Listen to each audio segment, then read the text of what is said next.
Oh, it is working. Okay. I thought the mic was fucked up again. Want to go off talking and then having to repeat everything.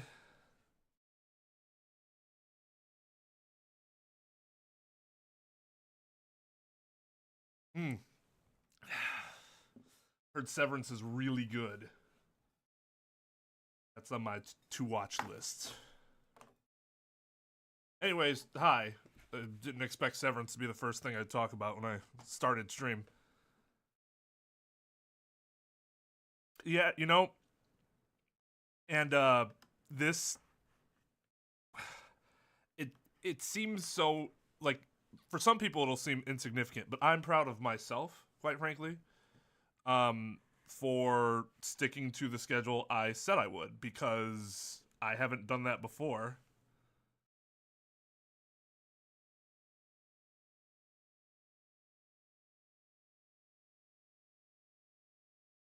So one thing I didn't talk about past two streams that I want to mention this, and I haven't.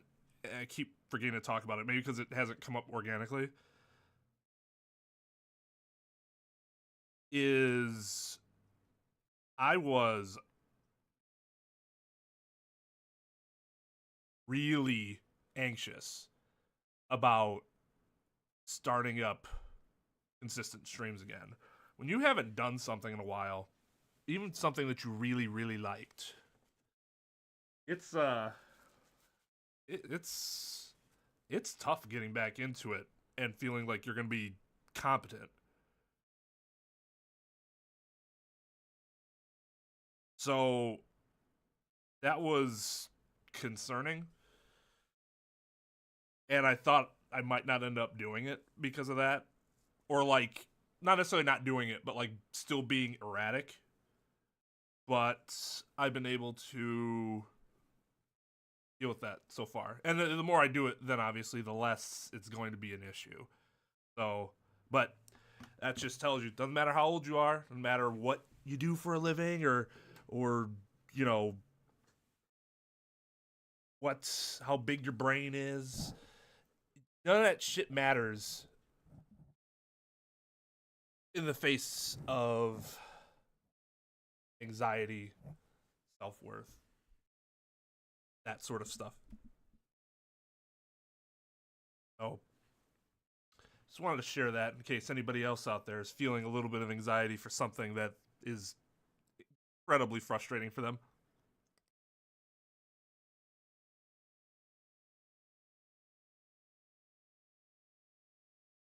So, another thing, I have had quite the week.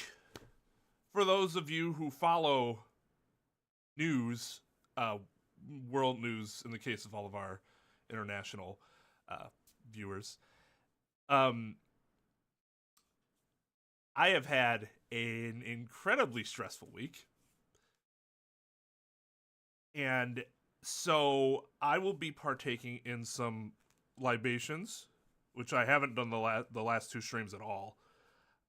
So I hope you understand.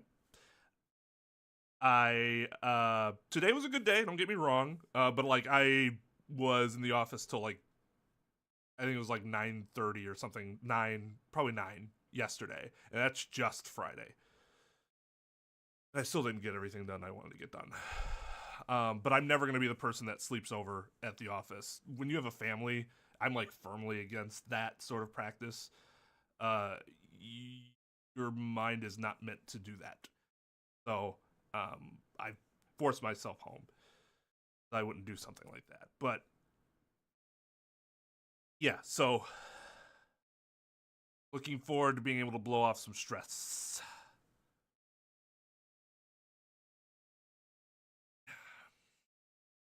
Whew.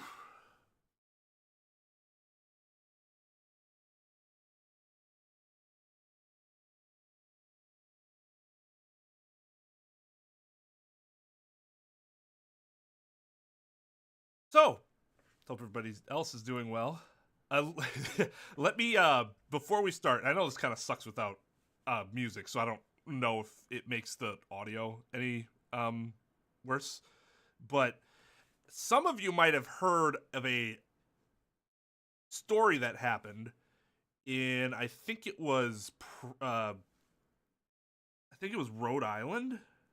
It was somewhere in the Northeast. For those of you that don't know, or just have dodged this the whole time, I practice immigration. That's why it's been a really shit week. There was an immigration lawyer's office that got raided. And the way the news was presented, like my mom sent me this, one of the other attorneys in the office was asking me about this. The way the news was presented, it was like, oh shit. Did like they think that they could raid an attorney's office to get access to like client files so that they can go and detain them, which would be like beyond crazy. Like that's some dictatorship shit. But when you actually look at the story, you find out that it was, first of all, it was the FBI that did it, which means it wasn't actually, at least as far as we know, immigration related. It wasn't an immigration agency that was doing that. It was carrying out the operation. And there's some other stuff that happened right afterwards. So it wasn't responsible journalists made sure to make it clear this has nothing to do with any new immigration policies or anything like that. But people certainly didn't fucking read that, or when they're looking at their 5 to 10 second Instagram or TikTok video that has no context and they freak the fuck out because that's how irresponsible those videos are. If you do that, you're a piece of shit. Full stop. Objectively, a piece of shit if you are out there to mislead people like that. Freaking the fuck out. Oh my God, are you going to be okay? Yes, because I have no reason to be raided by the FBI. So that shit pissed me off.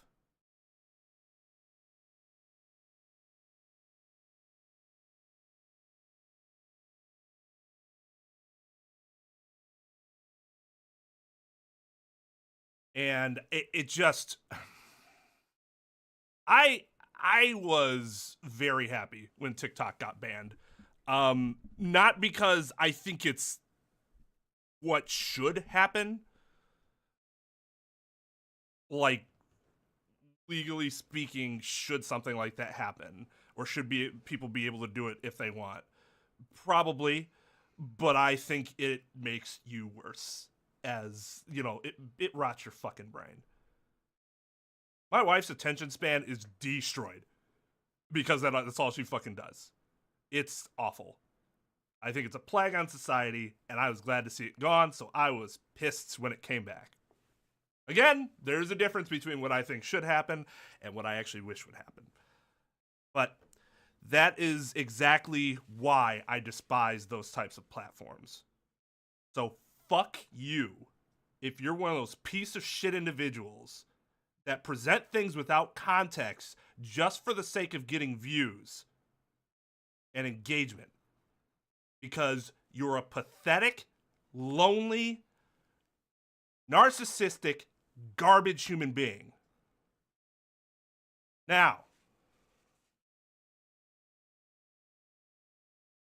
play some Ace Attorney.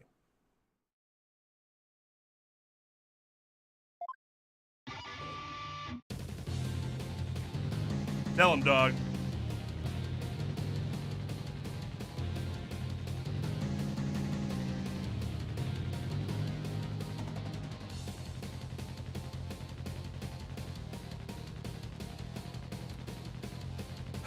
Okay, so we haven't gone through this testimony.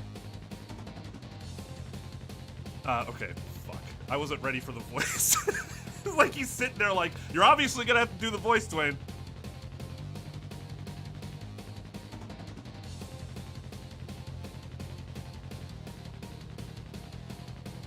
It's not that the ban was postponed, it was instituted. And then there was basically, they put a stop on the ban. So then it became available again. 1 second. Oh, my dog's gonna want it.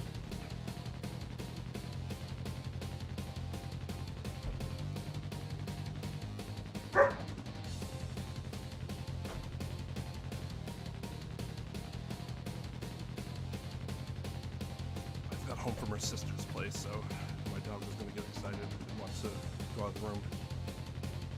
Hear that right away?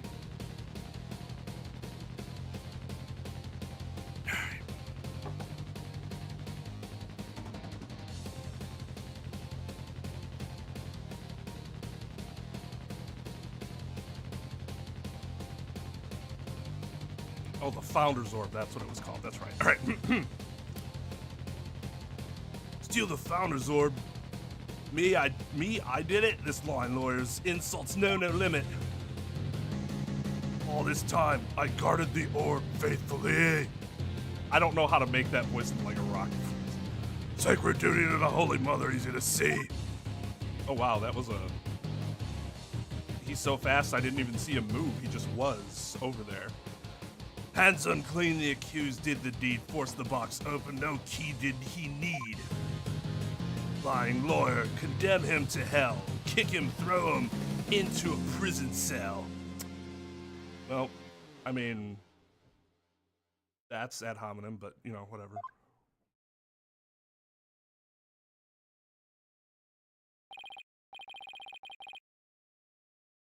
Have I played Black Ops 6 as much as I thought I was going to? No. And that's been more of a time thing, not that I don't like the game. I have legitimately put... that game took longer to download than time I put into it. And that's not, like, purposefully. I would like to play it more. I just haven't had the time to. And it's not just me either, because, like, I don't like playing Call of Duty by myself. I don't find that to be a fun, single person experience. That's a game I like to play socially. Problem is, then that's someone else's schedule that also has to align with yours. And the older you get, the more difficult that is. Especially when there's things like children that come along and, you know, that takes up a lot of time for other people. So it's been really difficult to find times to play. Sucks.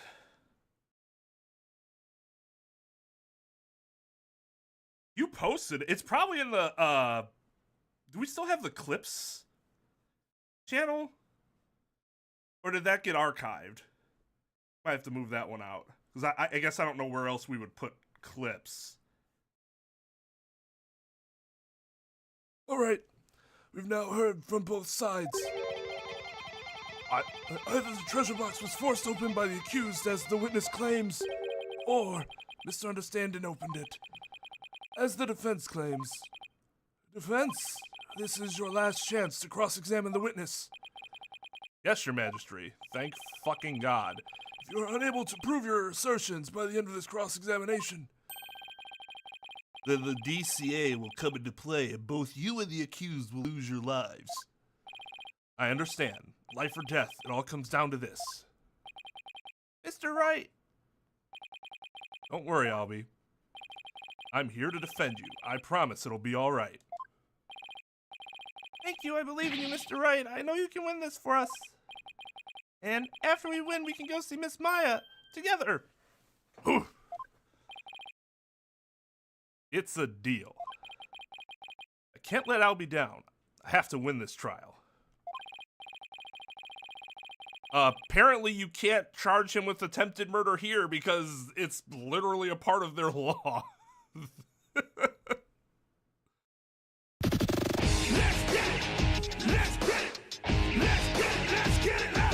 Hey, Techie, thank you for the 51 months, my dude. Appreciate you. I keep forgetting to address this. Brian, I saw that you're here. You asked a little while ago about members' nights. That could happen. That could happen in the future. It probably wouldn't happen until I'm on my like 3-day schedule, and then it's probably something we could do once a month, but I'm probably not going to think about scheduling that until I hit the 3-day streaming schedule a week. So, you might want to hold off until then. Somehow I have to prove that only understanding could have stolen the treasure. Your worst lawyer trash. This is your requiem. The last song you'll ever hear on this mortal coil. Requiem for a Tuesday.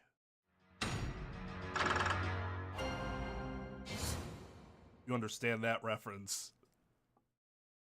Up top.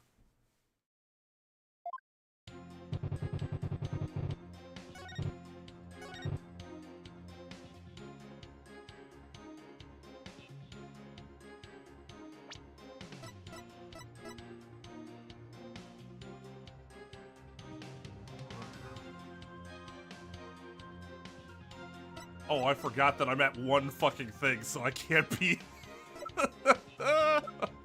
I can't just be willy-nillying. I mean, I could just lose on purpose and then restart, but... Actually, so that I wouldn't have to go through all that again in case I lose.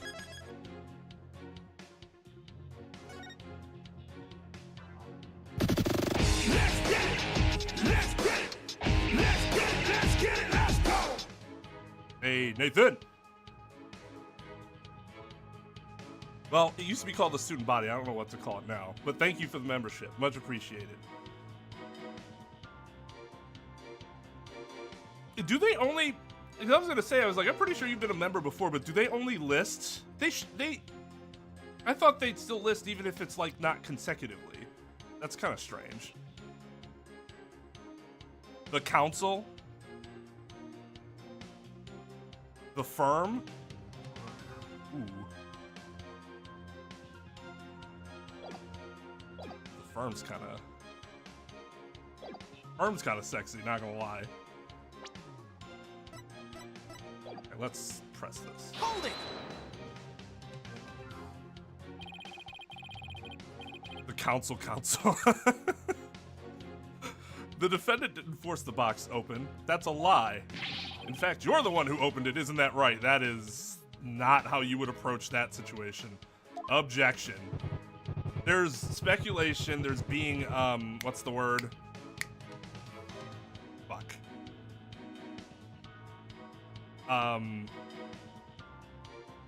It's when you're being, like, intentionally combative with the witness. I forgot what the term is. But, like, that's... You did it, didn't you? Like, dude, fucking relax. Unprofessional. It might be argumentative. Badgering the witness, thank you. That's what it is. Although argumentative, I think, would also sound pretty good.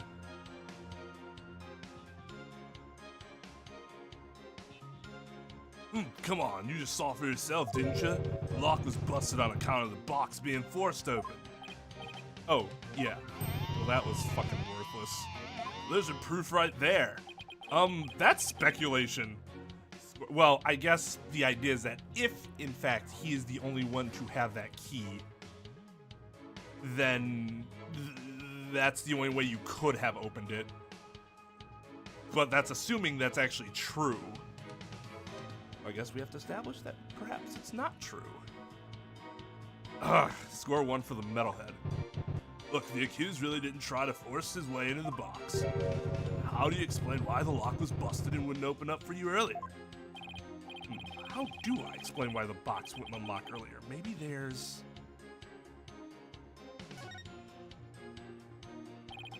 I'd like to suggest that a different key is required to open it. Different key? Open the box? As we saw earlier, the box wouldn't open with Mr. Understanding's key, which means that a different key, the true key, must exist. Oh, are you kidding me? Of course not. You can't prove that it doesn't exist. God, here we go. Just calm down a second and think about it, lawyer man. Why in the world would I bring a fake key here with me? To show that it had to be busted open? That seems pretty obvious, right? Like, there's a clear reason why he would want to do that. Because if he brought the key, then it would be slightly more difficult to be like, oh, well, he just busted it open. And it broke the mechanism. That's why it was open. Because he forced it open and it broke the mechanism. Whereas if his key could still unlock it, then that seems more unlikely.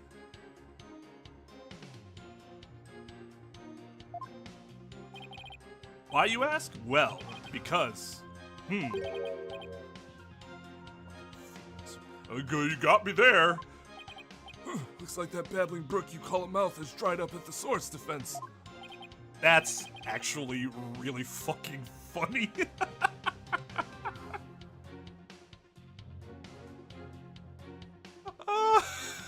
That's actually really good. Oh my god. Darn, I messed that one up. That babbling brook you call a mouth must have dried up at the source. Whew. Hold it!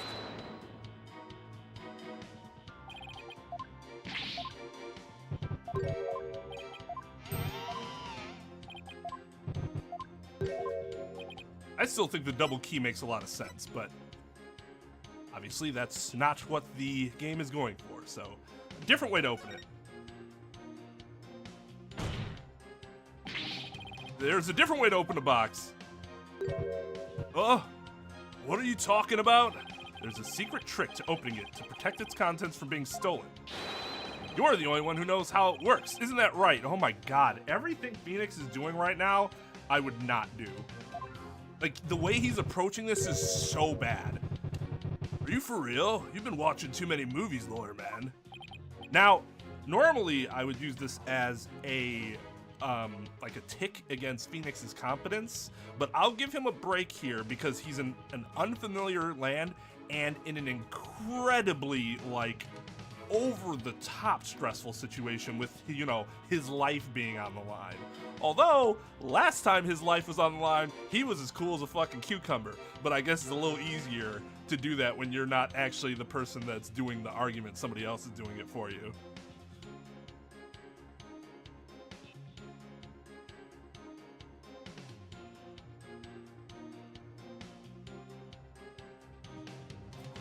He keeps zoning out.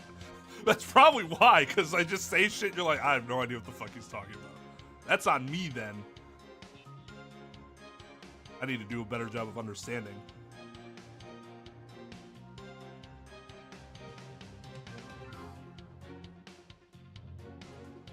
Ah, so you're one of those tourists. One of those tourists? Honestly, Mr. Wright, did you come expecting magic and mystery around every corner? Well, have you know, Defense, the kingdom of Karain is not some sort of fantasy funland. I mean, I don't know. It could be. Prove that it isn't. It's true I don't have any real grounds to make that assertion, and yet... Oh yeah, I feel another song coming on. A little number about a crazy lawyer with wild, fantastic ideas. A real method to open lock, you say? Delusional man, there ain't no other way. Ah, new verse. Please do add it to your testimony, Mr. Understanding. We'll create a wonderful ballad. Real method to open lock, you say? Delusional man, there ain't no other way. I respect the man that can shred like that, though. Fortunate you're a gigantic piece of shit.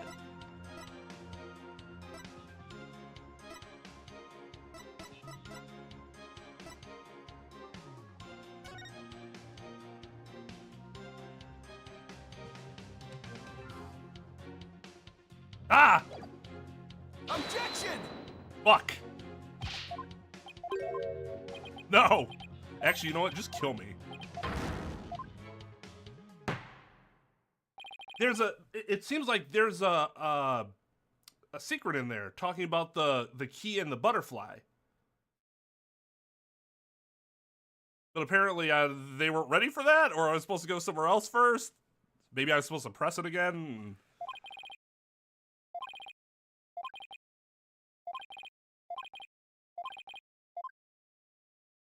Dead.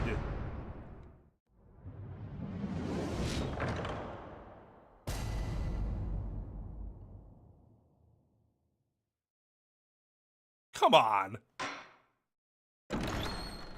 Oh, Time God's like, actually, never mind.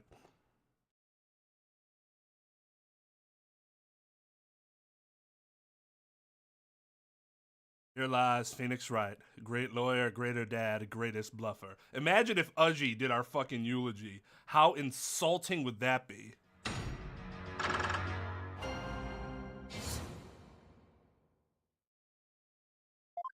This, okay, yeah, it resets everything, so I'm just gonna go ahead and Hold it! go through this. Okay, if they did it by firing squad, that would be hardcore.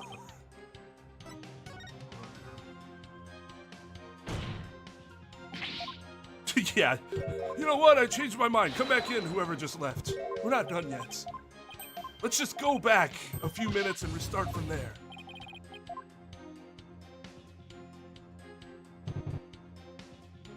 Okay, so let's press this first. Jumped the gun a little. Delusional, am I? We'll see about that. Wild ideas, that's called delusion. Mixed up lawyer, drowning in confusion. Indeed, the defense's sinful wrongdoing has made him lose touch with reality. Let's hear it. What'll it be for this sinner's flight of fancy? Nothing, because I'm not the delusional one. I just know there's gotta be some secret trick to opening the treasure box. Oh, really? And where exactly is this secret hidden? The secret is obviously hidden in the box. The box! Yeah, and where on the box is this secret exactly? Well, okay, so this is the problem. The butterfly isn't where it's supposed to be. Well, I hadn't thought that far ahead. It's the carvings. There's definitely something going on there. Are you sure? You're sounding a little desperate, defense. Desperate? Not at all, your majesty. The carvings the accused snuck in to see, even though it's forbidden, I might add. Witness, can you tell us anything about these carvings on the box? Of course. As head monk, I know all about them. The carvings depict a Chinese butterfly as it carries a soul to the twilight realm. They were made in around the 7th century. Let's see. Could you please add that information to your testimony? Fine. Listen up, lawyer trash. Chinese butterfly from the 7th century carries the mitama so elementary. Yeah. Okay, is this where I can point out that it doesn't have the fucking butterfly on it? Okay, now it's reset. I guess I'm not crazy, right?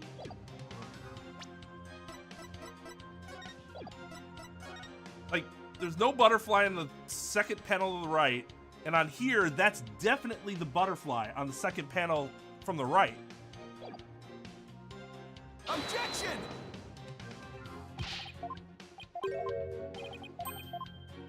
Oh, maybe this is where I'm supposed to use the fucking... Or do I have to go into it? Alright, fine, let's fucking press again, because maybe there's another detail that needs to be added. Hold it!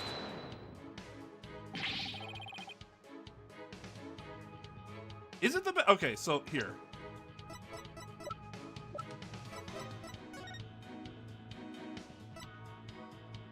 So look. Look at the second photo, not the first photo. Look at the second photo. That's where the lock is. One to the right is the flower, and then the one on the side there, that's not the flower, that's the butterfly. And that's not the back, that's the front. Or side, I guess. Versus here, the one that's to the right, the second panel to the right, that's a flower, it's not the butterfly. It's not a different side unless they move the lock. Because that's exactly how it's presented here. Look, there's the front, there's the lock. One to the right's the flower, one to the right's the butterfly. Here, you have the lock, one on the right's the flower, one on the right after that is the flower. So no, we're not talking about a different angle or a different side. That's exactly the way it's shown here.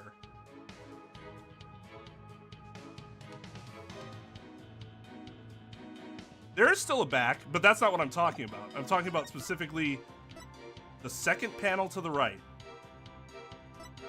Second panel to the right.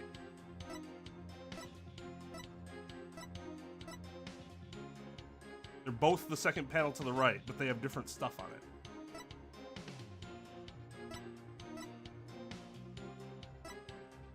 I mean, sure, if you move the panel where the lock was, then that's possible, yes, but why would you do that?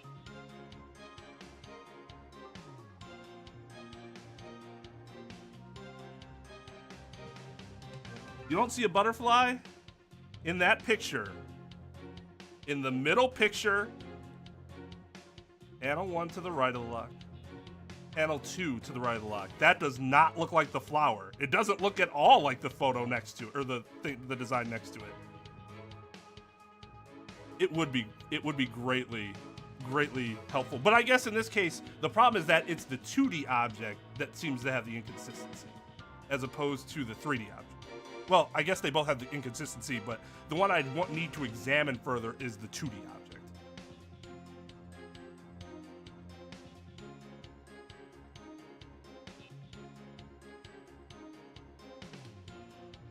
The third picture has the butterfly, but then look at the one on in the first picture. There's like there's two different butterfly designs. Okay, you know what?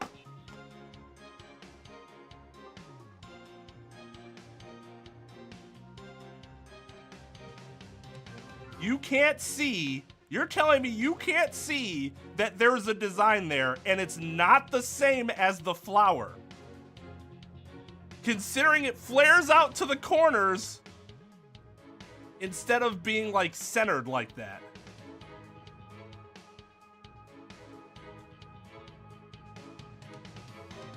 Does that help?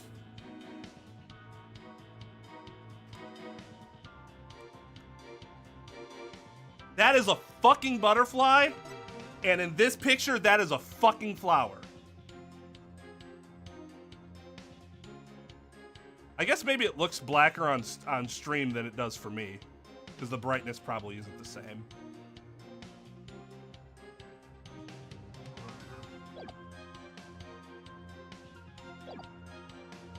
Okay.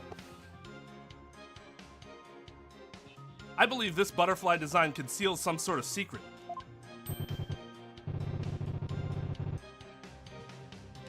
Okay, so we're accepting that this is probably on the game as opposed to an actual like story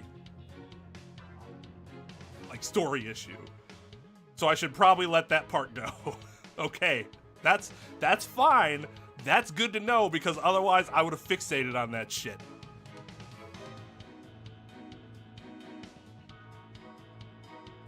So, not that I'm soliciting or anything, but this is the kind of great detail I put into each and every one of my cases.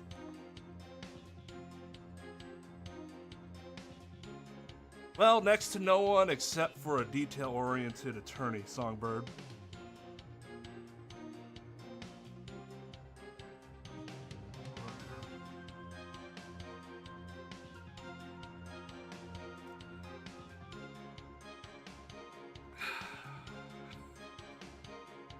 It is shameless. Oh yeah? Why don't you check it out for yourself then? Huh? What's that smug look on his face?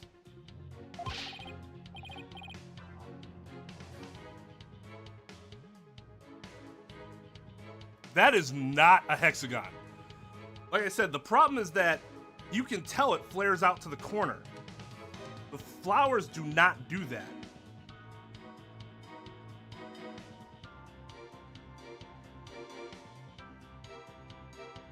It could be that it was just really shittily drawn, and they meant it to be a flower.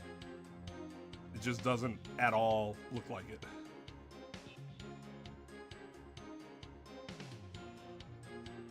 Well, this is why you come to me, right? For unique experiences. Unique and stupid experiences. I think I'll do just that, Your Majesty, if I could.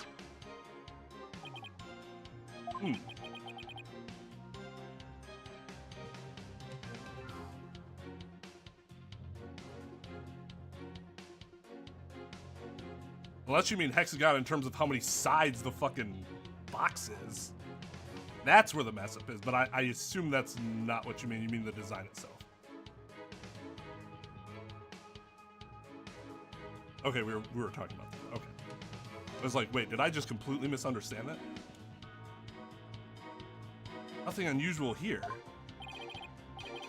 I disagree. On defense, what have you discovered? I'm afraid I haven't discovered anything, Your Majesty. Here, I'll return it for now. Or now, not for now, like I'm gonna get it back at some point. I told you, didn't I tell you?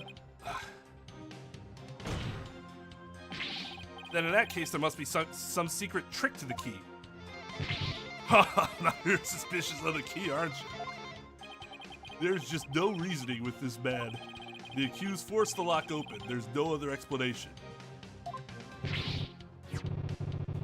That's right, he desecrated the box by opening it without using this Mitama key. Wait, what did he just say? I'll say it as many times as I have to get it through your thick lawyer skull. Only the Mitama key unlocks the treasure. Force it and reap the founder's displeasure. Yeah!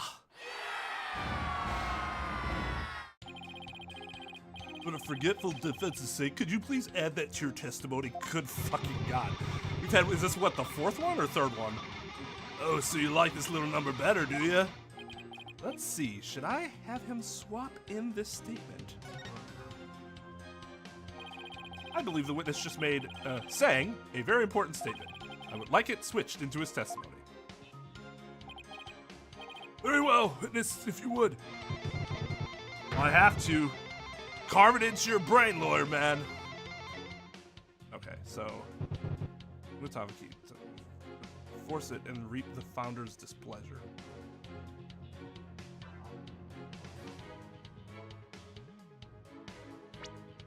I feel like I don't want to present everything yet, and I have to still press it. Because there might be another statement that comes out of it. When the dragon and tiger battle, the founder offers divine protection when the butterfly embraces the Mitama. Favor of the orb is bestowed.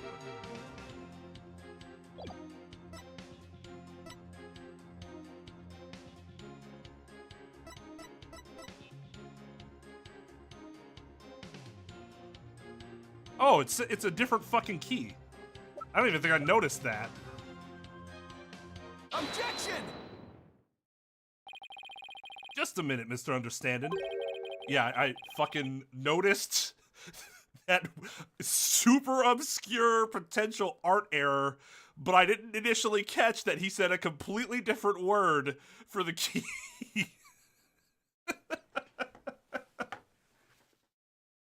Oh, the duality of man. Am I right? You just called your key the Mitama key, didn't you?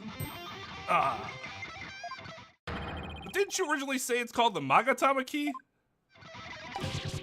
God! Oh, well, that should be fucked up now. The Mitama key? What's that? I don't know, Your Majesty, but apparently it's a rather crucial question. What? What's the big deal? So I said the wrong thing, so what? Simple slip of the tongue? An A for effort, Mr. Wright, but your grandstanding betrays your desperation. I'm afraid a small slip of the tongue like that adds absolutely nothing to your argument. You know, normally I would say this is complete garbage, but Magatama, Mitama, like, that's not entirely unreasonable.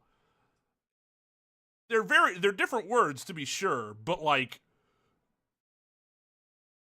it's not the worst slip of the tongue argument I've ever heard. Where they instead say like a completely different word. And they look, right, exactly. So like that's actually not the worst counter argument they could have came up with. What say you, defense? Is it an important detail? Judging by Understanding's reaction, I'd say it's everything my argument needs. How is it still? Well, I guess it would still work, just worse. Yes, Your Majesty, it's very important. This key is apparently not the Magatama key, but rather the Mitama key. I believe this discrepancy holds great significance for the defense. Aw, man, just a meaningless mistake. Insignificant. You're riding the crazy train to nowhere, lawyer man. Your Majesty, please don't pay the defense any heed. It's all nonsense. That sounds like a conclusory statement to me that adds absolutely no weight to your arguments at all. To tell you the truth. To tell the truth, I'm not really clear on what the defense is driving at myself. However, I am eager to find out. What? Defense, you will explain yourself like your life literally depends on it, because it does. Now then, this judge is kind of fire, I'm not gonna lie. Like, not just that he's like, seems pretty good at his job, but like his dialogue is actually pretty good. Now then, is the name of the key an important detail? Yes, it's an absolutely important detail, I think. Because the Mitama key is connected to the Founder's Orb. I see, very well. In that case, please show the court the grounds on which you are basing this claim. The grounds, Your Majesty? Yes, the grounds, Phoenix. Well, it's not just that he's more reasonable, because it's not that Udgy's unreasonable. He will buy our arguments eventually.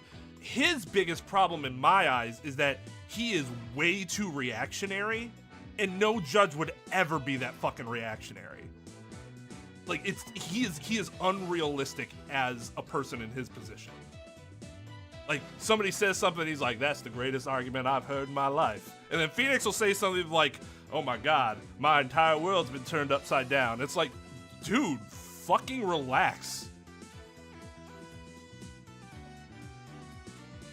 You can, of course, show grounds, can you not, defense? Of course. What else can I say? I have to come up with something, anything, even if it's just a bluff. I guess the problem then is that his approach is unreasonable. Like, you can't do things that way. Yeah, exactly. Until he finally decides to stop. Or the person, like, literally freaks the fuck out so much that they, like, rip out all their hair or do some other meltdown. And he's like, well, in that case, I mean, that seems to be it. We had to take him away. So he's probably guilty. The Mitama key. Mitama, huh? There has to be something somewhere that ties Mitama and the orb together. Don't keep me waiting, defense. What evidence shows a connection between the Mitama key and the Founder's Orb? Take that! What's that? The Song of Ceremony? Last in, first accepted data structure.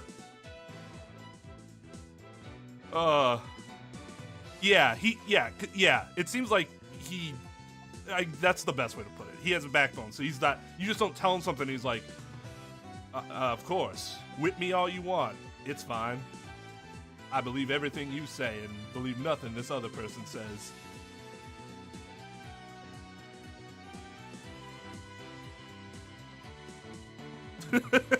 Cursing them for all eternity. Yeah. All this time, the answer was right there in front of me. It's right there in the Song of Ceremony, performed during the Dance of Devotion. So I was right about this. I called this super early, that there were at least two keys. Your Majesty, the Song of Ceremony tells of the treasure of the founder of Crainism. Oh, actually, maybe, well, yeah, no. There's the Magatama key and the Mitama key. I think she has the other one, but maybe I'm wrong on that. That is not for sure yet, because we're only talking about the Song of Ceremony here, not the fact that it looks like she has something similar around her neck. But hidden within its lyrics is the secret behind how to really open the treasure box. Oh, holy mother! Fucking love Payne's its frozen reaction. Ugh. But how can that be, defense? Have people never fucking listened to the song before? Isn't this something that's like sang every day? In there, every single day. And at this point, people just glaze over the lyrics and don't care what they actually mean. Song of Ceremony contains the following lyrics. When the butterfly embraces the mitama, the favor of the orb is bestowed. I believe the mitama here refers to the mitama key. Well, yes, it is the same word, but that doesn't mean... We've been calling this key the Magatama key, and that's why I inserted it into the lock with the Magatama design on it. But that was obviously not the right way to use it. I suppose you know the right way? I do, Your Majesty. To use the key properly, you have to first... You have to first flip the key horizontally. Flip it horizontally? And what good would that do exactly? You turn the Magatama key into the Amatogam key. I couldn't remember how we did it at first. If it was vertical or horizontal. For some reason I thought he put it in vertically, but maybe it was horizontal. You haven't you been trying to argue that it's the Mitama key? Oops, that's right. My apologies, Majesty. Please disregard a strike all of that from the record. What you really have to do is flip it vertically. You turn the Magatama shape upside down. Oh, I see. Okay, that makes sense. If you turn the Magatama shape upside down like this, because I'm like, it's already vertical. Like, I'm an idiot.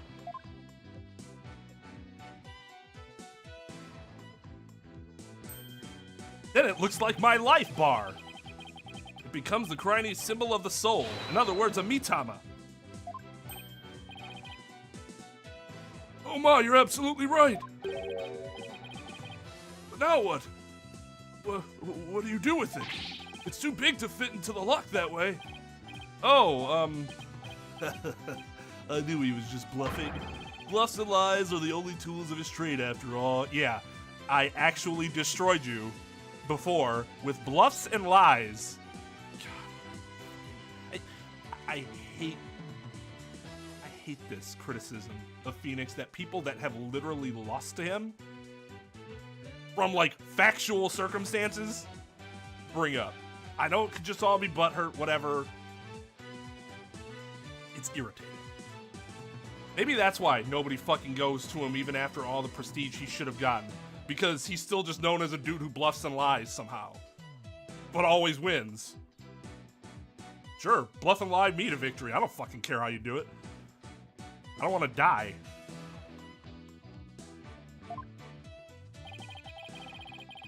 There must be some other place this key fits, but where? It is less bad when Pain does it, especially because we don't see Pain usually but once a game. What's irritating is when, like, you have somebody like Francisca. You beat Francisca. Bluffs and lies. Second trial with Francisca. You beat her again. Bluffs and lies. Next time you see Francisca. Bluffs and lies. Like, is that just the only thing you're going to say over and over and over again? Actually, I don't even know if she did it. I feel like somebody that we ran into several times did it. You don't see pain. You feel pain. I, my good sir, T-Pain. Heyo! There must be some other place this key fits, but where? I mean, there's definitely, like... there are really good characters that I despise. And I despise them because they're, like, presented well. Like, you're supposed to dislike them. And that's good. That means the game did its job. That is true. She was more of a you're just a fool, which is even worse.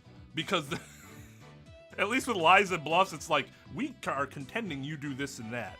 Francisca's just like, you're an idiot. Well, okay. Why? What do I do that makes me an idiot? Let's see.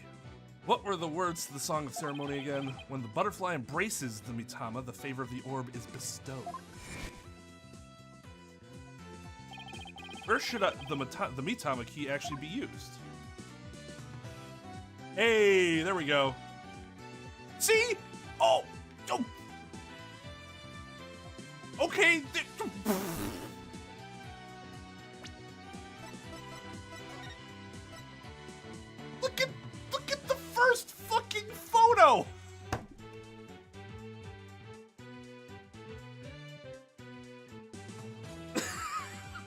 I know. Just let it go. Just let it go.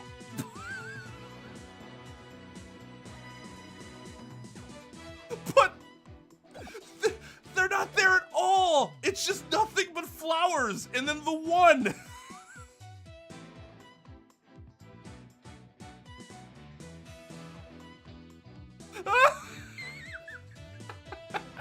Okay. All right. So when the butterfly, oh, so it gets put in right here. Okay, that's a cool detail that I did not notice. That's actually really fucking slick. How do I? A is pretty.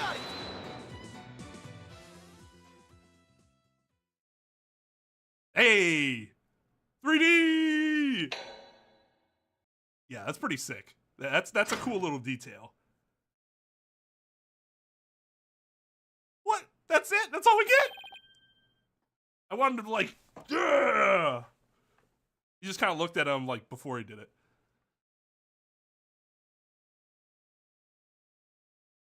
My goodness! The treasure box, it really opened! No way, man! What? No!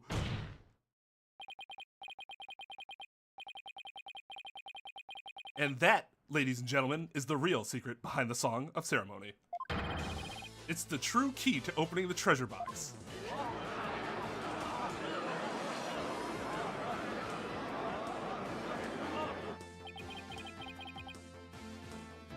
Should I make a short? I haven't made an Ace Attorney short yet. Should I just make a short that's like, the crying treasure box is fucking scuffed. It's all over, Mr. Payne. Oh, so. Let's say someone was fooled into trying to force the front-facing lock open. Sadly for them, it won't budge. That's because the lock is, after all, just a decoy. Behold, puny natives, for I, a mere foreign lawyer, solved a national secret. Like, you're just talking so hard down to all of them in the gallery, like, you fucking peasants. Then, what you're saying is...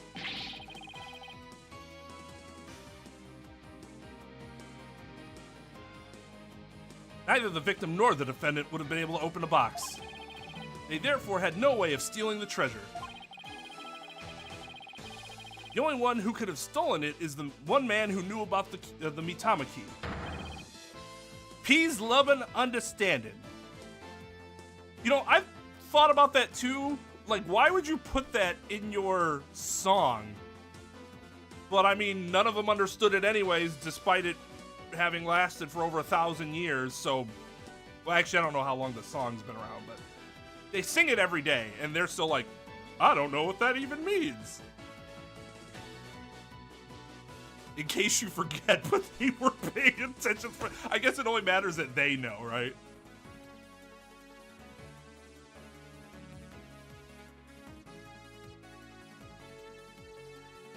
That's also true. That's right. It was literally illegal to see the box, right? Like, you could not go and witness it. So you wouldn't have any context as to what. You might have an idea of what the Mitama is, but the butterfly, without having seen the box, unless you had that old newspaper clipping, which wasn't even the same box.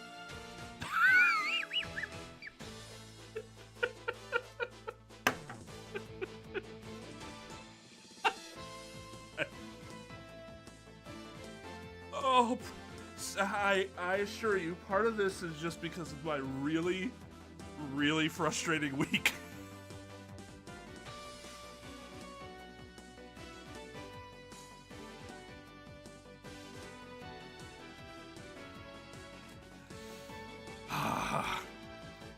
That's also true. It could have been made based on the song. I think that's kind of dangerous, but I guess, again, with so many people not having the context, would it actually matter? Probably not. Because, I mean, the person that did it is the person that's supposed to be, like, the caretaker anyway, so it's not like someone else had heard it and was like, I know what to do now.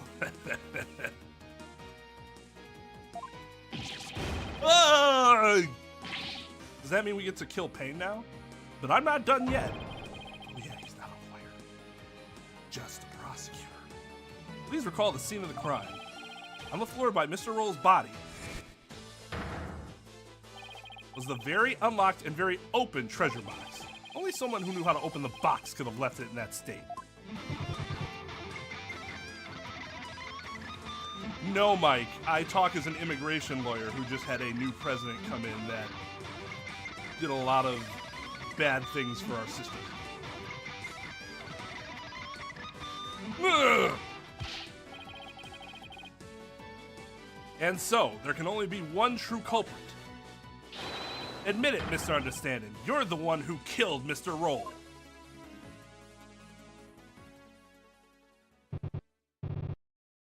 One of the reasons that wouldn't work as a defense is because we clearly just established that, like, to properly open it, there's like a secret to it. So even if somebody did go into his room, steal it, and then went and tried to open the box, unless they knew about the secret, it still wouldn't have worked. He is still shredding even when he's about to die.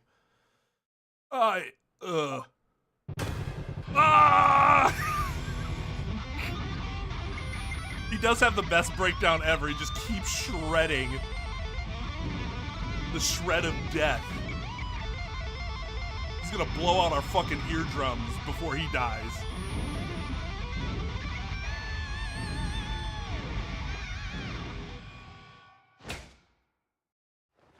There it is!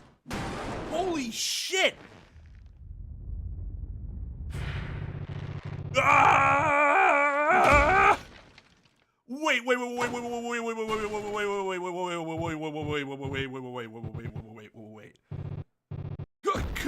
Cuckoo! He was able to, like, effortlessly knock over two gigantic speakers without that guitar breaking, but then knocking it on the stand broke it finally? Or does that just seem like, of course that would happen, Twain? You just don't understand, like, metals and woods and shit. I don't fucking know. Yeah, I guess it could have been weakened after knocking over those two gigantic speakers. I suppose everything does sort of have its durability meter, as Lux put it.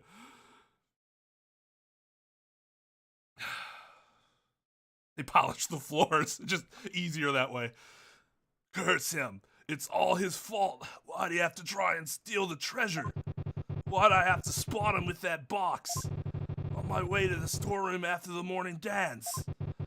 It's his fault I had to cause that blackout and clock him good.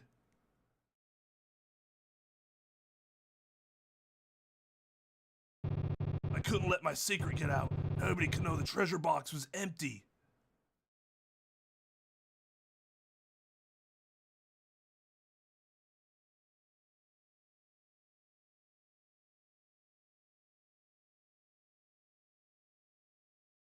That seems like an overreaction. Probably based out of paranoia for having done the act in the first place. But let's say that did happen. He was the one that stole it, and somebody else then stole the box, and he didn't want it to get out that the orb wasn't in there. We have two issues, first of all. Roll would have to admit to having stole the box to reveal, then, that there was nothing in there, which I don't think he would necessarily do. Two, there's no evidence that as to when it was stolen, unless the prior person that was the keeper was able to confirm that it was still there. And even then, that could be a lie, and they could have been the person that took it.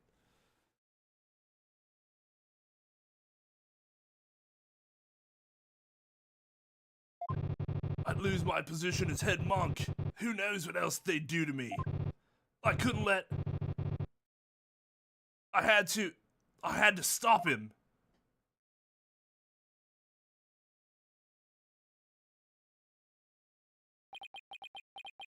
But wasn't he only... Hasn't he only been the keeper for like 6 months or something? There had to be a keeper for that, right? Before that, right? Yeah, no, I get why he thought of worst case scenario again, because when you are the person that did it, your paranoia is probably running higher, so you're more likely, that's not a word, more likely, you're more likely to respond poorly and rashly.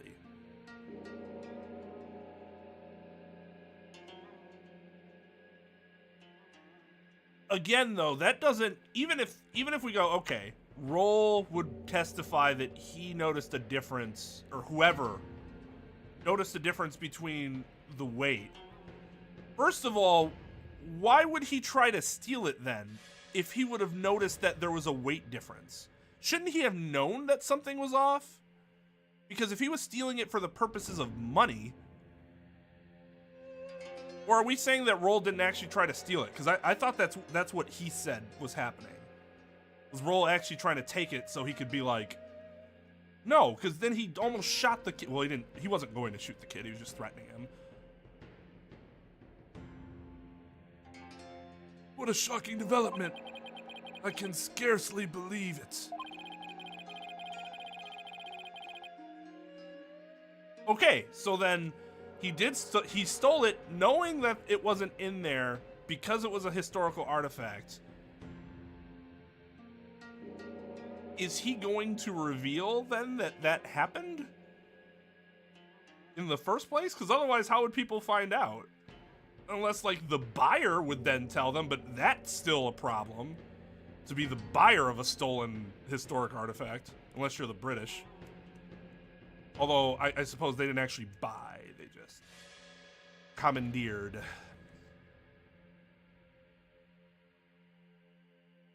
Nothing like this has ever happened since the DCA was enacted 23 years ago. No, my perfect, unblemished record, destroyed. The incredible pain, ruined. No! Now we found out his hair is attached to the fucking, yep. Actually, bald looks better for him. Did the lawyer really win? I can't believe it.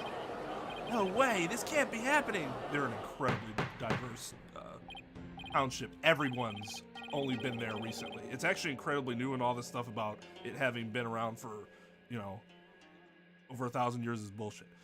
Peace! I said peace! Peace doesn't have the same depth and energy that order has.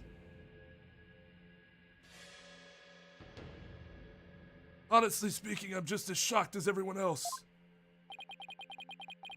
But the truth has been made known, so it's time for me to give my verdict. It is faster than tranquility, that's true. In the name of the Holy Mother, this court finds the accused. I'll be your guide. Not guilty.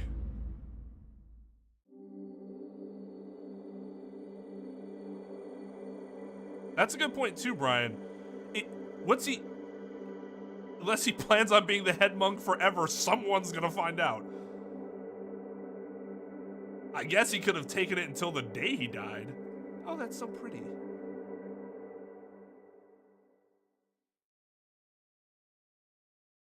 Okay, so it's not that she had a key. She was just being a jerk just to be a jerk.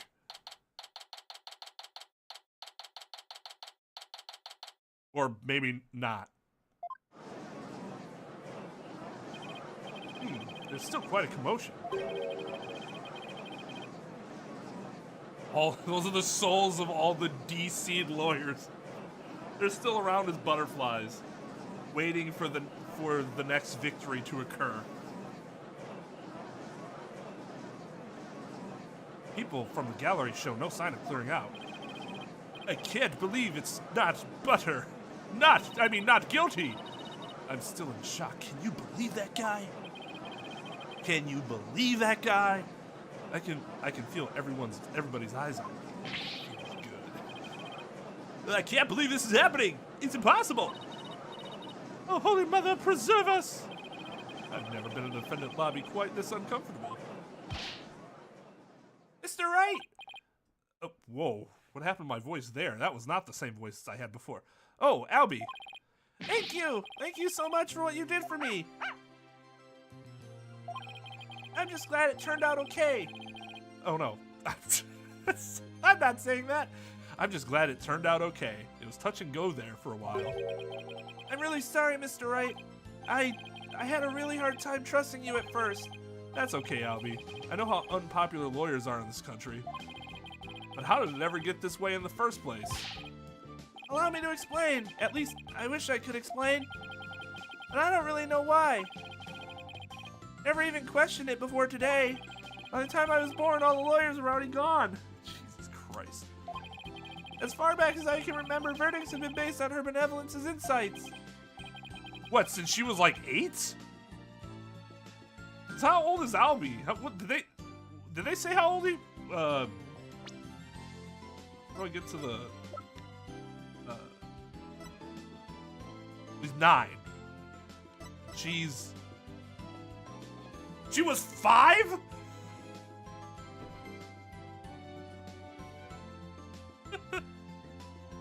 Or maybe they just meant her benevolence as in whoever had that role.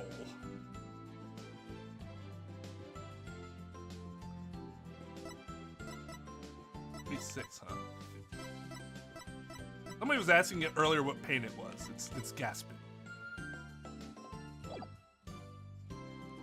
Right, Rafa, the royal priestess.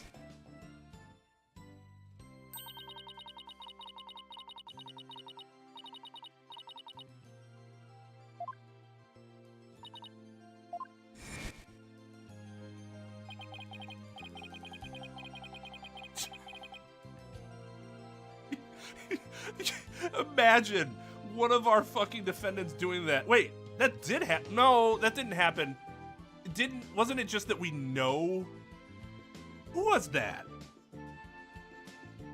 Didn't we figure it out before?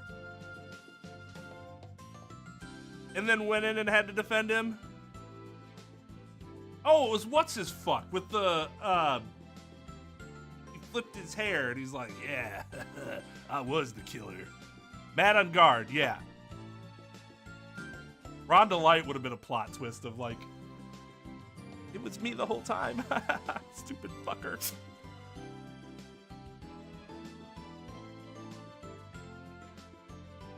For her part, I'm sure she really believes in what she says, but even with her benevolence's divination seances, lawyers are still necessary. Without proper defense, people could easily wind up receiving wrongful convictions. Even with proper defenses in their system, at Japanifornia's system, it could still lead to wrongful convictions. Mr. Wright, shh! Huh? Don't say that so loud.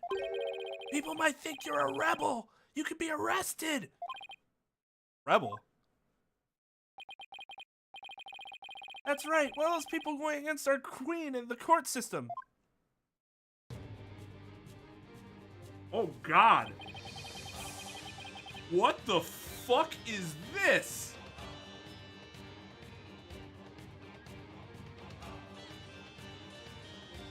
You got this fucking Oron from Final Fantasy X motherfucker with his, like, fake arm sling and his... What is that in his eye? It's not a patch, is it? His eyes glowing red, that's just for effect, obviously. Oh, that's cool, though. They have their Magatama's a dragon. Are all the Magatama's dragons? Theirs is just red? Anyways, they're Defiant dragons. What does he remind me of? He kind of reminds me of like a Street Fighter character.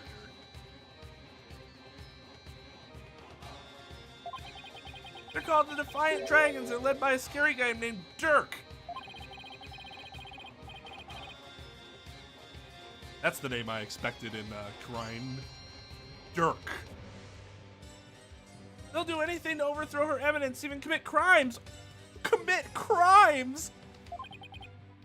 Dirk. I remember people in the gallery mentioning that name.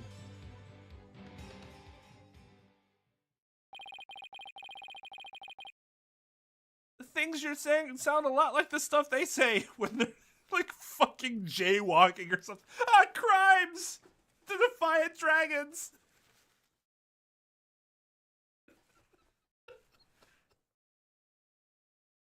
Like, that's such an innocent way of putting that, right? It makes sense that a kid would. They'll commit crimes! It's like, well, they committed murder or what's... Because, I mean, they're like engaged in petty theft, then I don't think I'm super concerned at this point. Yeah, they're like loitering. Fucking criminals.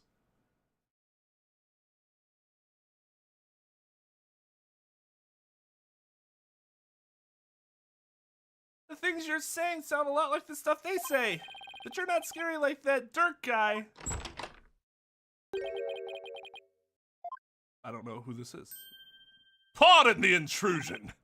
You. I want to talk to you, see? Flight, is it? Right, Sir Phoenix Wright. And you are? I'm the Chinese Minister of Justice. The name's Inga Karkul Karine. Inga Karkul? Inga Karkul. Inga Karkul.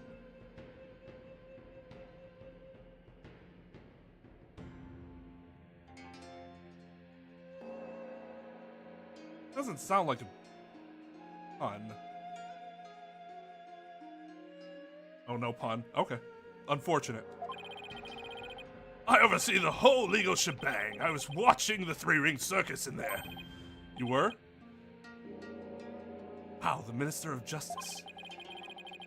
I immediately regretted the voice I gave him when he said see, because then we could talk like this, see?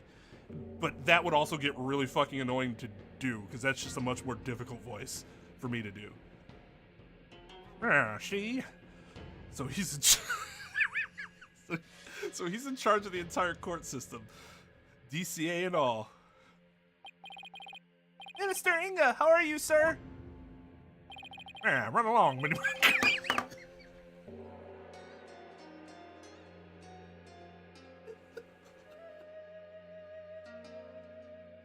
I have lost my mind. Lost my fucking mind.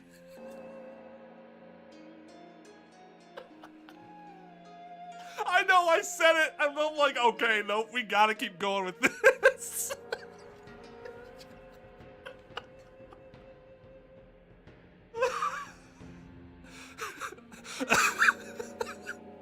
Okay. Yeah, run along, mini monk. Grown-ups are talking here. Fucking. Oh, God. I need to be very hydrated for this voice, though. Nothing in my mouth.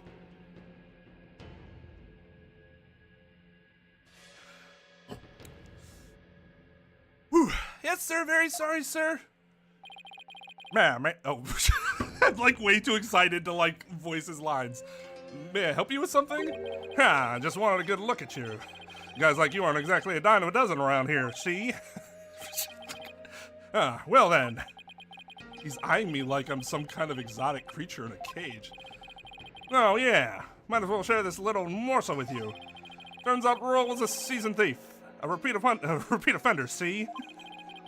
Had my men look into it. We all found the booty pilfered right there in his digs. You have to kind of like speak out the side of your mouth.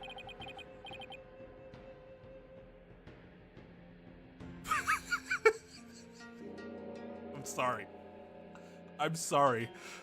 I had a really rough week, and it's like all that chaos and confusion in my head is coming out as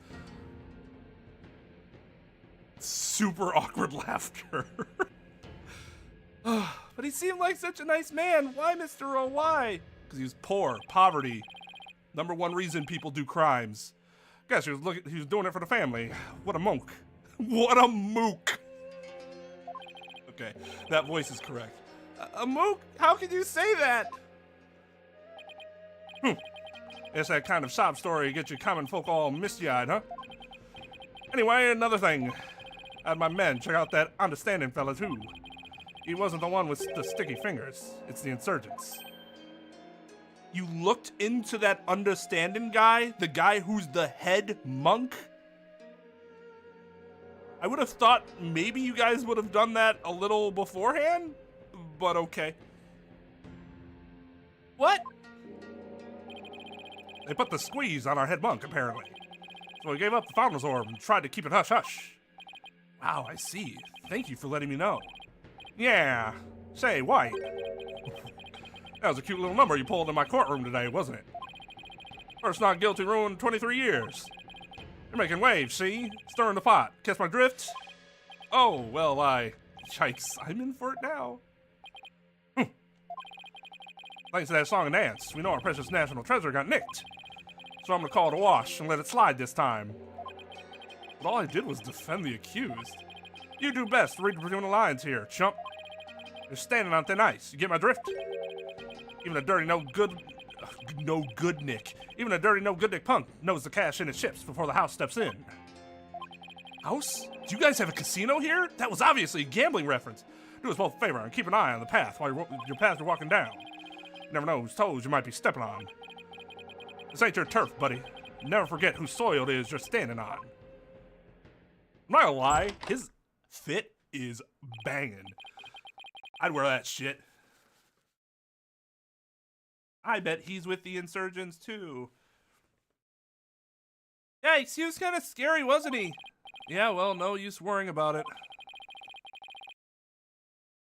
You have more important things to think about.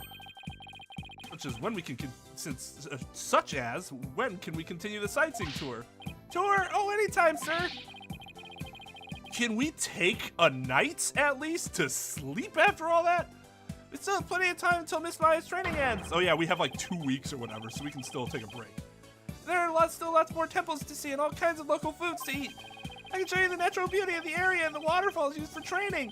And I haven't shown you the breathtaking mountain view from the Plaza of Devotion yet. There's this place right today. You have a really steep cliff, great view of the Twilight Realm, walking bad nails. Oh, all right. Slow down, Albie. Wait, you said great view of the Twilight Realm? You can show me the afterlife? Hold up. I want you to continue, actually. They dangle you off a really steep cliff that offers your soul a great view of the Twilight Realm. That is hardcore. Holy shit. That makes way more sense. That makes way more sense. All right. Slow down, Albie. There's plenty of time. And when we're done with all that, we can go see Miss Maya together. Yes, you bet. Maya, I wonder how she's doing. Hope she's okay. Don't give a shit about my daughter, though.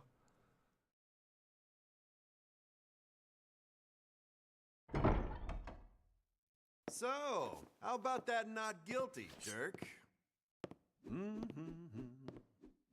I heard.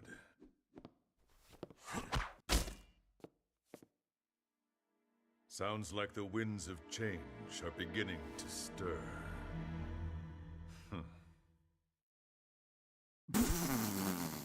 That's such a fucking anime villain thing to say. Sounds like the winds of change are beginning to stir. And what if the dude's just like, what the fuck does that even mean? Why do you say such dumb shit, sir?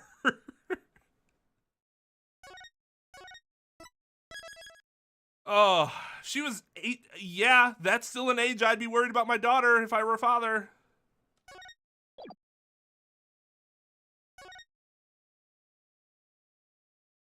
That was a really good starter case. Okay, Alice in Wonderland?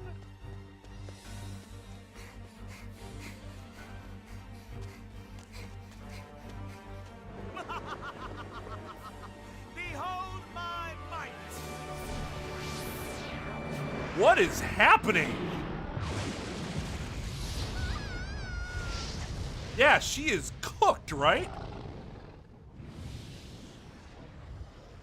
Of course not. She's fine.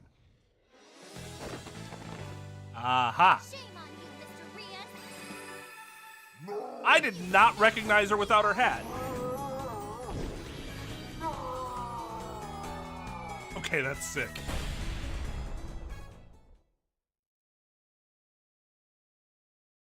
Did not recognize her at all in that outfit without the hat.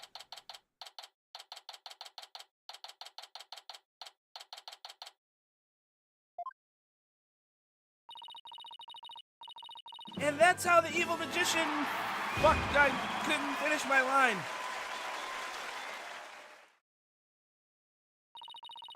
See you for Act 2, everybody. That voice is harder to do with like a older slant to it. Brava, brava, Trucy. Wow, Paolo, wasn't that a great trick? You bet. I've never seen such a great magic act. They are really trying to keep us from actually seeing Maya. At this point, it's like, are we not going to see her until the last scene in the fucking game? Jesus Christ. When is it bravo or was it brava? I thought it was if you're cheering a girl, it's brava, and if it's a guy, it's bravo. That not how it works? I have no idea. I don't know. She's only on the cover. She is technically in the game.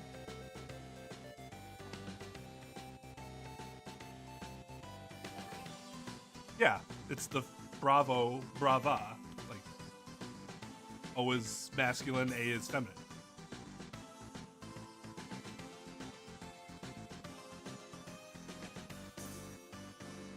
Did you know they even featured Trucy's... Did you know they even featured Trucy's show on TV this morning? Penrose Theater, a well-known gateway for success for entertainers. It's here at this famous theater that we'll finally get to see Trucy Wright's Trucy in Grammary Land. Long-awaited revival of the magic troupe Grammary. Oh, that's nice.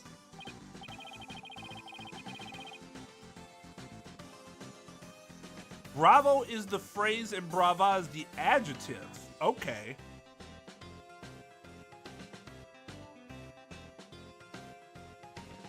That's, yeah, I did not know that. That's very interesting. Wow, that explains why there's a TV crew here to cover the show. This is the perfect opportunity to promote the Write Anything agency too. Oh, not winning all of our cases? That isn't fucking good enough, apparently? Jesus. After all, people look up things they see on TV, right? But wouldn't they be looking up the talent part and not the law part of our agency? Mamma mia, you're right. We'd get nothing but requests from Trucy's fans, wouldn't we? Who cares if we're fucking making money? It's the anything agency, meaning we want to get paid for anything. If it was a law firm and just a law firm, we would be called the Phoenix Wright Law Offices. Or Justice and Wright. Or what's the thing in his last name? She's probably not partner yet. Oh well, guess we'll just have to make it the old-fashioned way. My name is Apollo Justice. I'm a rookie lawyer with only about 2 years of experience under my belt. We're here to see Trucy's magic show. Oh, God, I can't talk. We're here to see Trucy's magic show. She's a fellow member of our agency. We came on behalf of our boss, Mr. Wright, who's away on a trip. Okay, so Apollo's officially gotten all of his teenage angst out after the last game I see. Oh, and did you hear, Apollo? Even though it's only her debut, her shows are completely sold out. I fucking love her mood.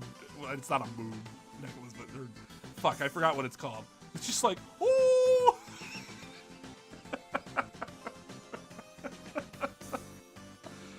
What? Really? That's amazing.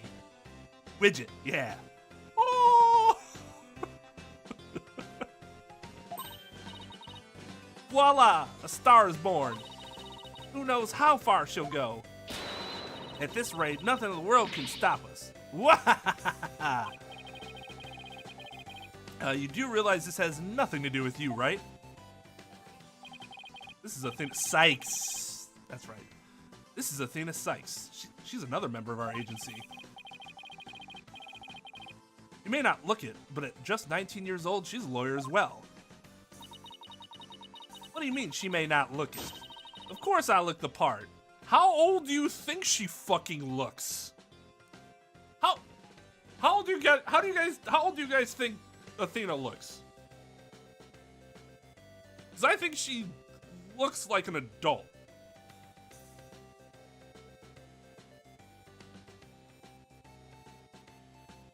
Well, yeah, she is 19, that's what he said, but like, what does she actually look? Yeah, she looks like an... Okay, Apollo's just fucking weird, I guess. Care to explain how exactly? Well, I got a tie on, you fucking idiot. Oh, come on, have a heart.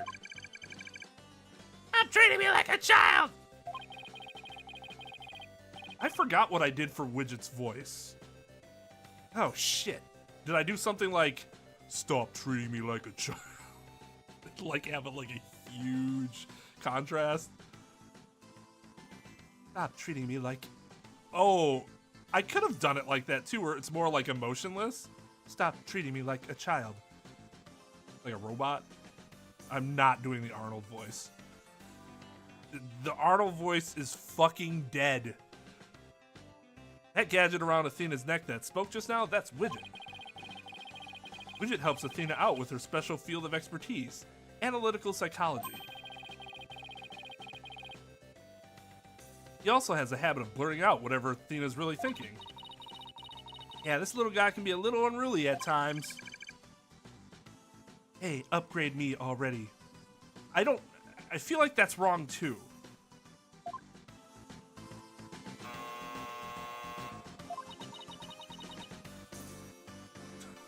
I did redub that entire fucking video because I hated it so much. Attention, please! The show will restart after a 20-minute intermission. He asks that you please be back in your seats before the next act. Thank you! Hey, why don't we go say hi to Trucy in her dressing room during the break? Oh yes, let's go see the big star. I'm so nervous. What do I say to her? What should I say to her? Whatever you usually say to her at the office every day? Yeah, Apollo fucking voice of reason here, except his evaluation of appearances, apparently. Apollo doesn't think you're an adult unless you have wrinkles around your eyes. Well, this is Trucy's dressing room. Looks like she's busy over there with someone. Could you sign this, please, ma'am? Sure thing. Just the one sheet in this clipboard, right?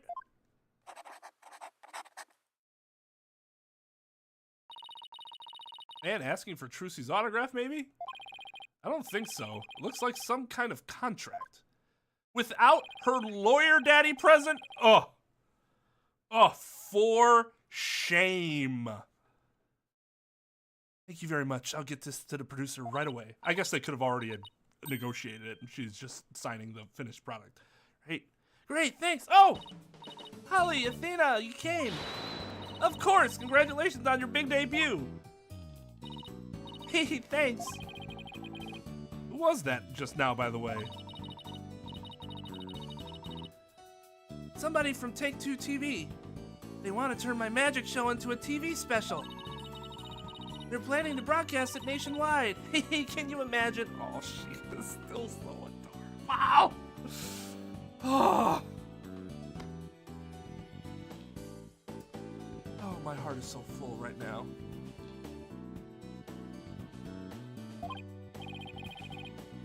Wow, you really are a big star. Hey, can I get your autograph later, Trucy? Sure, my signature's in high demand today. You like one too, Polly? Yeah, actually, I would.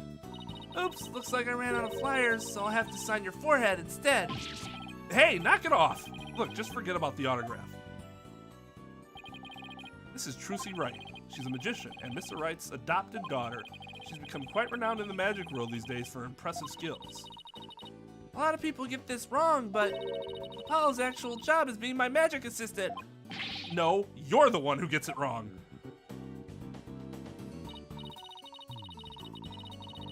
I was thinking about just like changing her voice entirely to like a more mature version, but I can't. She just does all the same shit. She's just taller, so I can't change it like that. Ooh, think you can do that trick you always do at the office for me, Trucy? Okay, behold the wondrous magic that can make anything disappear. Oh, god damn it. 2, 3, 1, I can't count, ta-da!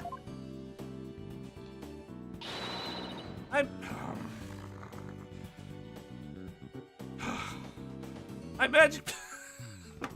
Jesus Christ.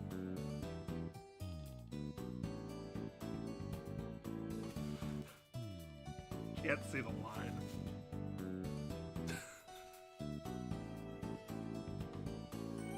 My magic panties are...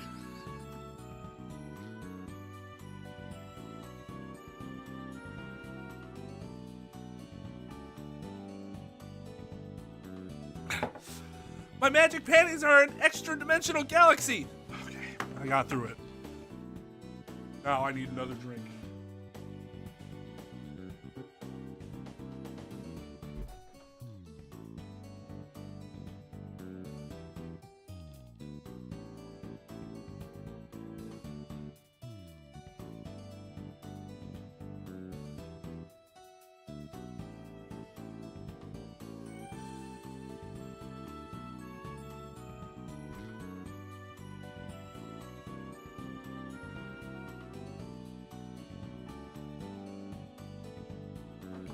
Say the line, Bart. I didn't do it. It's awesome to me how many like old school Simpson references still became like the foundation of like so many different memes. Like that one. Or like Homer leaving and then coming back. Or like him coming through the bush and then going back. Is it like you don't necessarily expect people to like reference stuff that's that old necessarily, even if it's like classical humor at this point. Because like usually it's not people like me making the memes, right? It's people younger than me.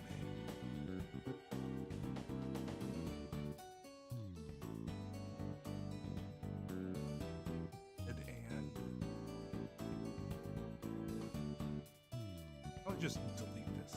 Oh. Thanks, Bob.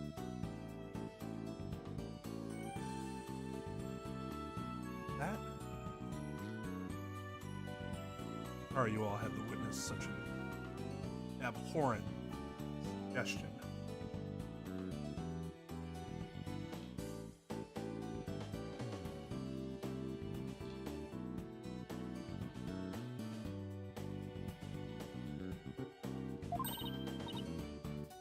Brava, Trucy, brava.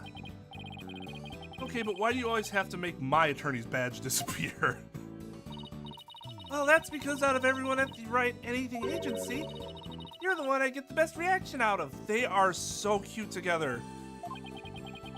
Like, as a, like, just... They're like awesome siblings. That's the type of relationship I wish I had with my sister. It's just cool. Not that my sister and I have a bad relationship. It got significantly better as we got older, but around this time, no. That was not great. That doesn't make my poor badge feel any better. Well, your poor badge doesn't have feelings, so. So I was told there's some references to older cases. Or are they from like old defendants? Or clients, old clients, I should say. I guess I shouldn't touch anything while Trucy's around. You shouldn't touch anything while I'm not around either. She read my mind. Oh, well, apparently I can't touch anything anyways. How? Oh, she's not 18 yet. I thought she was. Maybe I just read something in chat. Phoenix is 35.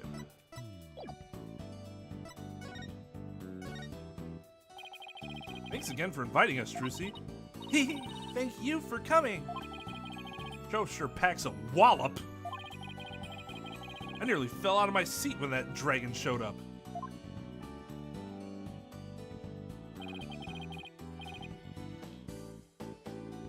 I love the idea that something packs a verb. Just a nice little, like, packs a punch, packs a wallop. Packs a verb, okay. And when it attacked you, woo! I was terrified, even though I knew it was all just a part of the show. A fucking mark. That's good, because that trick is the crowning glory of Act 1. Damn, that's Act 1? God fucking damn, that show is packed. Bird. Ah, see, yep, packed. Same wavelength.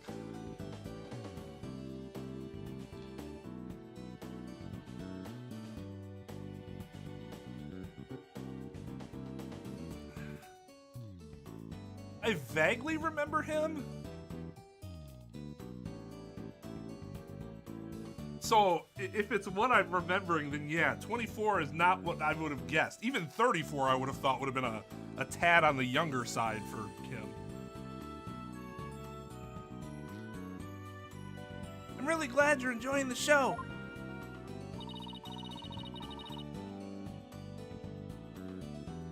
I heard your shows are completely sold out, Trucy. Will Powers was 23. Okay, that's really young too. Maybe that makes more sense then, because if Will Powers is supposed to be 23 and looks 23, then I can see why Apollo would be like, Athena looks like she's 12. Because Jesus fucking Christ. They say your fans were all over the tickets the instant they became available. Like hungry wolves going after their prey. Sounds like you've made a loyal pack of followers for yourself already, Trucy. You two are the only ones who got a special VIP invitation from me. Today's just a dress rehearsal for the performers, staff and friends, family and friends. A general probe, huh? That's what they call it. That's what they call it in Germany. Is it pronounced not like general probe then? General probe. I don't know.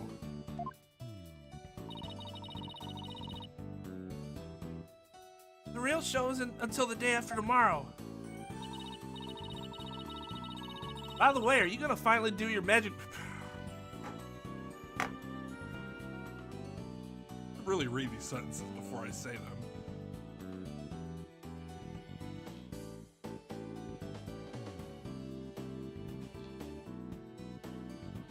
Probe? Probe?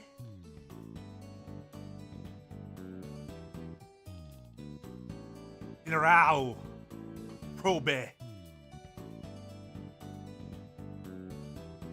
Okay, well, if I ever see that word again, which I'm assuming I'm not going to, unless Athena's fallen in love with it, I have a better understanding. By the way, are you gonna finally do your magic panties trick on stage after the break? Sorry to disappoint anyone who came just to see my magic panties. Stop! Stop! Why did we dedicate any more than the one line to it? Like, okay, I get they want to make a callback to their stupid fucking perverted joke before. Fine, whatever. You're gross, but get it out of your system. But no, we're gonna stay on that shit. But my next trick is completely new. I'm debuting it today. Hopefully it has to do with none of your undergarments. Ooh, a new trick, huh? Are you gonna chop Apollo up into little lawyer bits? Funny, I don't recall ever agreeing to anything like that.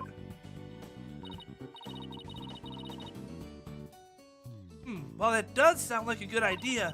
Today's trick is a totally new Troop Grammary original. The entire future of the troop is riding on the success of this new special new trick. That doesn't sound true. Sounds like even if you didn't do the trick, you'd still have a pretty goddamn big following. How so? Okay, so this is,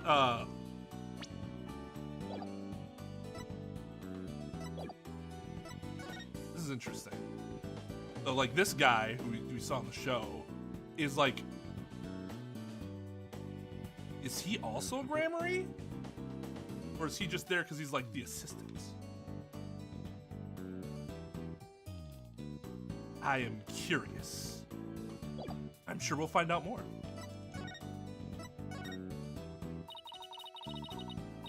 This show is really important to me. It isn't like any of the other shows I've done. As the rightful heir to the Troop Grammary repertoire of magic, this show is my final, wow, jumping the gun there a little bit. This show is my first chance to unveil the tricks I've inherited. Troop Grammary, huh? Yeah, I have a poster of them hanging right over there. Feels like it's been ages since I've seen a picture of them.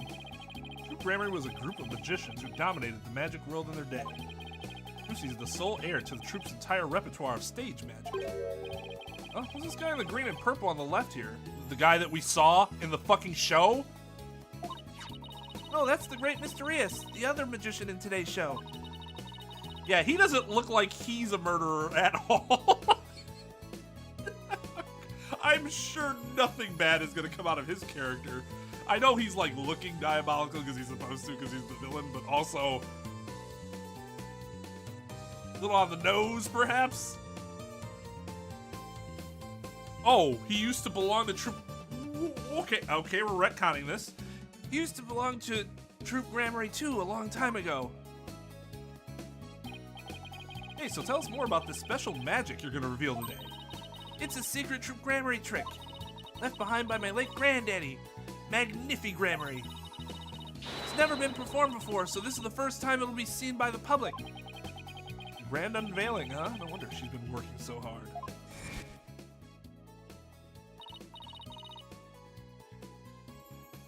Yeah, the Joker motif is,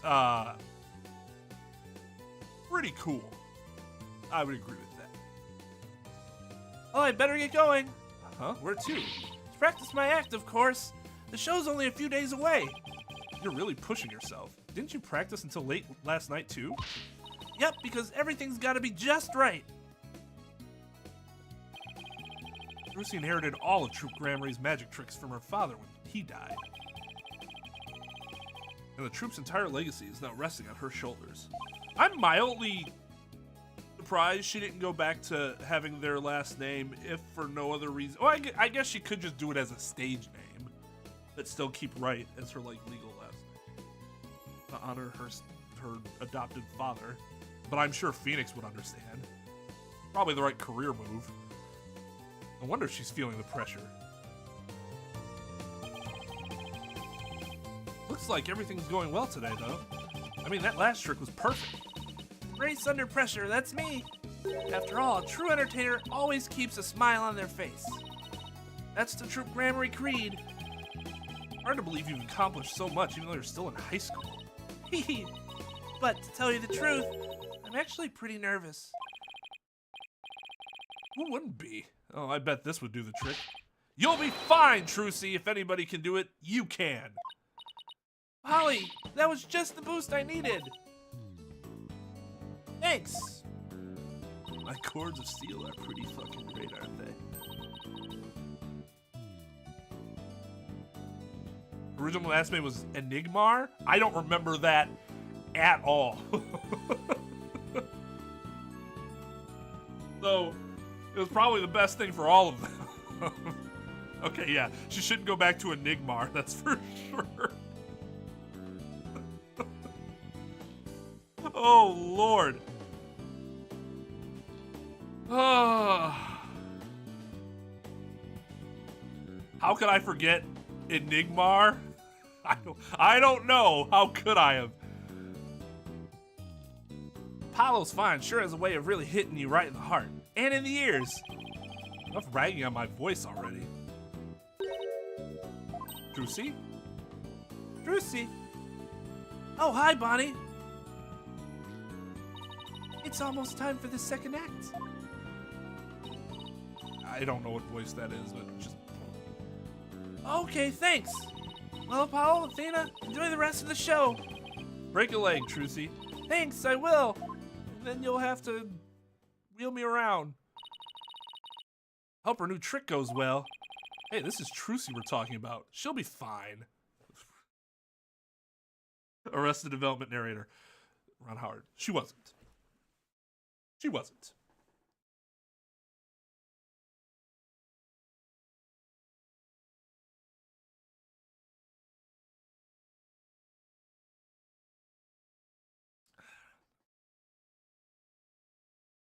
Yeah, Zach definitely had to shady. Definitely made the right move with that stage name.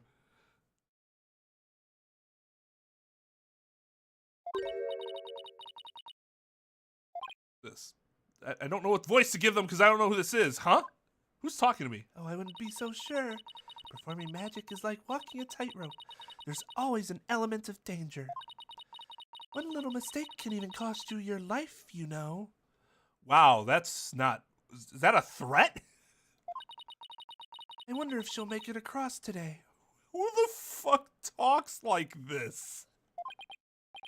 And what the fuck do you mean by that exactly? Hee oh, nothing. Now if you'll excuse me. She's a murderer, apparently. Or about to be a murderer. She's gone. What was that all about? Judging by what she said, I'm gonna guess she's probably a magician too. Come on, Apollo, we gotta get back to our seats now or we'll be late. Ow! Hey, stop pulling! Okay, let's see. I guess it's time to move back to the stage.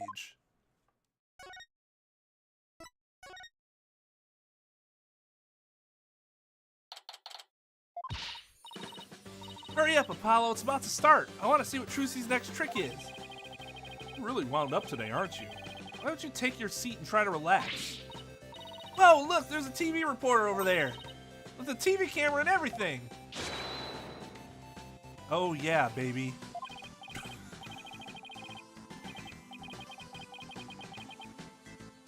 I don't know. What do you guys think I should do for... I don't remember what I did for Widget's voice.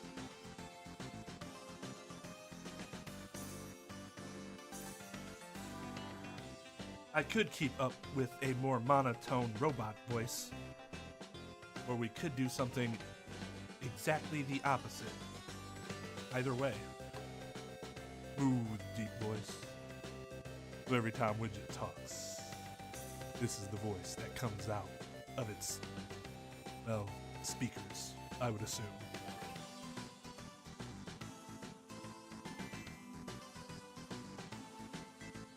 I did the robot one.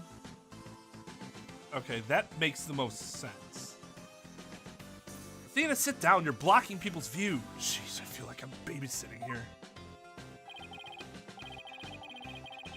Hello, everyone. I'm reporting from the beautiful Penrose Theater, where the public performance of Trucy in Grammarlyland begins in just 2 short days.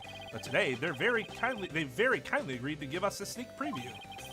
Isn't this exciting? Apollo, what do you think? Do you think I was on TV just now? How should I know? But if you were disgracing our entire agency, that's for sure. Hey, what the heck's that supposed to mean? Did I fucking stutter?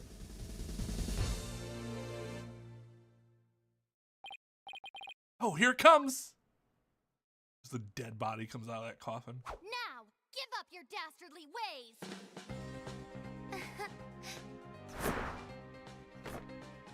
Huh? Over here? Oh, I forgot about the puppet!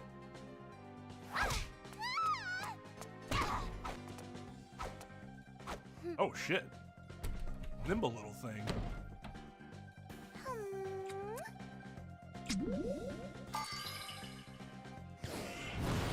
Okay, how are they getting that to move? Because, oh, probably like strings, but that's hilarious. And bring him back to life. Mr. Hand.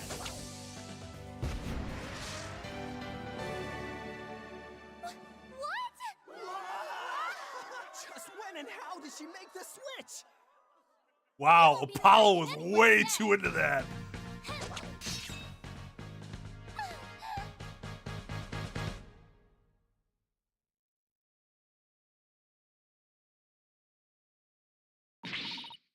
Wow, that was amazing. I have no idea how she escaped that coffin.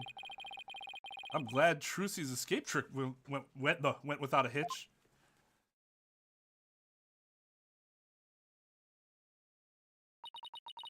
When I open the coffin, like this, inside, you see?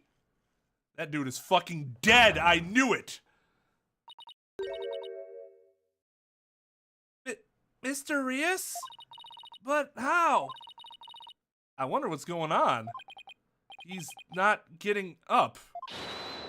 Eek! Trucy?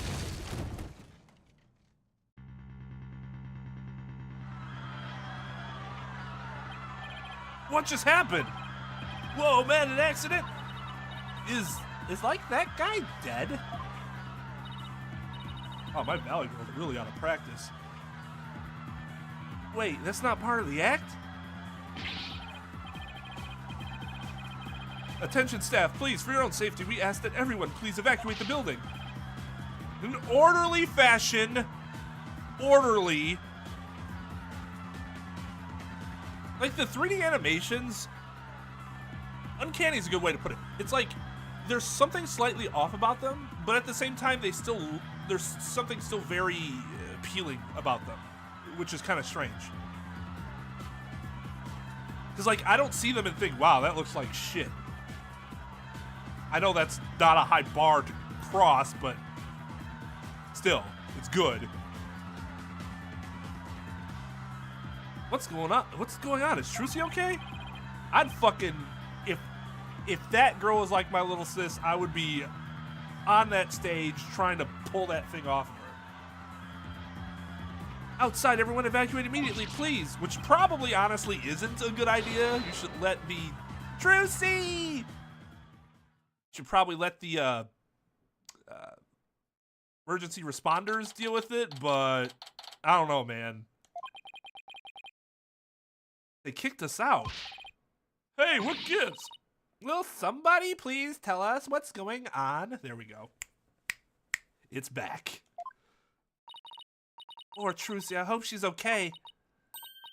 Hey, here comes that staff member from before.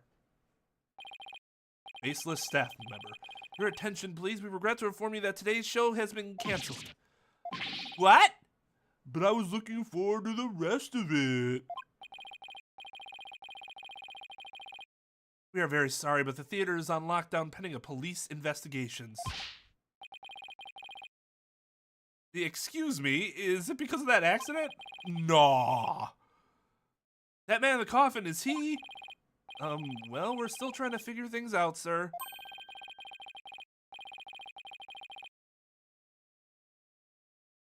But I can tell you that Miss Wright is fine. She wasn't injured, so please don't worry. In fact, she's being taken away in handcuffs right now. Thank goodness she's okay.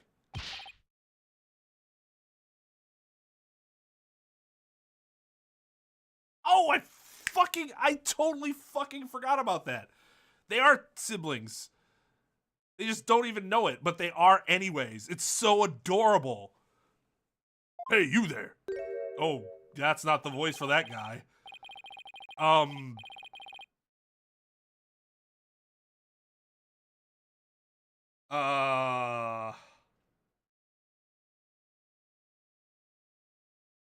It is Johnny Depp, and I don't know, I can't do Johnny Depp's voice.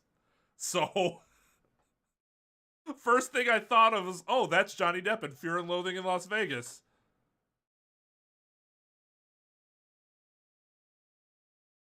Oh, yeah, I can see the Robert Downey Jr. too. That makes sense. I do think it looks more like Johnny Depp because specifically I think he looks like Johnny Depp's Hunter S. Thompson.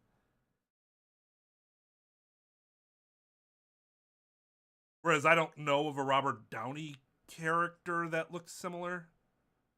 I mean, the face. Obviously, the face.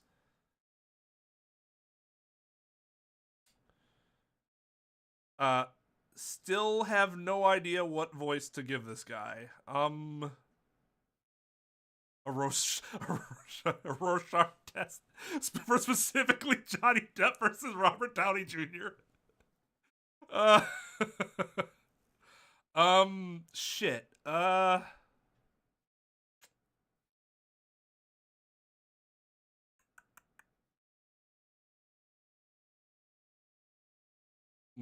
See, I feel like I can't do this man dirty. So it's got to be something fine, but also not lazy.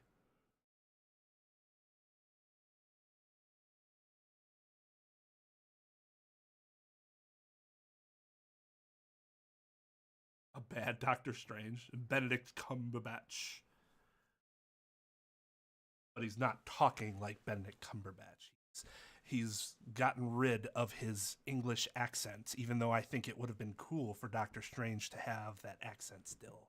But that's not the character, so I guess not.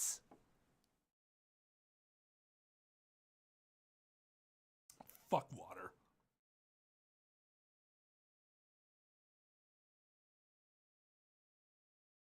Yeah. Don't I sound like Dr. Normal?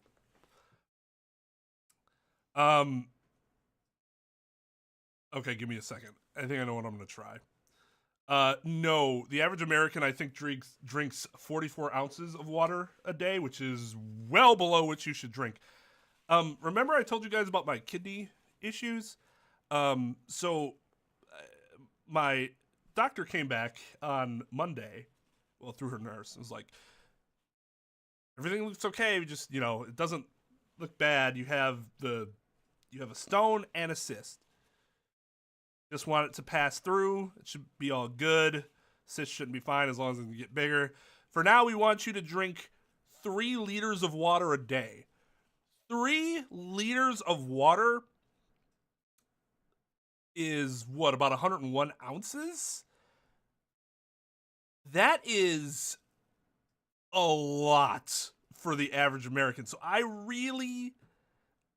was pushing myself to do 64, which is like the bare minimum that you should be doing a day. And now I have to add another 40 to it. So, yeah.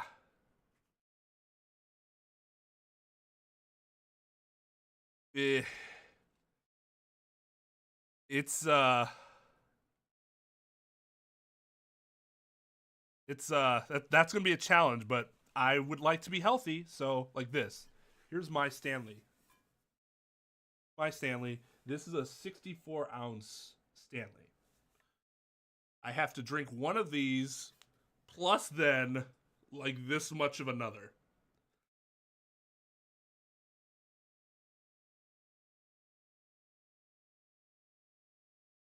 CJ being Canadian because who bags milk?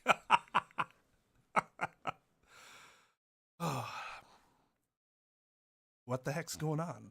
They wouldn't let me in. Me, for crying out loud. Oh, Mr. Reddens. There was an accident during the show. An accident, great, just great. That's all I need right now. Do you have any idea how much money we're sinking into this program? And you are? The man behind the scenes, that's who. This is a fine kettle of fish, let me tell you. Spinning all this is gonna be a real pain in my posterior, believe you me. Spinning, as in covering it up? Look, I gotta get inside. Seriously, can't a guy catch a break around here? I wish I didn't sound so nerdy. I feel like I have the cadence, but not the voice.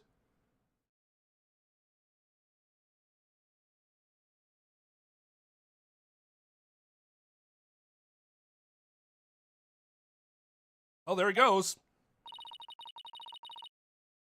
Why don't we go back to the office for now? Whoever suggested cocky, that's how I got into that voice, so thank you. I'm sure Trucy will call us once things have settled down. Yeah, I guess you're right. She calls from a fucking prison cell. Of course, they don't call from the cell themselves. They call from the phone room. Also, yeah, I did notice that coffee company's logo were burlesque legs or some shit. It's called Bunny, or just Playboy Bunny legs. This is quite the wiener dog. Look, there's Trucy. That is not what I just clicked. It's just like, there's Trucy. I'm like, excuse me? There's Trucy, front and center. So the show actually starts the day after tomorrow, huh? Well, that's optimistic now. I don't know if you've noticed, but you see that man in front of the poster? He's been standing there a long time looking at it. It's specifically looking down at the poster? Yeah, I noticed. And sometimes he kind of stretches his hand towards it a little bit. Well, I bet he's one of Trucy's fans. You think he's going to try to make off with it? I have a feeling it's not just one of Trucy's fans. Who knows? Oh, look! Guess we don't have to worry, haha. Every time the man reaches for it, the dog growls and pulls at his pant leg. Yeah, it kind of begs the... Oh! Begs the question. Is this the correct usage of begs the question? You guys don't know, we have a resident begs the question critic. And it's actually quite fucking humorous to hear him go off about that.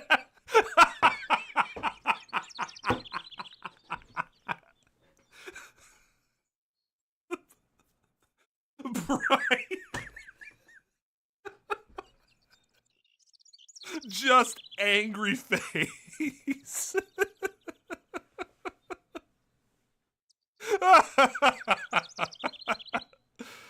Oh.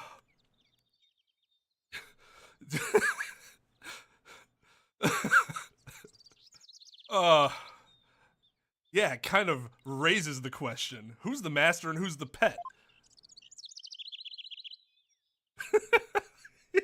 It just comes in fucking angry. What are all these weird objects anyways? Are those supposed to be modern art? I mean, you don't have to be an artist to see why that specific image is art. And how it's making you look like, or making it look like the 3D portion is both in front and in back is really cool. What are all these weird objects anyways? Are they supposed to be modern art? Like that clock. Is it just me or are all the hands moving awfully fast? I forgot that she says shit like this randomly. Caramba. Caramba. What kind of clock doesn't show the proper time? Is that part of what makes it art? Who knows? Hey, take a look at that man in the front of the clock. He's trying real hard to set his watch to it. Hey, mister! What is she doing? What an odd building. Oh, I also forgot that she's fucking Tony Stark. She's the real Tony Stark.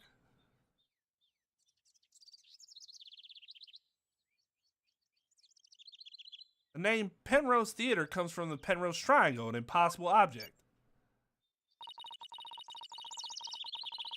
It's called an impossible object because it only exists as an optical illusion. Optical illusion? Uh-huh. Just like how that cube on the front of the building isn't really a cube at all. I also love how, like, it pops out. It looks like it could be a lot closer to you than it really is. Isn't it? It sure looks like a cube to me. It's just the way that it's shaded. The dark and light parts make it look like it's jutting outward towards us, but it really isn't. Oh, what? It isn't? Huh? Come on, let's take a look at it from over there. Okay. Oh, shit. What? You're right. That's so weird. I love optical illusions. So much. I don't fucking, like, get it in the first place until somebody explains it to me, but I love them. How do you get it? I think so. It's kind of hard to tell. Stuff that does not work well in actual 3D with eyeballs. Works best with 2D cameras. That's interesting too. All right, I think we.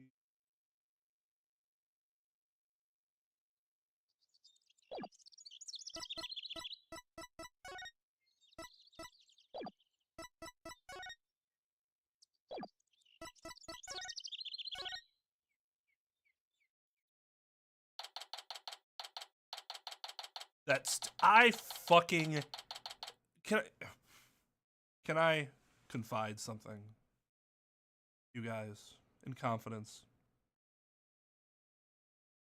I cannot fucking stand that stupid spaghetti prop. I hate it so much.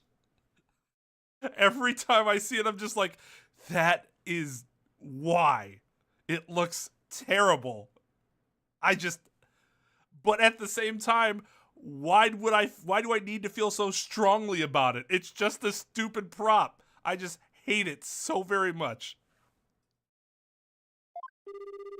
Ugh. That sounds more like more than 2 rings, personally, but it's no use. I can't get a hold of Mr. Wright. I wonder if something happened to him in Karain. Well, we got some stories for you. There might be nothing worse in this game than the magic panties in terms of like cringe.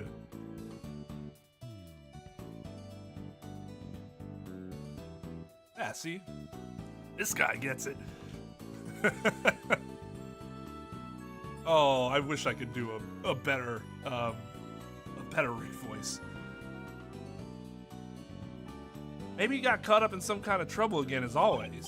Yeah, trouble's drawn to him like iron filings to a fillings? Filings. It's fillings, right? No, filing.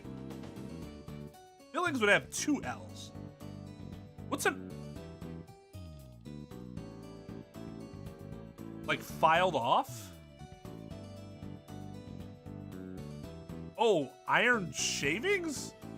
I legitimately have no idea, like, I have no concept of what you guys are talking about in terms of, like, real-world application.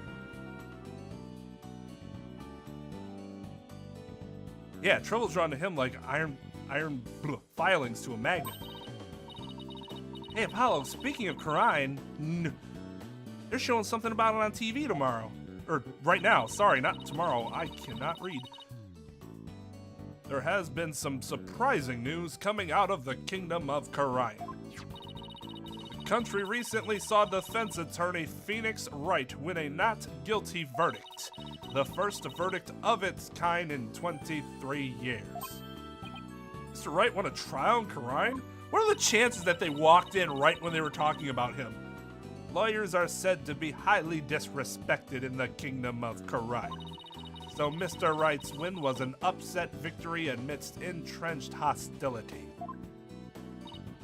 Wow, did you hear that? First time in 23 years. Yeah, you hear that publicity? Guess how much business that's going to drum up for us, fucking Athena? Nothing. Because nothing will make us money, because the plot dictates that we remain poor and destitute. And we can keep making jokes about it. Yeah, but what was he doing in court there in the first place? I thought he just went for a visit. No, he was in some kind of trouble, just like we thought. Yeah, being poor is low, random, funny. It's like, are you doing it because you wouldn't be able to justify the fact that this couldn't be his office anymore?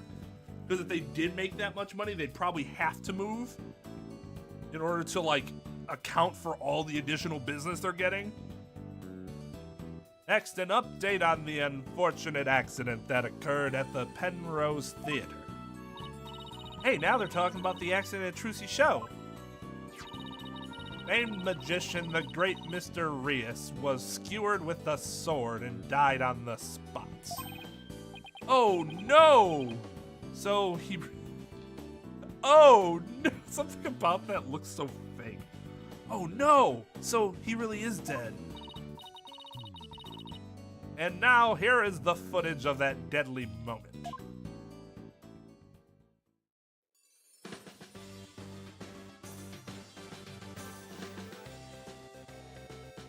How'd they do that heart effect?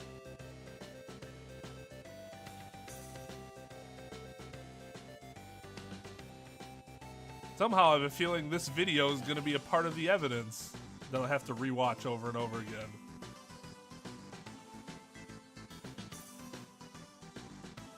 Does that sword look longer than it was before, or is that just a perspective thing?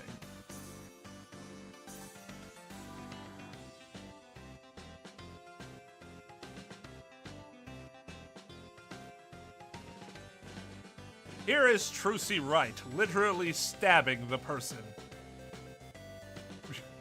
It's like this is dangerously close to a fucking snuff film.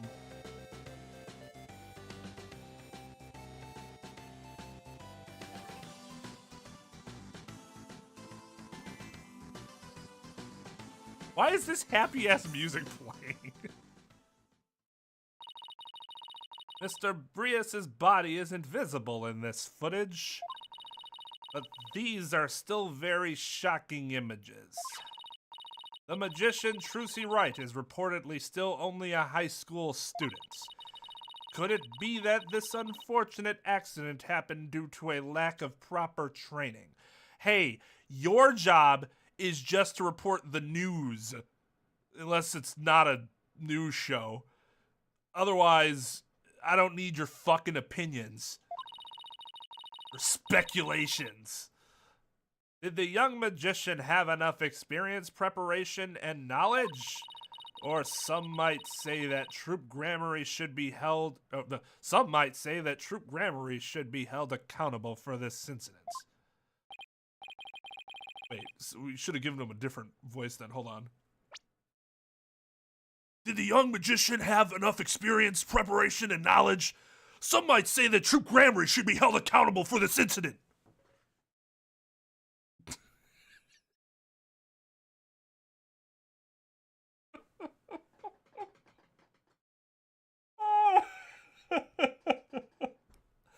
Oh, I hate that man so much. Oh.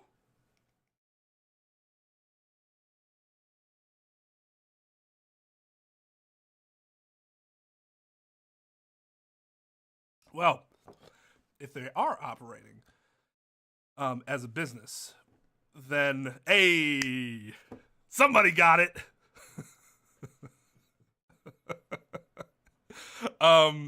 Then Trucy should be running it under an LLC, Troop Grammary LLC, to protect her from civil liability. Criminal liability is a little bit of a different issue then. Hey, what kind of biased reporting is this? Well, what channel are you on? Yeah, they're making it sound like it's all Trucy's fault. Oh, we've just received more breaking news. Oh my! The young magician in question, Trucy Wright, is now under arrest on the charge of involuntary manslaughter. What? We'll keep you updated as this unfortunate tale unfolds. Stay tuned! Trucy's under arrest? She can't be. That can't be. None of this makes sense. Paul, we gotta do something. Yeah, god damn it, Trucy. Let's get down to the detention center right away. Before I forget, I think I'll jot a few things down about the case. I'll just open up the court report with R. Oh, that you didn't actually want me to do that there. Look to this bottommost tab here with L or R to make a few notes. I can use it like a kind of to-do lists, as it were. Oh, not yet, though. If I ever get stuck, I can just refer to these notes.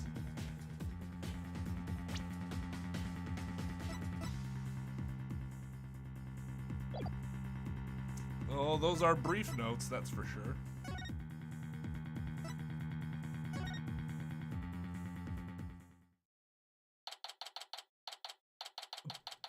To be fair, you know the type of person that would need those notes? somebody that only plays the game twice a week, I will almost certainly at some point need to refer to those notes, especially going from the Monday to the Saturday. You want me to tell a judge, let's open up the court report with R? Like, give me a second, judge. I need to open up my court report with R. Like, what the fuck are you talking about? Or Trucy. What can we even say to her? I don't know. Say what Phoenix would always say to Maya every goddamn time she was accused of murdering somebody. Oh, Polly, Athena. Trucy, are you okay? I'm fine. Don't worry about me. Saw the news about the accident on TV. Yes, I can't Houdini my way out of this one. I got arrested and everything. They say I'm the one who caused the accident. That's not true, right? To be honest, I don't really know. Yeah, from her perspective, it kind of looks like she did. Although...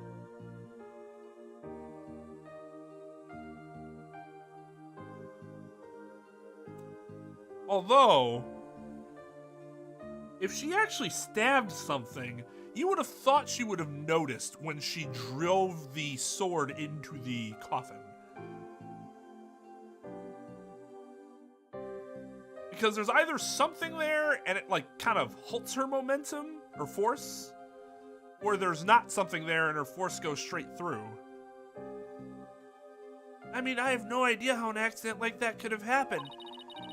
The trick went off without a hitch. I'm sure of that much.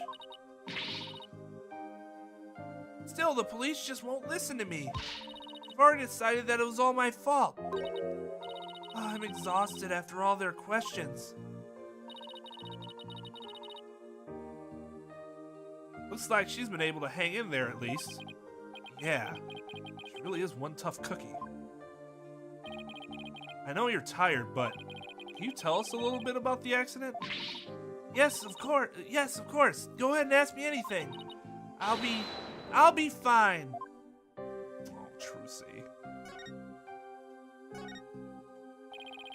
For starters, can you help us understand what happened?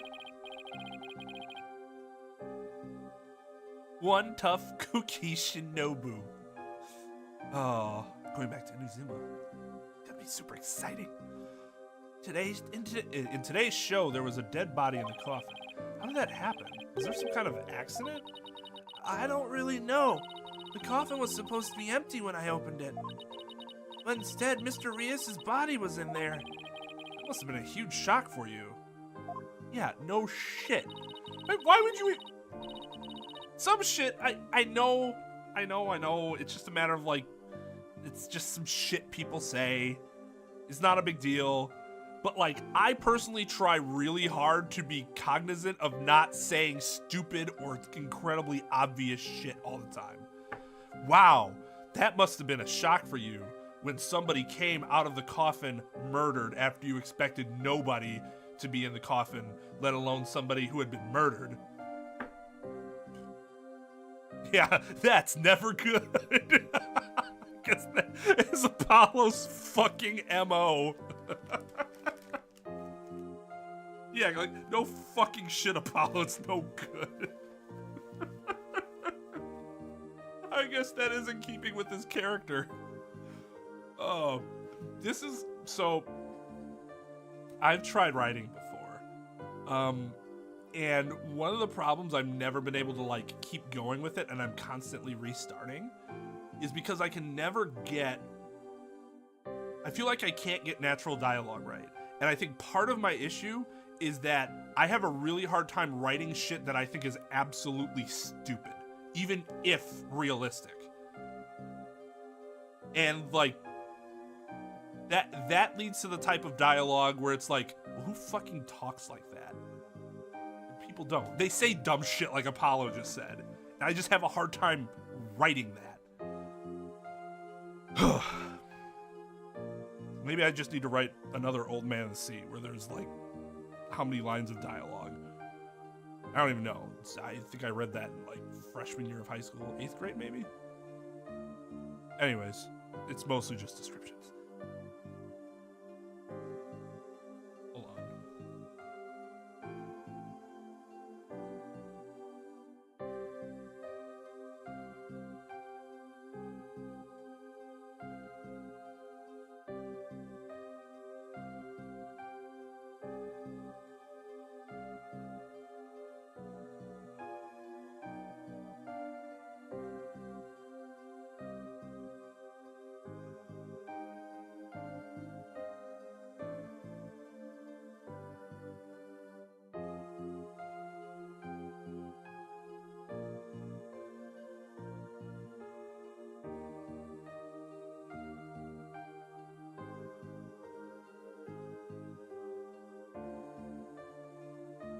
Just want to make sure that wasn't something.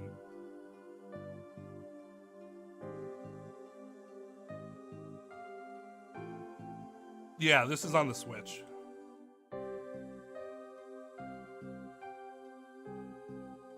I didn't even think of that as a potential benefit to having kids, Mike, but I'll make sure to add that to the list. I very much do want a child now, please and thank you.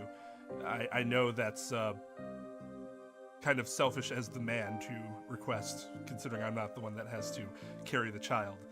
But I would like to, get to that process as soon as possible.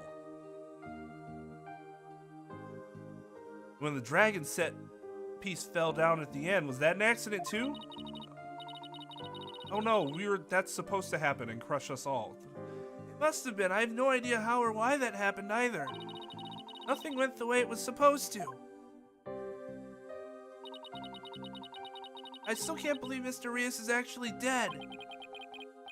As tough as she is, this is obviously taking a toll on her. It was super obvious that when they had like that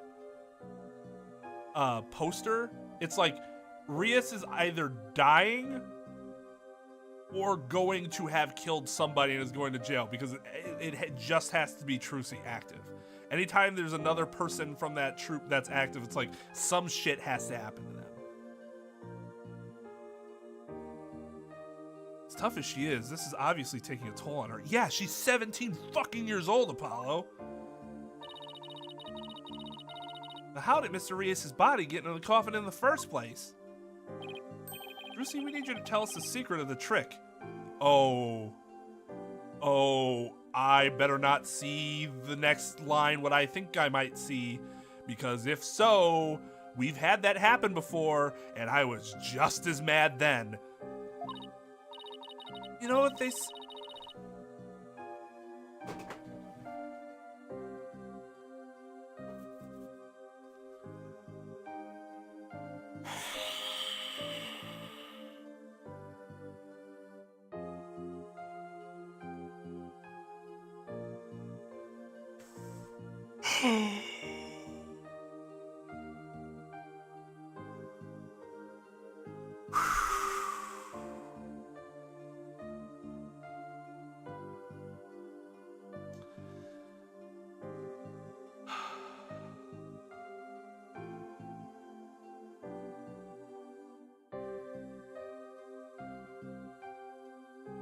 Okay.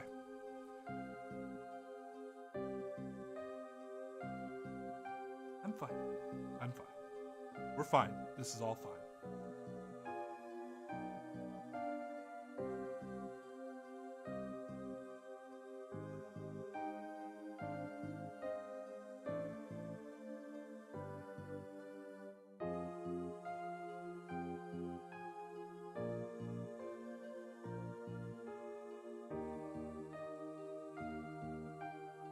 Captain Morgan will also make this more fine than it would have otherwise been.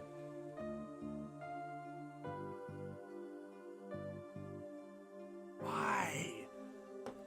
This people, okay, speaking of like shit normal people wouldn't say, this would not happen.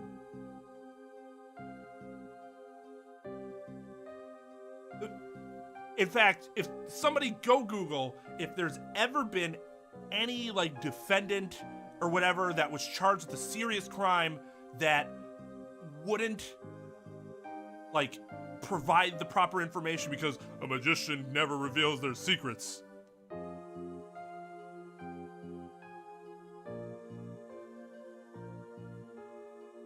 Exactly, G-Man.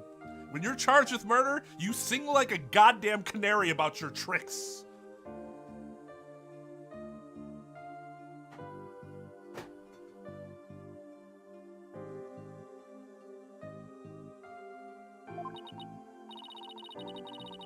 Thank God.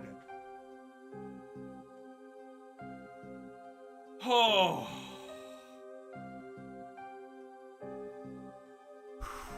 Trucy.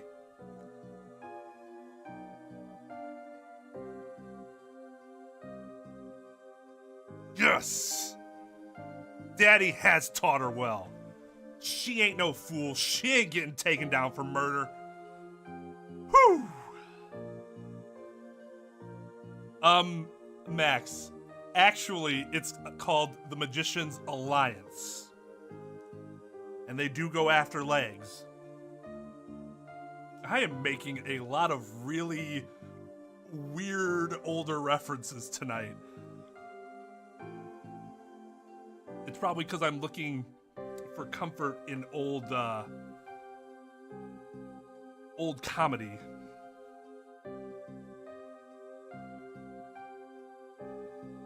Well, I say old. This is 20 years ago. But I was in college when that shit was happening. 2004, I think?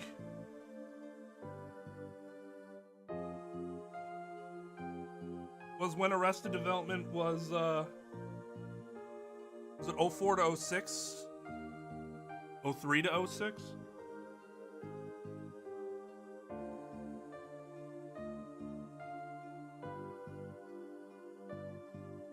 So you were 1 year old. So you probably weren't watching this random English comedy.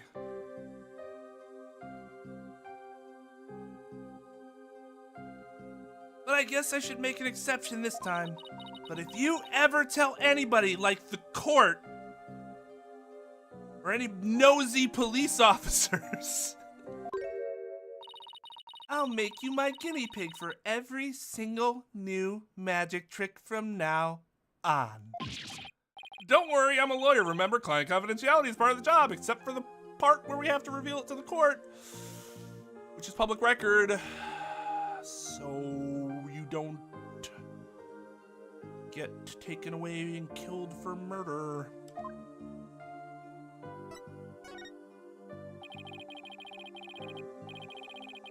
The court isn't a people, but people have access to the court. So let's call this trick Trucy's Great Escape. How did you get out of the coffin? All right, here goes. I'll reveal the trick just for you two. And the guy behind me that can also hear. The eyeless man. Prepare yourselves for an exclusive explanation by magical girl Trucy Wright. That dude's in the background like, oh, fucking write this down. Tell everybody.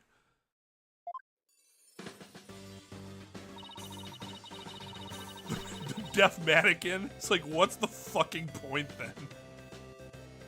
To be fair, that guy hasn't snitched in the past. Remember when Ungard was like, by the way, ha ha ha, this is who I really am. I murdered somebody. And that dude just sat back there like, or stood back there like, I didn't hear shit.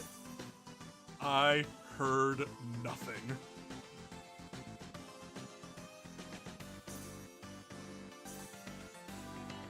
Technically, Lugia, and maybe this isn't the case anymore, but all right, like that is not correct.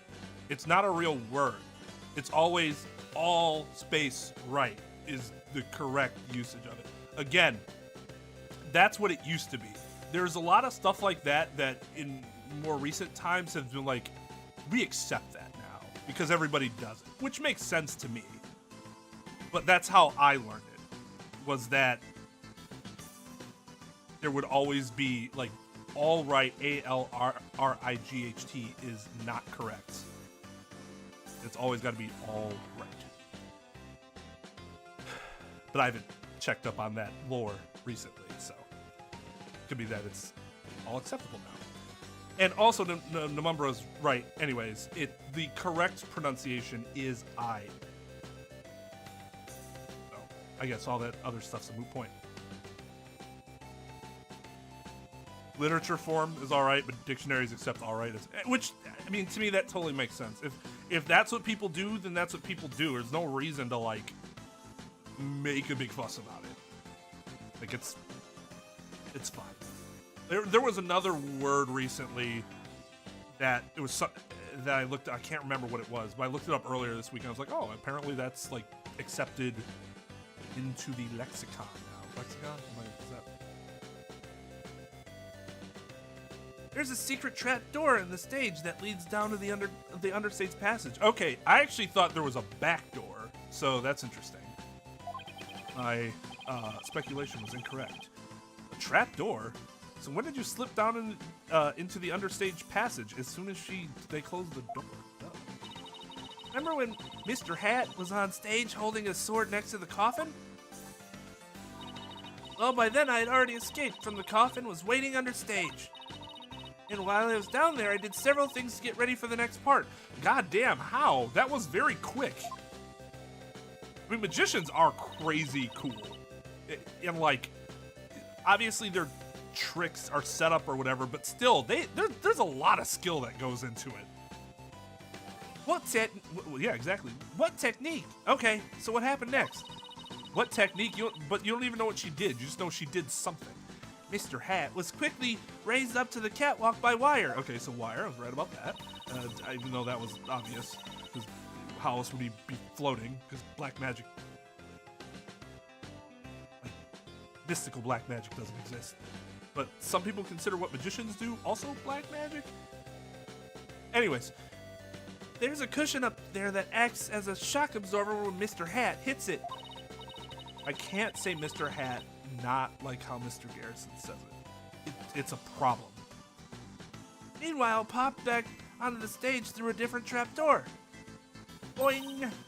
And voila, the switch is complete. I remember when I first started playing these games, and I don't think I had ever seen, or at least I couldn't remember seeing voila written before. And so the first time I saw it, I was like, Viola.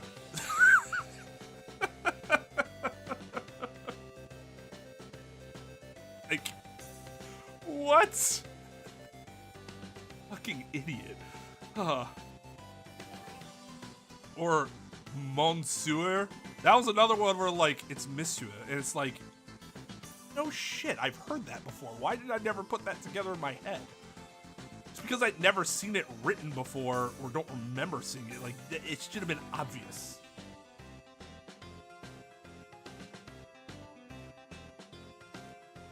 Yeah, but that's my point. I've heard the word before, but I did not remember ever seeing it written down. So I was like, what the fuck is that?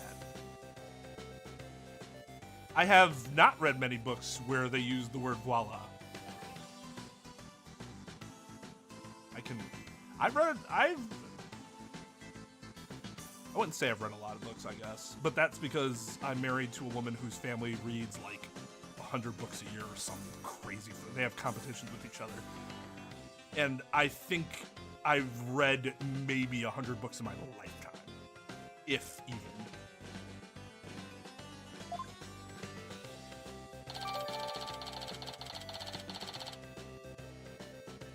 Oh, Viola! I remember her. She was something. Ooh!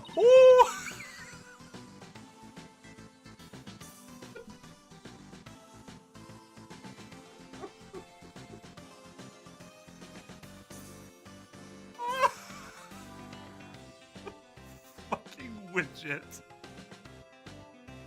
I don't know what it is, but any like thing that just has that fucking face every time in my head, like, woo! Oh, I forgot, Oddity. You guys have seen the movie Oddity. That happens with this like mannequin thing. And it's just sitting there like, every time it popped on screen, I'm just like, ooh, but I kept doing it out loud, so my wife, she's like, shut the fuck up. Like, yeah, that's fair. That's fair. When they're all erotica novels from the grocery store checks. Hey, those are still more books than I read. I had no idea all that was happening. I was convinced you were still in the coffin. That's what professional magicians do. They make their audience see something that isn't really there. In other words, you make us see illusions. Illusions, Michael. We call it misdirection. No, apparently you actually call it, some people call it illusions. But yes, it is misdirection. Oh, we keep you busy believing one thing, we're busy making something else happen. What we say is there really isn't, and what we say isn't there actually is. I get it. It's kind of like a magical bluff. But there's no escaping the fact that the victim's body was actually in the coffin. It wasn't empty like it was supposed to be.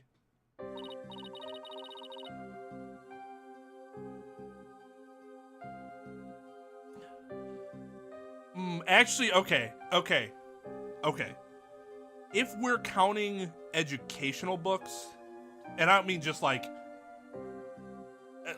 mean like case law books too, for the purpose of learning case law, and not just like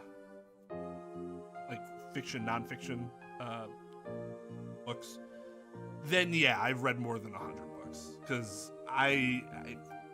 when you've been in school for 8 years, you read a lot of, when you're in college for 8 years, you read a lot of textbooks in addition to through high school, or what do you guys internationally generally call it, secondary school? Through that portion of it too, obviously you're reading a lot of books. So I guess I've read more than 100 books still. You include those. Yeah, that's the part I don't understand. Last thing in the world I expected to see in there was Mr. Rias. Oh, come on, the last thing in the world? I think the last thing in the world you would have expected there, other than Mr. Rias, would have been your dad, because he's not even supposed to be in the country. That would have been even more surprising. Okay, I'll stop being a dick. Just a figure of speech. Did he have climbed in there by mistake? An elephant also, considering it generally can't fit in that coffin, was also pretty valid.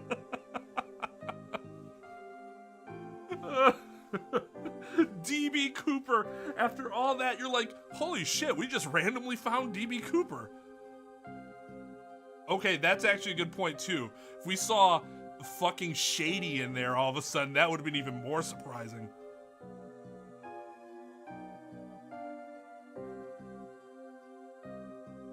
These are all great suggestions, and exactly why I don't use that figure of speech, because I think it's incredibly silly. I should get back to asking Trucy about the accident. Can you tell us more about the victim?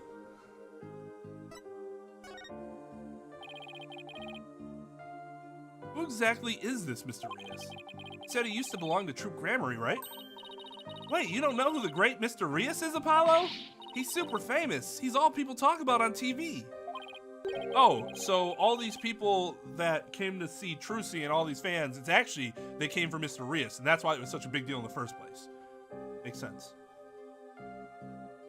Like, are we just gonna gloss over that? Like, if he's that famous, shouldn't he be getting some props as to why this was a big deal?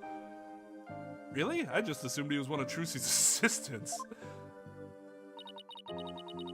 Way to diss the dead, Apollo. Way to diss the dead. To be fair, when your face is always plastered on a computer screen looking up case law or writing briefs or outlines for litigation the next day or whatever, it can be kind of easy to be isolated from the outside world. Although these days it's a little more difficult, since at the bottom of the Windows bar, it's always some shit's popping up like 20 degrees Fahrenheit, mostly clear, and then it's like thousands die in like wildfires or whatever, and I'm like, shit, okay, I gotta check and see what that is. One click of the button and the news thing pops up. So it's a little harder these days, but they still are not technologically advanced, apparently, in terms of their ability to use that sort of OS, maybe. So how did the two of you come to perform together, Trucy?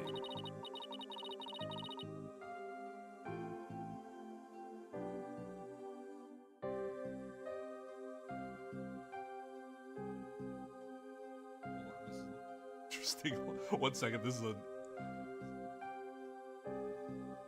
Oh, okay. I thought that might have been immigration news. It is not. Although, also not bad.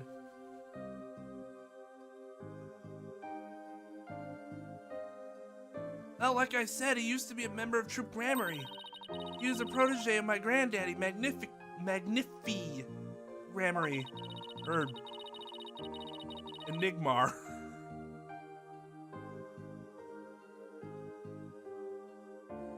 Hydrated indeed.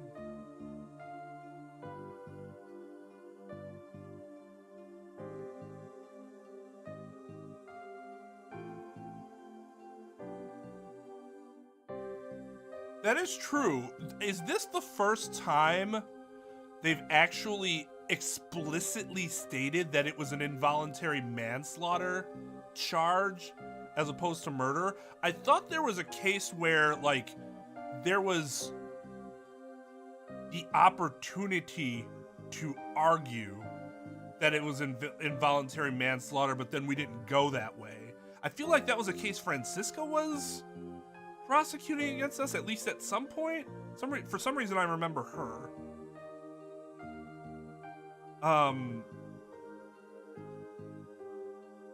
But 2-2. Okay, so yeah, I was right. It was a Francisca case. Yeah, that's right. That's right. She tried to lead you into that. Because then at that point, it's still that, you know, there was, that person was still the individual that killed. Yeah. Okay. So I'm not misremembering that.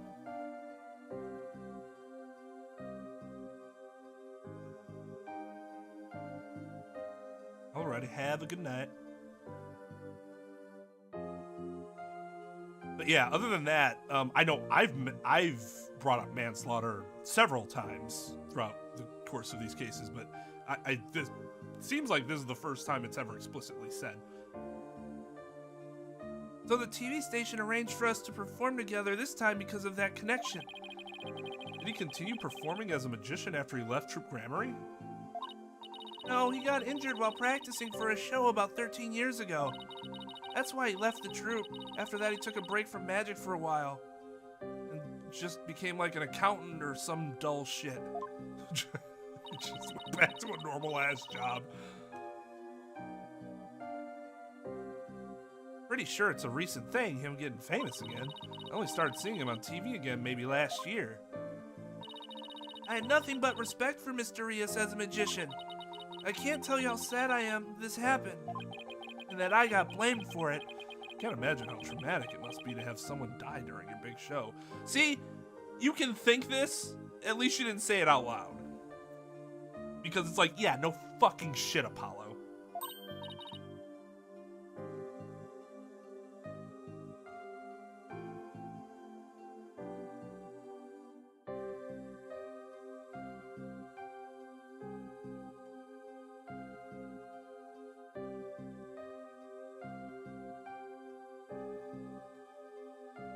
You know what I'm excited about? Yeah, you probably got some loser job like being a lawyer, fucking moron. I am interested in seeing who our detective is. Because if it's not one of two people, I'm going to be sad. And I'm really rooting for one person in particular. Oh, but hey, don't worry, I'm fine. I have to stay strong for my fans. Oh, my bracelet is reacting. People tend to unconsciously tense up when they're trying to hide something. Pick up on their distress. The bracelet around my wrist starts to feel tight. I guess this means that Trucy is trying to hide something from me. I guess I should give my bracelet a tap with X. Just say, there we go, Mike. Hold on, Judge. I need to add something to my notes with the tap of X. Like, the fuck are you talking about? Get this fucking idiot out of my courtroom.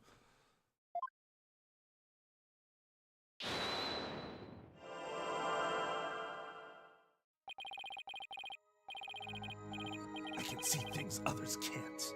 The slightest twitch, gesture, or change in expression. Okay. I know this is nitpicking, but bullshit.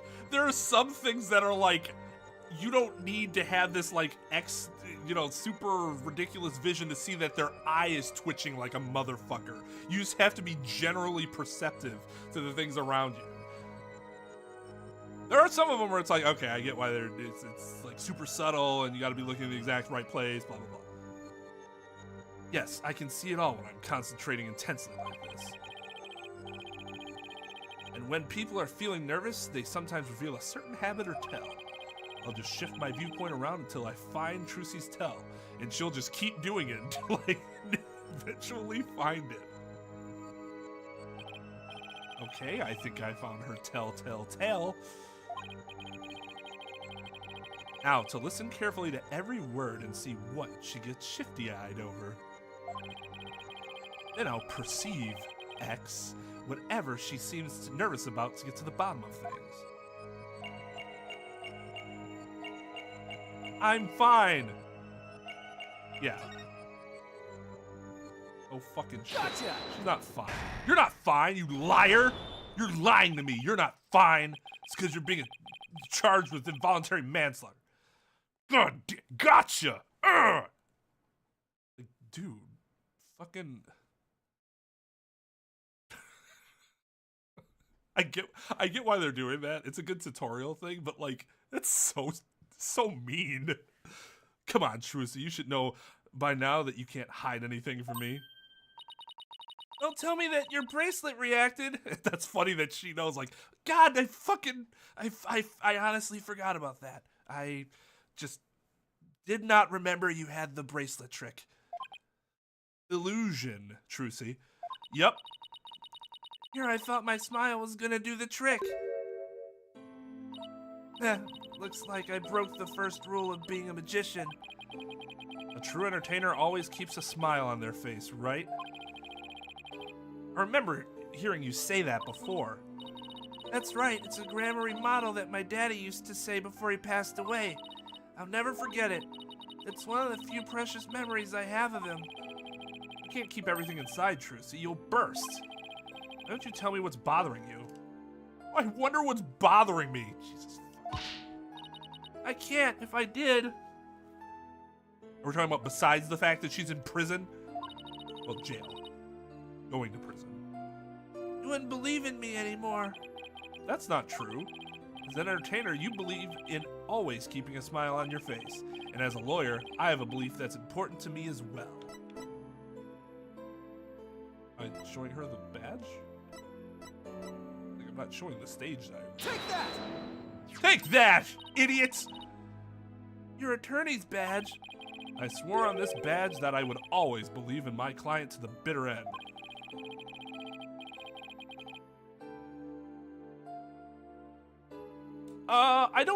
I honestly don't remember if they do the jail-prison. Yeah, they do the jail-prison dichotomy.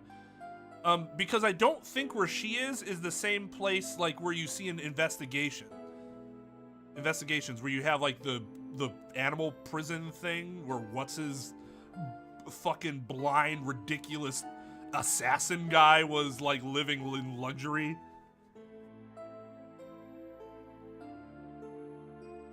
Yeah, I think you're right. It's just that they don't call it jail, they call it detention center. Whereas in the US, we refer to the detention center as jail. Yeah, Dojin. That's the cornerstone of being a good lawyer. Mr. Wright taught me as much. No matter what you tell me, I'm going to keep on believing in you, Trucy. All I ask is for you to have a little faith in me, too. Alright, thanks, Polly. Oh, look at that face. That's a new face.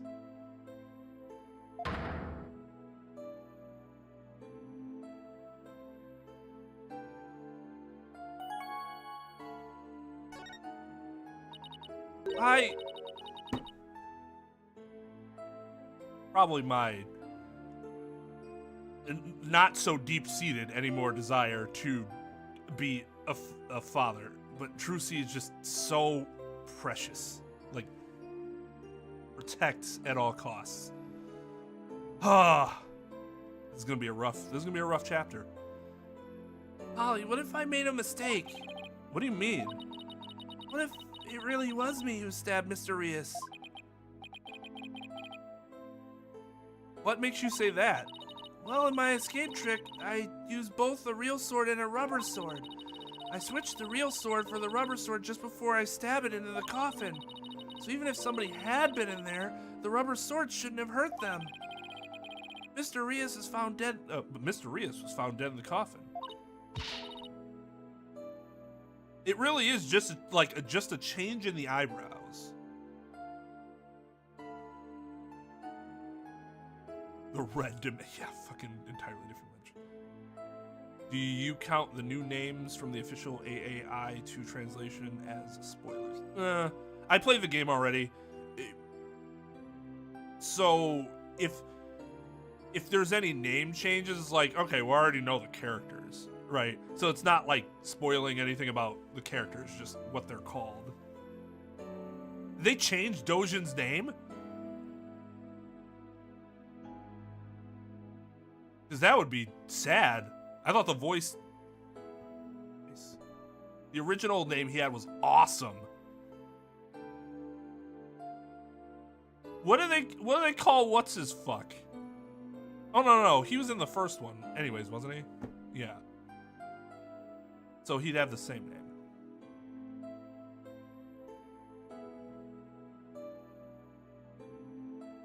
Well, just because the translations were done without reference to the fan translation doesn't mean that they couldn't have independently come up with the same thing. Unless they very intentionally avoided doing anything that the fan translation did.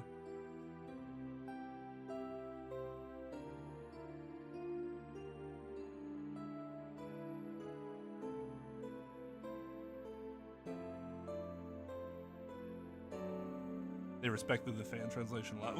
Well, yeah. So, like, if you could independently come up with the same name, or very similar, there's no reason not to use it.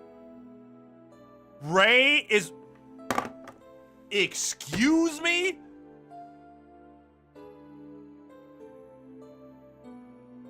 Eddie Fender? Bravo. Bravo, guys. Excellent. Saxo Fender?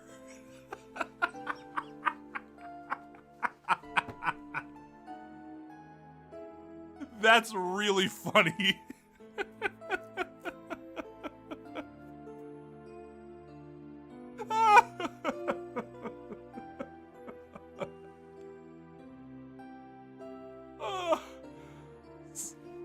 Simeon Saint. That one's pretty good. I don't really have a problem with that one. Sebastian Eustace Winner? Blaze's Excelsius Winner? How are these names, like, strictly worse? That's impressive.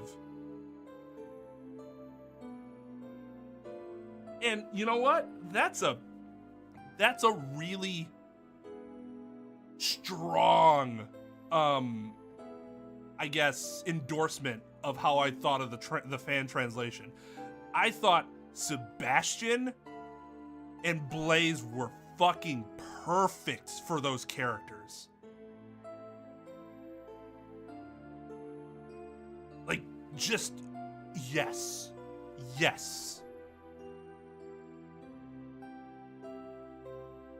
But I understand that they were also less... Well, Sebastian was less of a pun. But... Lawrence Needler? Okay, that's actually not that bad. Judge Courtney is Verity Gavel? I don't like that one. That one sounds a little forced.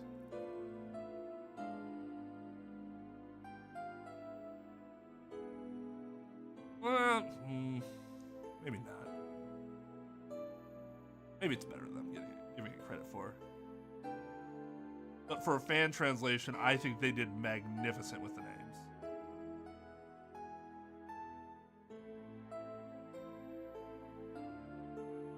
Yeah, I mean, that's the thing. It's been around for so long. The community isn't just going to be like, oh, okay, sure. Like Gavel, like that. Is that what you mean by the pronunciation?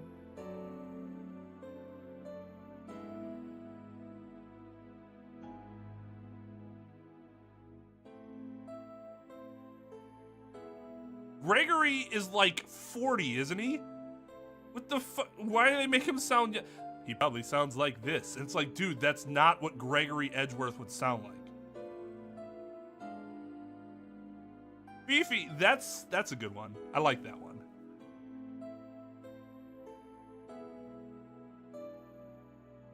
Okay, this is the one I was curious about. So, Dojin is Bodhidharma Canis. That's just not a cool assassin name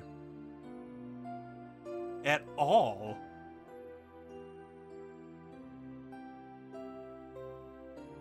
Okay, I like the J one. Rocco Carcerado? I think that actually sounds kind of cool.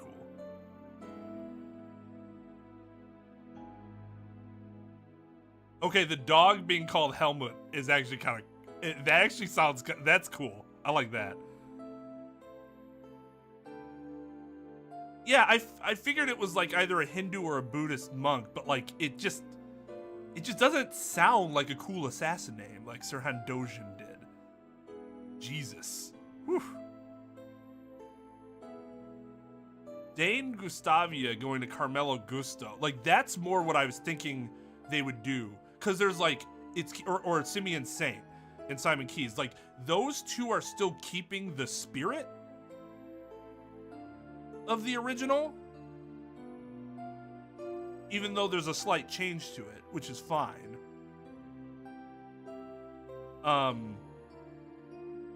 But some of these are just completely different. Jeff Masters and Samson Tangaroa. Like, okay. Well, see, I would agree with Ray Shields, but if they had changed it to Saxo Fender, then you know what, I would have been for that one.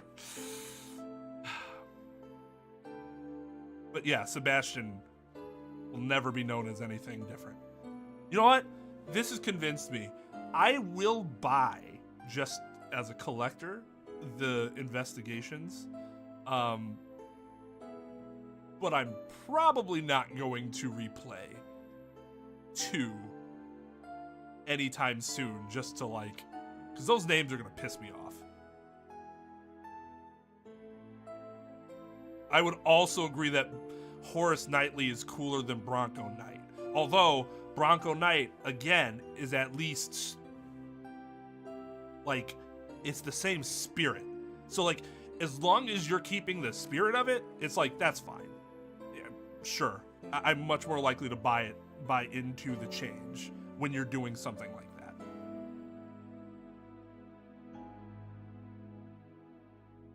Because you're just changing horse to Bronco instead.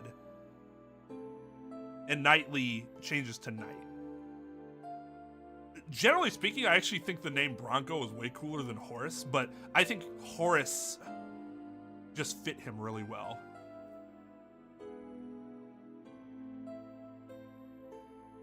There is an original and a changed if the official version explicitly recognizes that there was a prior version. If they allegedly had a lot of respect for it and took it into consideration, then yeah, there actually is more of an original and change then. Because that they're not independent in that case, if they are explicitly considering what came before them. It is an unruly horse. I mean, I think the name's just cool. But the word's just cool. Bronco.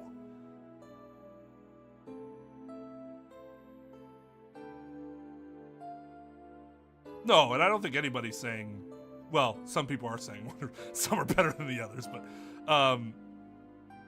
I assume if you're just telling me what the change was, then you're just change was.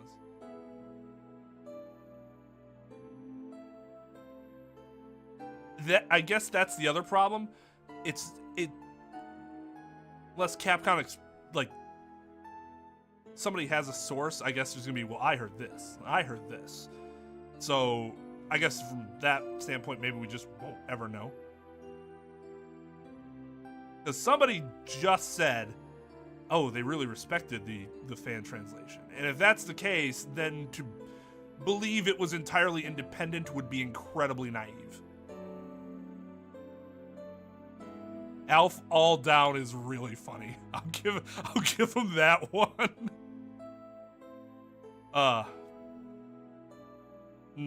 See, yep, I don't. If you're aware of it and you have some level of respect for it, you're not avoiding it. Or if you are explicitly avoiding it, then that also shows that there is an original and a changed.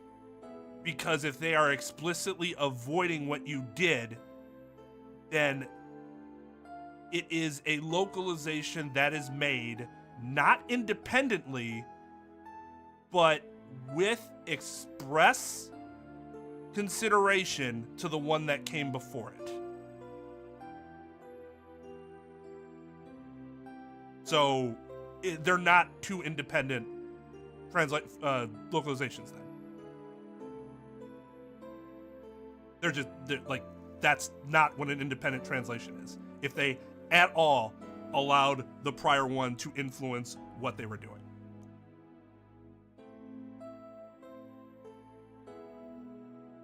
Okay, sorry, back to the game. I know, it just doesn't make any sense. I know I swapped the swords. You're absolutely sure? Positive, I practiced that trick hundreds of times with no mistakes. I remember very clearly swapping the swords this time too.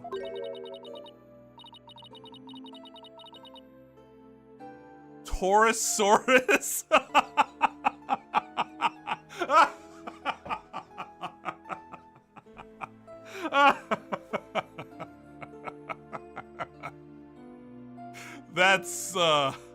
That's pretty fucking funny. Oh God. Whew. Oh, that's really good. But could I have made a mistake this time? Could she really have? Well, I better get going. Huh? Where to? To practice my act, of course. The show's only a few days away. It really oh, we already did this flashback twice already. Well, I guess that's the second time. Maybe I really did kill Mr. Rias. Trucy. The worst possible mistake I could make. Such a horrific accident right in the middle of my show. And yet all I can think about is, now that this has happened, Troop Grammary will get its performance rights pulled. There will never be another show. We really should worry about you not getting convicted of involuntary manslaughter first. Okay, so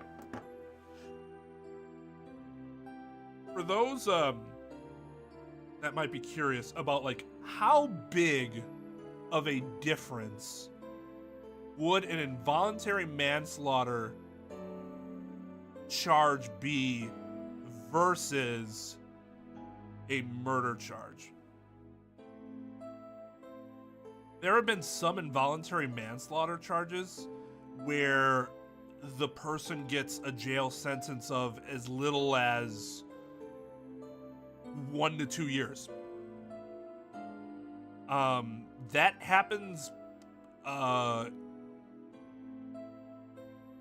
of the ones I'm specifically thinking of was an NFL player killed someone while driving drunk.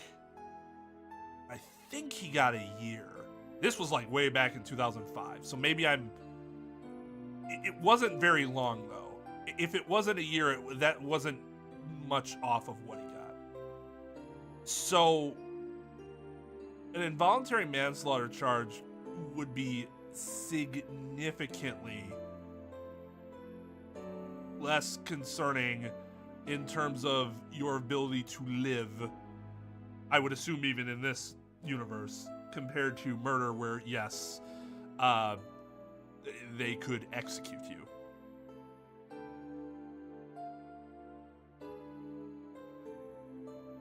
Well, the thing about the death penalty thing is that, is it ever, like, most of what I know about that, I feel like comes from fans and not the game itself.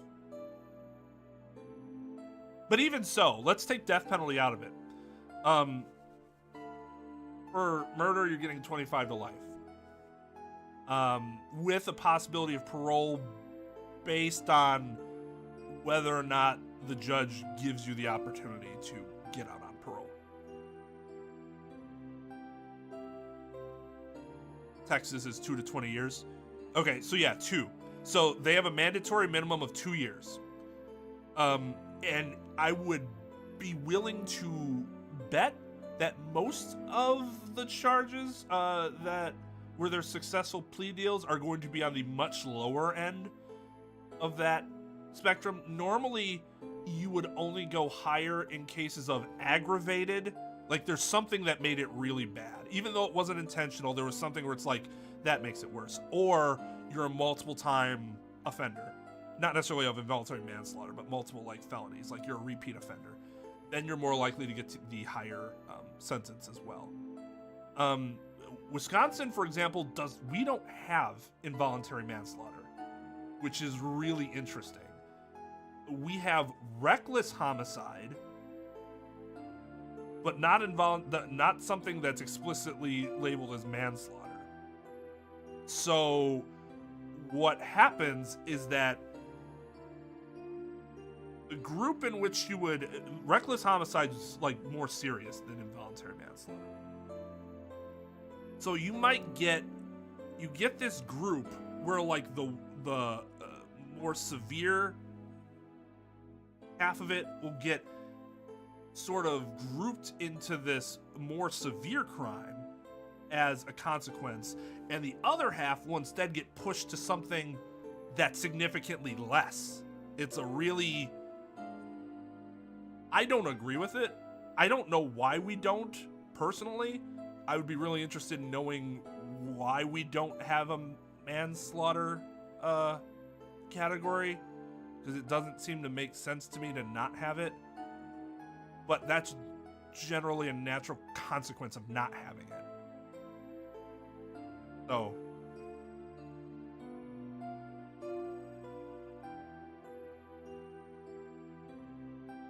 that's true, and the game will change how it wants when it wants.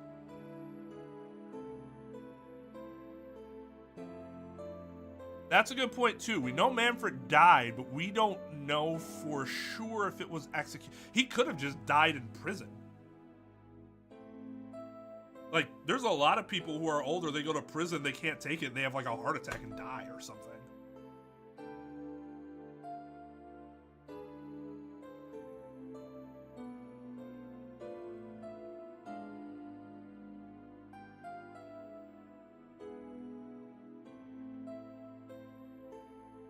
Was Falls... I don't remember. Was Falls confirmed to have been killed? It's been a while since I thought about that case. Oof, jeez. That fucking case.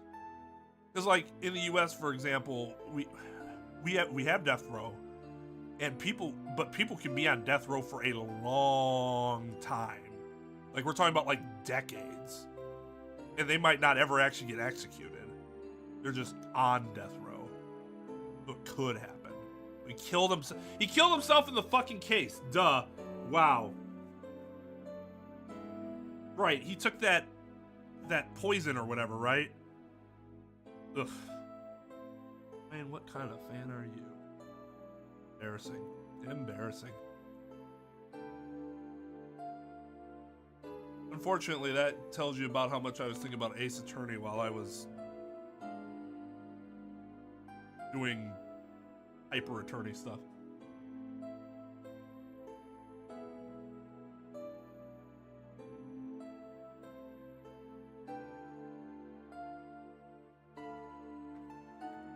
The only confirmed execution was Dahlia and Joe Dark. So we know they have it. But that also doesn't mean, I mean, like, there are states that have the death penalty here, but not everyone who is charged with murder goes on death row. It still depends.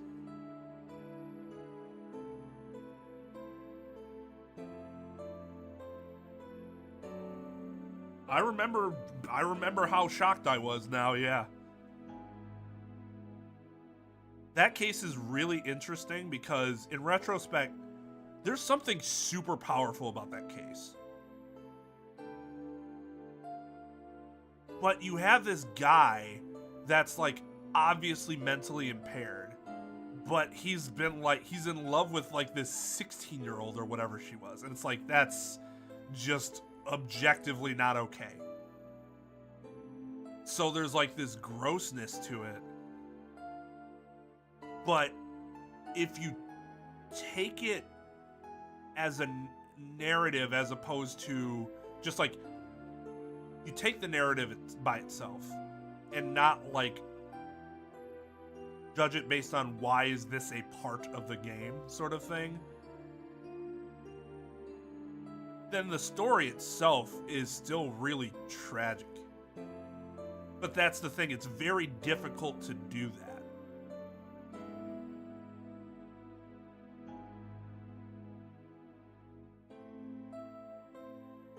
Music is making me reflective.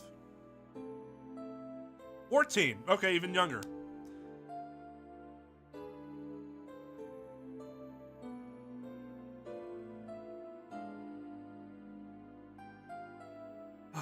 That's always a case that, like, whenever I think about it, like, how I rank it, I go back and forth on. Everything my family worked so hard for will be gone forever, and poor Mr. Rios will have had his whole life and a great career ahead of him. I ruined everything. I would like to say that this is very good. I think it's a very, like, it should happen. But, like, sometimes things should happen and games don't, stories don't do what they're supposed to do. But this is super impactful right now that Trucy, like, doubts herself. Makes a ton of sense, given everything that happened, totality of the circumstances. And as a character that you know, have known for a long time at this point, and are in the shoes of a character that has been through so much with her, it becomes even that much more highly impactful. So I think they did a really good job with this, this sort of emotional scene so far.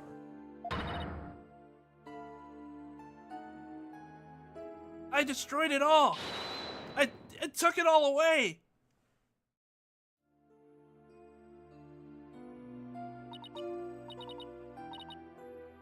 Dahlia, I would agree, is still the most evil because she was legitimately a fucking psychopath. Like, that's the type of person where people will say, that's the devil incarnate, or whatever your, you know, evil religious figure, whatever would be. And you're like, even if I do or do not believe in that sort of stuff, this is the type of person that makes you think, huh, maybe. Because I could not fathom what goes on through somebody's head to commit those sort of acts.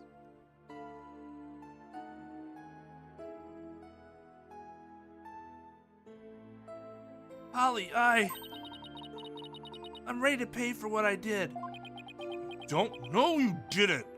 Trucy, I don't think you did anything wrong. There you go, Paulo. My man. You don't?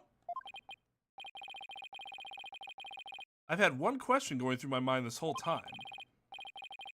Was this accident really your fault?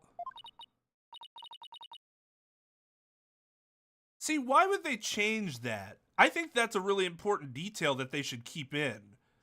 Like, Morgan Fay was given the death sentence because she did some fucked up shit, and she was executed for it.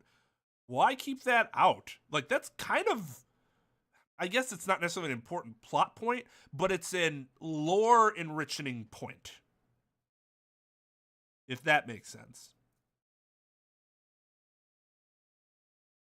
What do you mean? I don't have any proof or anything, it's just, I don't think you'd ever make a mistake like that. Apollo! I saw how hard you worked on your tricks, staying up late every night to practice. And I know you. You always get everything picture perfect. Nobody's perfect all the time. Still, I think something else caused Mr. Rios' death, not any mistake of yours. After all, you're sure you swapped the swords, right? Yes, I remember doing it. Yeah, flashback. Hey, you're staying up late again? He just had the flashback like 3 minutes ago. That's funny. Then I just know it wasn't your fault, Trucy. What? How can you say that? We don't have any proof it wasn't me. Well, they have to prove it was you. So, I mean, we'll go from there. I mean, I know you're a great lawyer, Polly, but I believe in you, Trucy. And I believe in your skill as a professional magician. So I'm gonna prove your innocence. Don't worry, you're going to be fine. I hate sad Trucy so much. Oh my god!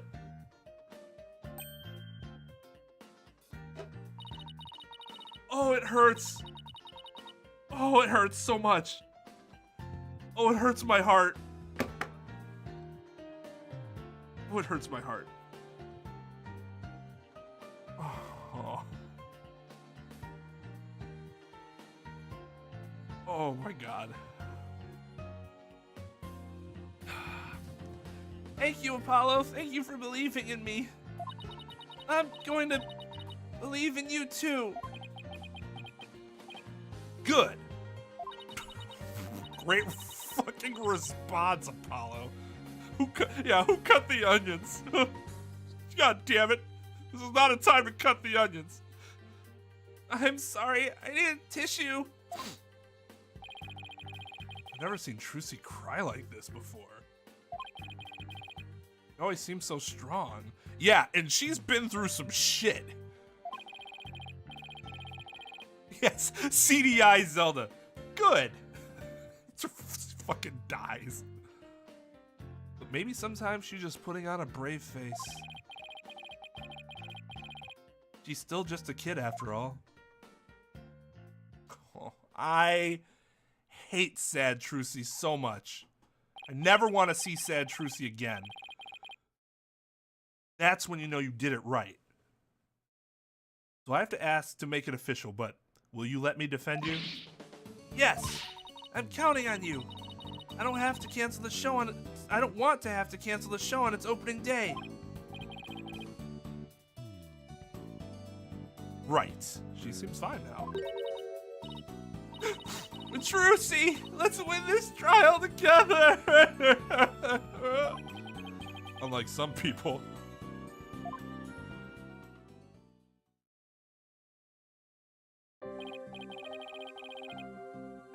Oh, you think Apollo's on the other side of that the glass? Like, good.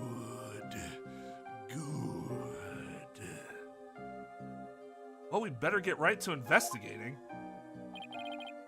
Come on, Athena, wipe that nose and let's go. Excuse you? Do you see any snot on my face, Apollo? Eesh, talk about an emotional roller coaster. We'll need to investigate the stage at the Penrose Theater where the body was found. Yeah, I hope no one will try to stop us. You're going to the Penrose Theater. Can I ask you a favor? Of course, what is it? I left a very special notebook behind in my dressing room. Sure, we can pick it up for you. That notebook is really, really important to me. I don't know what I'd do if anybody read it. Ugh. Well, now I have to fucking read it, so thank you for making that, like, a foregone conclusion. Oh, I wonder what's in it. Notebook is in my blue handbag on the table. It's big and black. You can...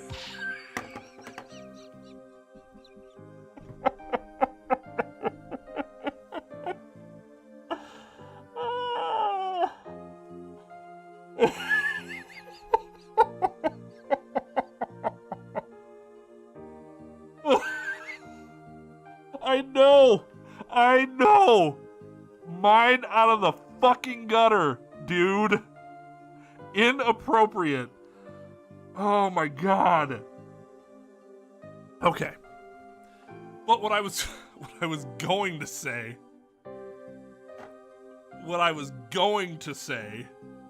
was, this is one of those interesting things where it's like, if she had never said anything about, like, I don't know what I'd do if anybody read it, I probably, if I were Apollo, probably never even fucking, like, bothered to read it. It's just like, okay, she just asked me to get this for her, sure, whatever. But then she's like, I don't know what I'd do if anybody read it. It's like, well, now I might have to kind of read it. Sorry, Trucy. I'm telling Phoenix about this.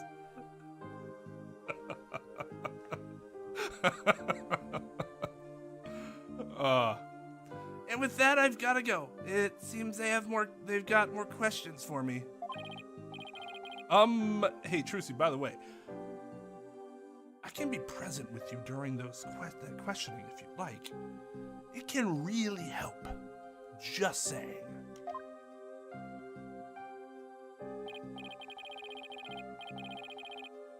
So, should we investigate the stage first or go get the notebook? Well, it depends on which one's easier to get to, I guess.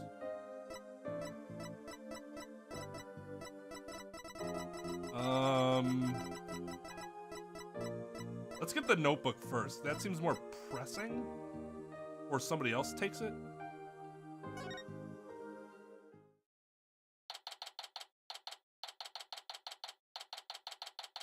You can read it, but you would die if you do. Dressing room looks just the way it did before the incident. Somebody gonna help those rabbits? Because now I'm kind of concerned. And that bird? All these items look kind of lonely without their owners. We have to find Trucy's notebook for her. Let's see. She said it would be in her blue handbag on the table. We should see what else we can check out while we're here.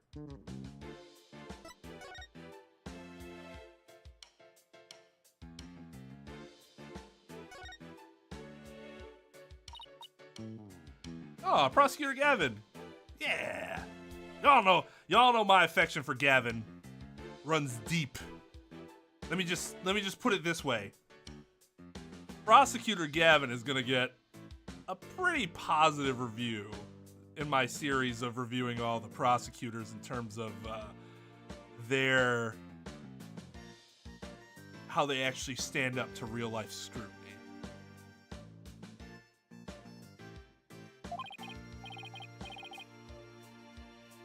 Roses, huh? I like him. Pretentious. It might be pretentious, but you know what? He makes it work. Scoff. I'll stop being jealous.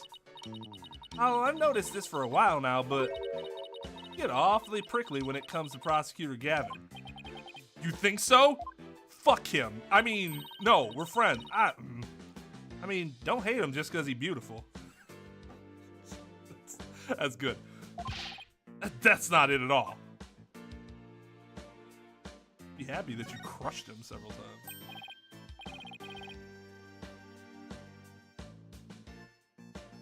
Ah, they're from Lamoir. Lamoir? Where have I heard that name before? She's a famous singer. Her voice was so difficult to do. I had to like,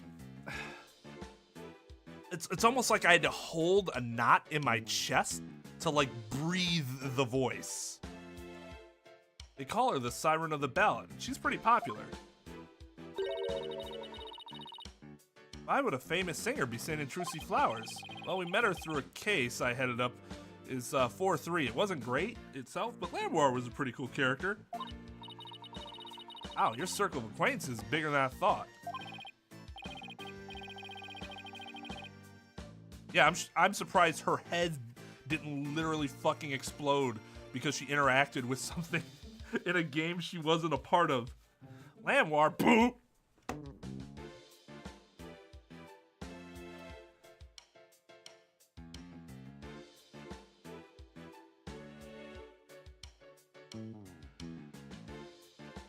I mean, she probably has an yeah, I mean... Wait, does she know? I don't remember if she knows.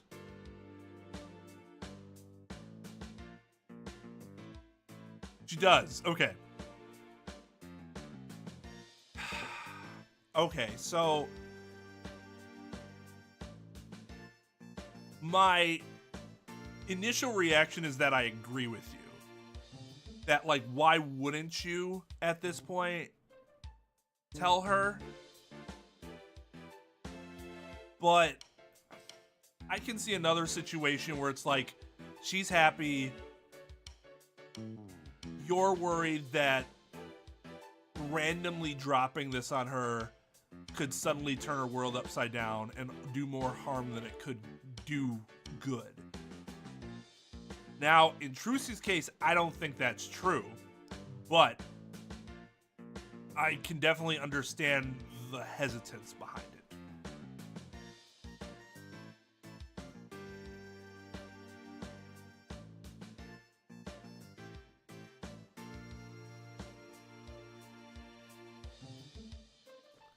So,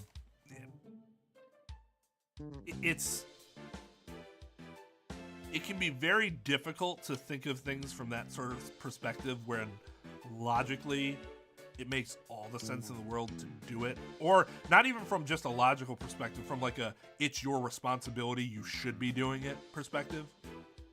But there's just so much that goes into, I'd imagine, because I'm not a parent, so I can only imagine.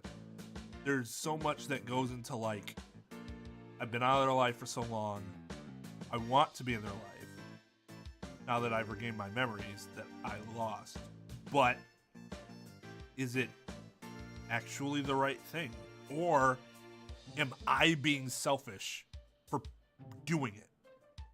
Like, am I just doing it for me as opposed to my child? Like, is it actually going to benefit them?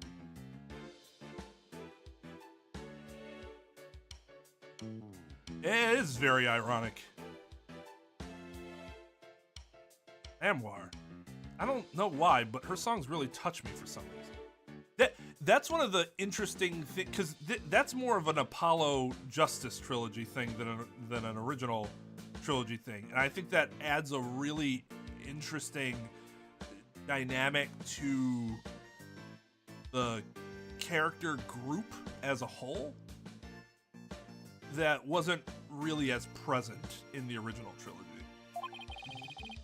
I hope she's doing well.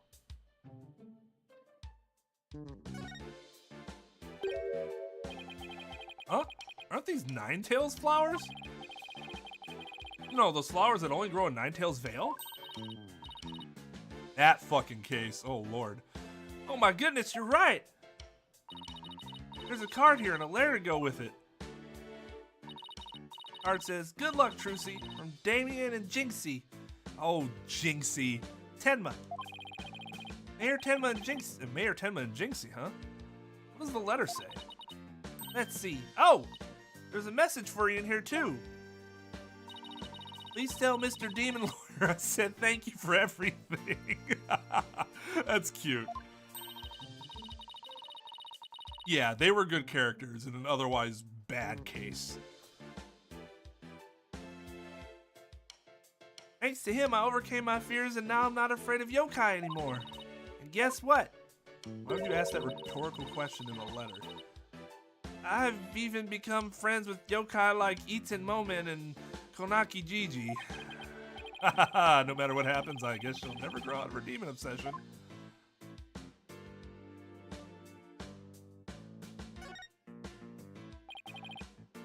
Look at all these costumes. I bet they're all Trucy's. They are in her dressing room. Oh, you can tell by the scent? Are you like some kind of bloodhound or something? Wait.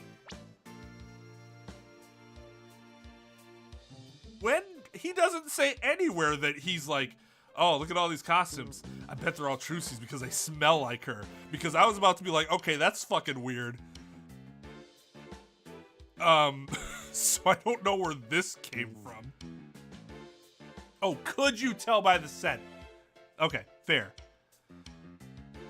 That's still kind of... Why... Isn't that still kind of weird? That she would suggest that that's how he knew? He just looked at him. And the fact that they're in her dressing room. Why would she jump to, oh, it's because you can smell them?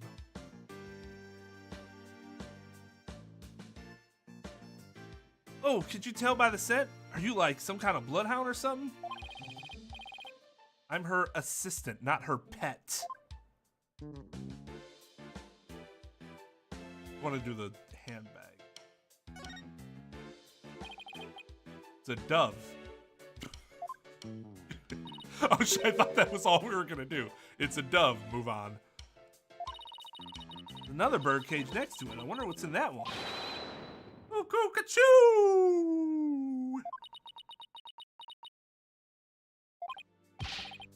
What in the world was that? We're not gonna look? Dude, nobody's around. Just peek up the... Okay. Oh, look at the adorable little bunnies. Rabbits, huh? I love how he's like, actually, they're rabbits. I used to have a pet rabbit. Really? You? You sure don't look like the type. What do you mean? What's wrong with me having a pet rabbit? Aren't people who have rabbits as pets usually the quiet, sensitive type? Damn, why? Not that I've ever had a rabbit, but I mean, rabbits are adorable. I wouldn't mind. Except I always worry that I'm horribly allergic to like any new animal that comes in. 'Cause I'm allergic to dogs, so I already have one of those to worry about. I'm also really fucking allergic to guinea pigs. And that was just something I found out when my my family was taking care of someone else's guinea pig for like a week or something like that. I was horrendously allergic to that thing. Hamster, fine. Guinea pig, it's hard to breathe.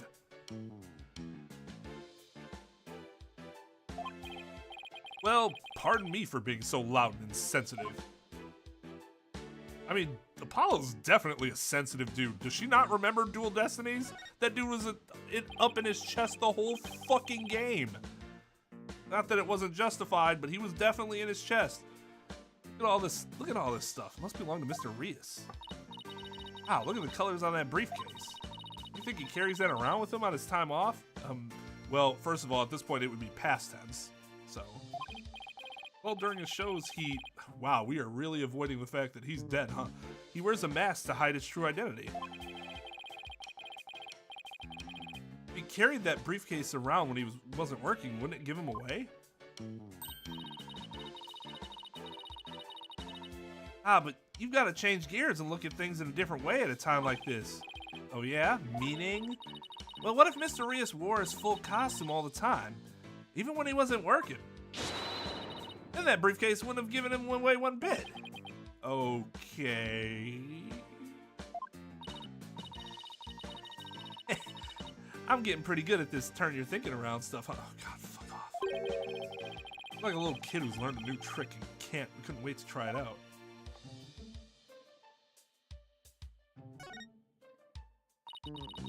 All this stuff. I bet it belongs to that buddy assistant we saw on the show.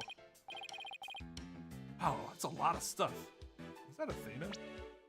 Oh yeah. Look at all this stuff. I bet it belongs to that bunny assistant we saw on the show. Wow, that's a lot of stuff. Does she really need all that? I mean, I don't think I've ever seen so much makeup. When it comes to sheer number of items, your desk back at the office isn't any better. Guilty. Same, Apollo, same. I am a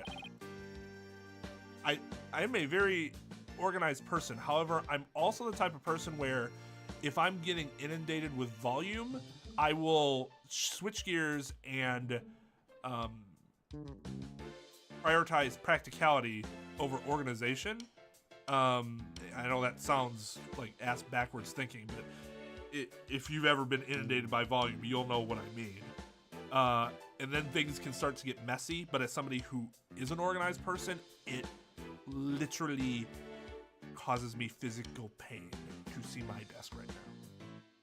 I want to retch whenever I turn to look at the stacks of paper. Or the paper that isn't even in stacks, it's just kind of all over the place.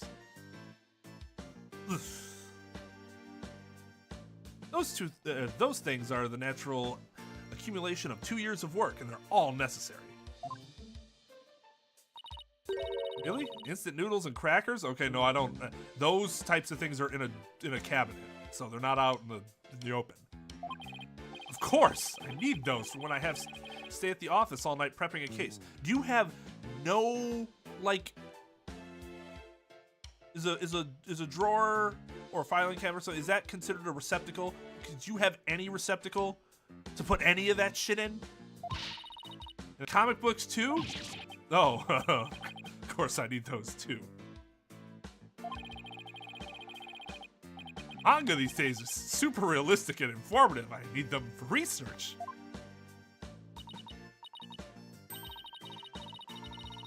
Uh-huh, I see. So you need to research street fighting and the funnies, do you? Hey, the funnies are for mental health. Oh, Steel Samurai. I didn't notice that. Trucy put some posters up, I see. Oh, here's one of Troop Grammary that we've already seen and talked about at length. Yeah.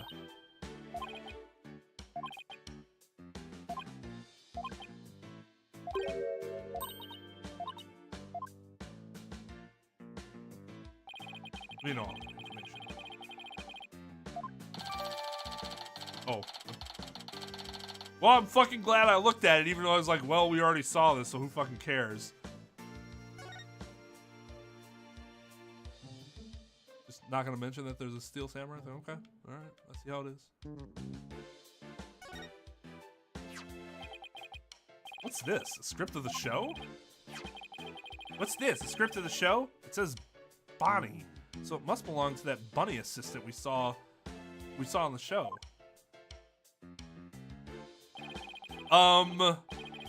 Up top, G-Man. Cells at Work is some shit, and I fucking love it. It's gonna be the first anime my child ever watches.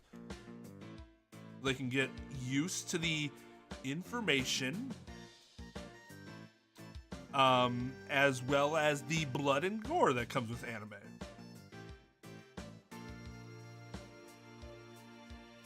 You and I got to see the first two parts up to the end of the 10:20 a.m. segment.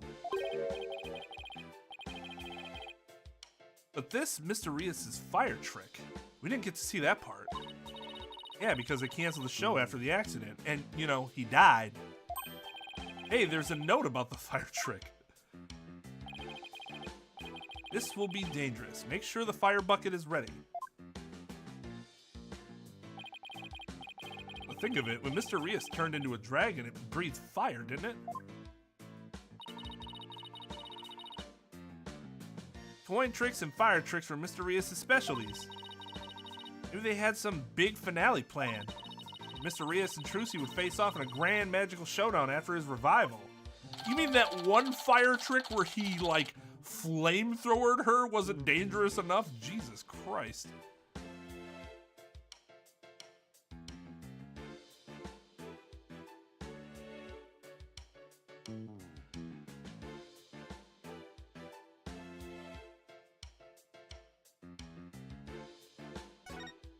I was wondering what you guys were talking about in terms of blips, because I was like, oh god, that fucking problem from the like first 8 episodes of Dual Destinies better not have come up again, because if it has, I'm going to scream.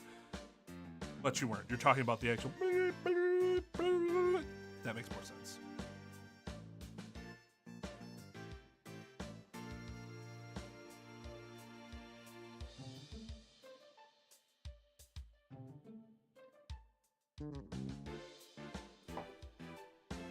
Hello, Akira. I can't properly convey how infuriated I was by that in retrospect. Because, like, it's hard. Well, okay, it's not hard. That's a lie. I don't go back and watch my shit. Unless somebody tells me there's something wrong with it. So when somebody mentioned I went back, I'm like, oh my god, how could you guys fucking sit through that? It is excruciating to me. I think it was Minnow who was like, yeah, I couldn't listen to it. I'm like, I know. I couldn't either. Now, Delinard, being the fucking magician that Delinard is, has been able to fix that issue for when we do the VOD cuts, so.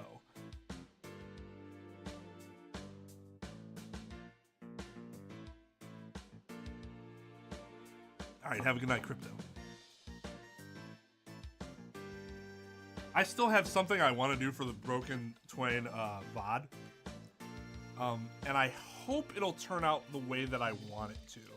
Because it's kind of ambitious for somebody that doesn't really do this kind of stuff ever.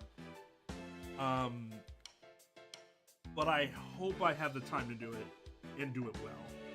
Because if I don't, what's going to happen is that I'm like, what I'm worried about is if I can't do it, I'm like not going to want to release that.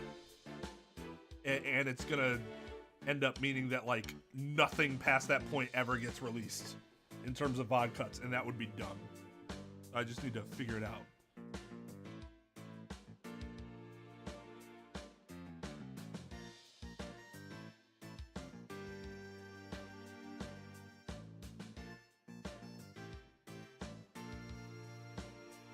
I mean, we had some hearsay in the first. I guess it's easier to hand wave it away in the first case because that's a whole system that they deal with. So, I mean, hearsay itself isn't terrible. It's just a matter of, like, to what extent is the hearsay that we're using? Okay, let's get her shit. We've beaten around the bush long enough. Oh, here's that handbag Trucy was talking about. I feel a little funny about digging around in a girl's purse. She told you to do it, though. I guess it's okay to open it. After all, she did ask. Yeah, exactly. If she asked you to do it, just fucking do it. Not you, Apollo. Let me do it. Okay, that's fair. As long as somebody does it. Let's see. Oh, no, not this. What's this? Oh, wow. She has... Oh, Trucy, you are bad. What is it? I want to see, too.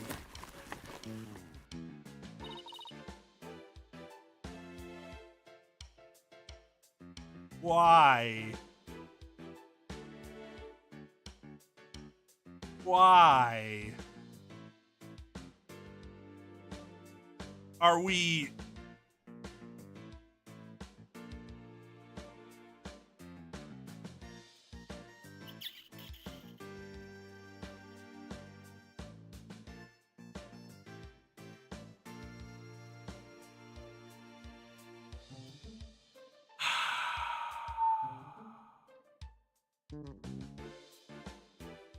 I don't want to know its size and color at this point. I just think we didn't even need that. That's funny. I mean, that's an opinion, that's for sure. She said it was a black notebook, right? But there's nothing like that in here. Okay, yeah, somebody fucking took it. Trucy was wrong about where she left it. Let's keep looking around for it. Okay, so I have a question about something. Somebody remind me. So, one thing that I could foresee happening is like, somebody took the notebook, and it turned out, oh, the murderer took the notebook, but then they have it on them for some reason during the trial, and that reminds me of something I was thinking about. I think it was the first day that I started streaming again, and I thought this could come up as part of the first case's trial, but it ended up not being like something that was a thing. When 1-3, no, 2-3, 2-3, 2-3, 2-3. Do we remember why the dude had the bust hidden under his blankets, and why he didn't ever just put it anywhere else before the trial?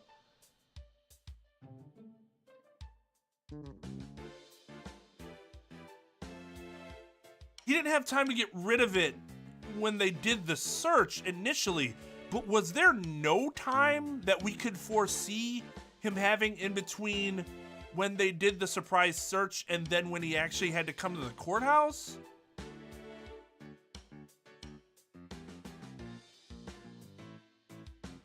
Because that's what I'm not remembering. Was there some amount of time where it's like, okay, he should have gotten rid of it at that point?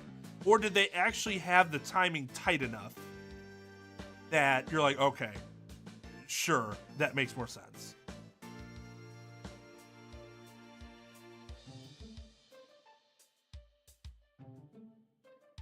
No time. Okay. Fair enough. I just couldn't remember. I mean, there's a lot of problems with that case, but if there literally was no time, then that's not one of the problems.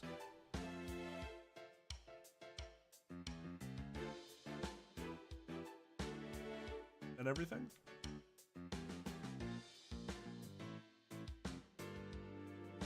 $5,000. Oh, wait, I thought we looked at this. I say we took a look through Mr. Rios' things too. Oh, did we have to like go back once we started pilfering through everybody's shit? Like, yeah, might as well. Hey, is that a notebook sticking out from behind his briefcase? Oh, that's a black notebook. I wouldn't call it big and black, but just my informed opinion. Am I right? You're right. It's practically screaming, "Over here, look at me." You think it could be? Oh wow, Athena. Our hunch was right. It's Trucy's notebook. What's it doing mixed in with Mr. Rios' stuff? Good question. Oh, she's got a lock on it. Trucy. Big brain. Not that we couldn't break the lock and just force it open, but still, she took precautions. It's locked. I guess that means we can't read it. I wonder what kinds of secrets are in there to make her want to lock it. Girl her age needs her privacy. You're literally 2 years older than her. What do you mean a girl her age? You're the same age range. Well, okay, fine. 1 more year, she will be 18, and then it's more appropriate to say that you're in the same age range. But you're 2 years apart. So to say a girl her age seems stupid. You need the Mitama key inverted, placed in. No, it's 2 years, isn't it? 17 and 19? Yeah, well, I'm right. I'm right. I know I'm right.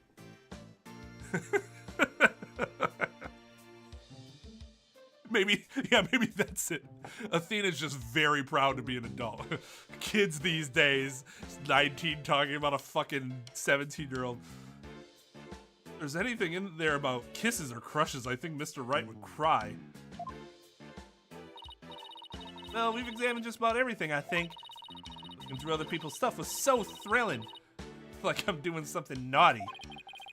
I know what you mean, just don't go poking around in my things at the office. Why? What do you have to hide? People go through poking through my shit all the time, although it's usually necessary because legal assistant looking for something for a client. They're like, okay, I need to look through this file. Okay. Don't look through my shit. Stupid. They're worried about her going through his ramen noodles or his fucking comic books. How dare you read my comic? Anyway, we better get this notebook to Trucy. Move! Roman noodles. Did I say Roman noodles? I did not say Roman noodles. Oh, God. Embarrassing. Embarrassing. Ramen noodles.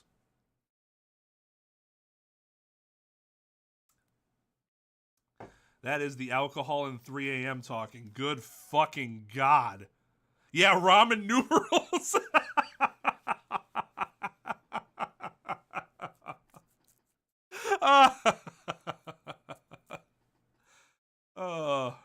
Okay. Okay, no.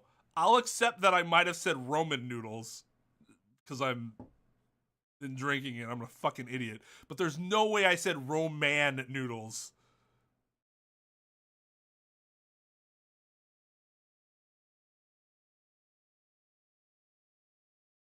The Ramen Empire.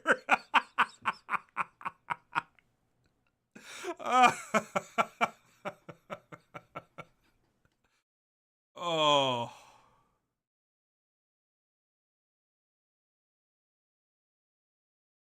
There you go. Ramen Latouche.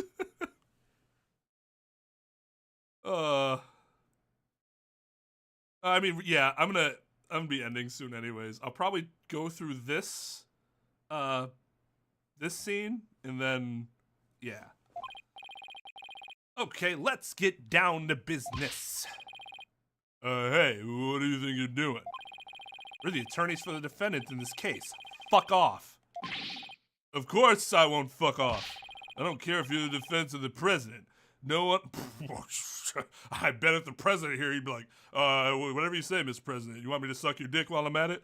No unauthorized investigations. Oh, come on. It wouldn't kill you to let us take a little look around. I said no. Get out of here. Scram.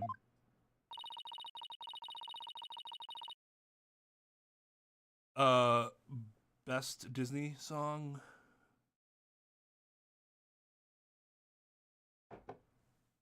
By a mile.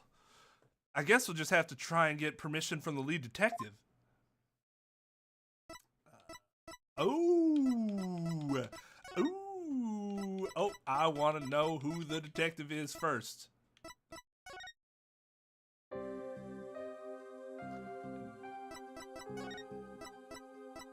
So how do we...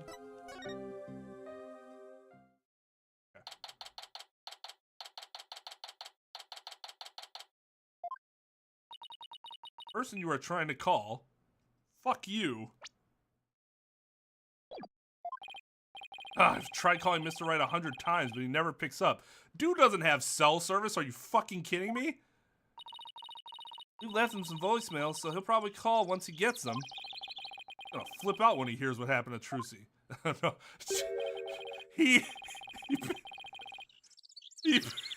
He's still probably like, oh man, still haven't seen Maya yet. Mr. Wright, Trucy's been accused of involuntary manslaughter. Oh man, that sucks. Still waiting for Maya though, so I mean, take care of it.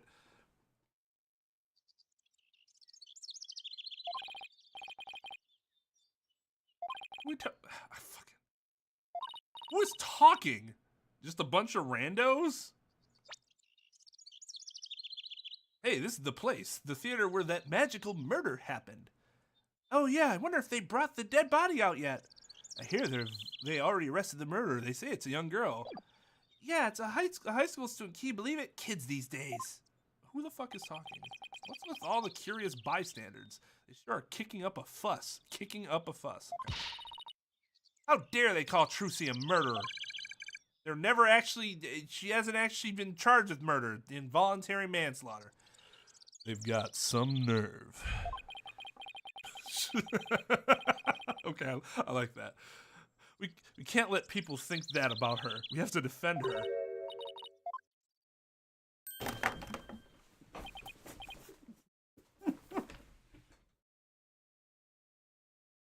Let's fucking go! Let's fucking go!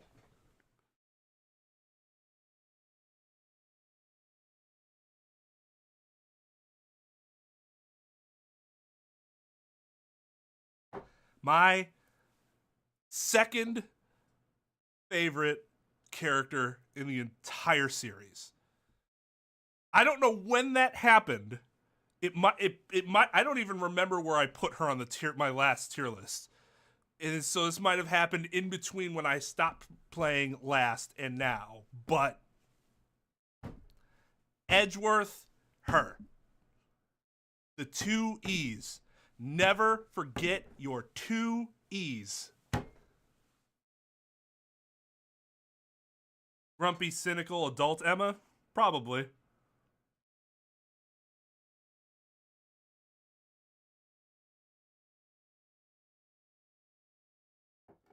Her attitude in the first...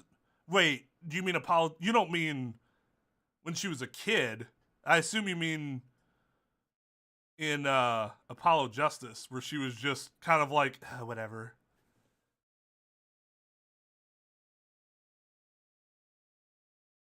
Oh no, there are a lot of characters where if you're like, this is my favorite character, I won't argue with you. Even if I don't have them very high on my list, I could see why other people would... Wow, I don't get that southern twang all of a sudden.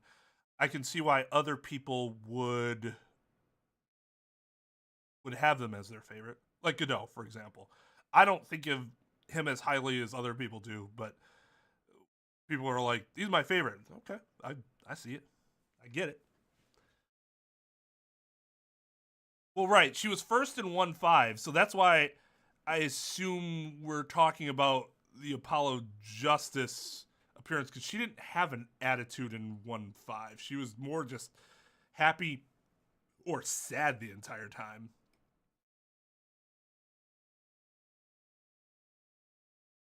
Emma? Apollo's suddenly feeling quite a bit more happy about his day.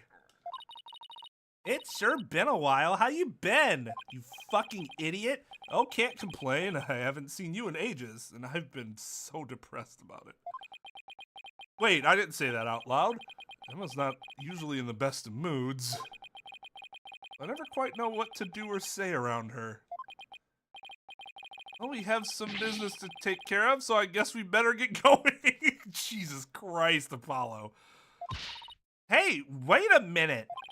What? Was it something I said? You're damn right it's something you said. What's with you brushing me off like that? You got heaps to catch up on. For all we've been through, you're not still mad at me about something, are you? Oh, look at that face, that pouty face. Ah. Oh my God. Sorry, I didn't mean to upset you.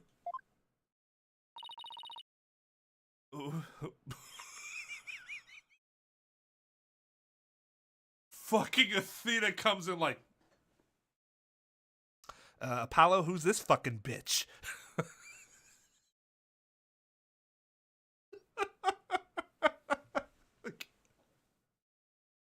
Relax. No. Yeah, Apollo's thinking. Emma comes up. Apollo looks at Athena like, boom, disappears.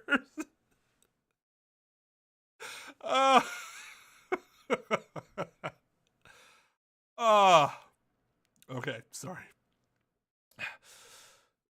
Who's this, Apollo? I can't say it in anything other than like an accusatory tone. A distant cousin or something?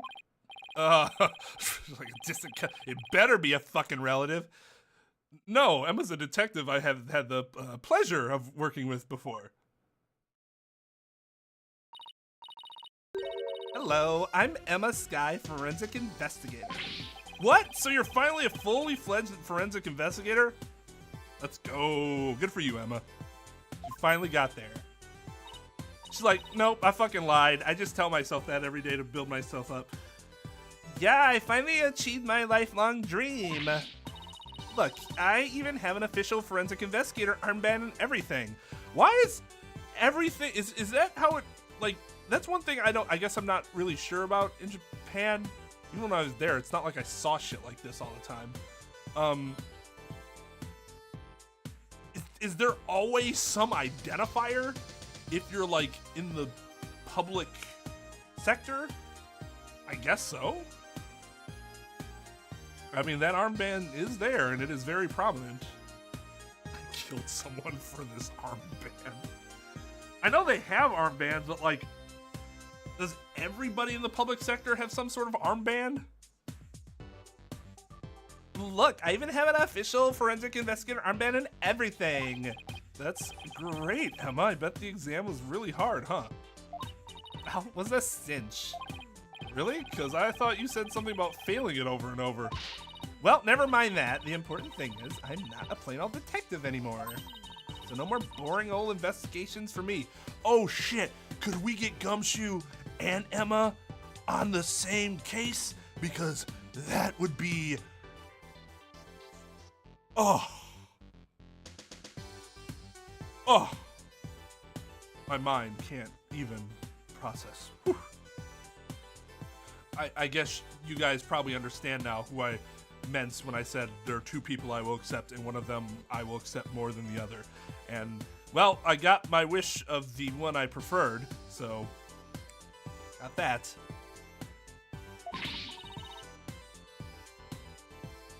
I am so happy. I could hug the whole world. Oh my god, that's like the sweetest thing I think I've ever heard in my fucking life.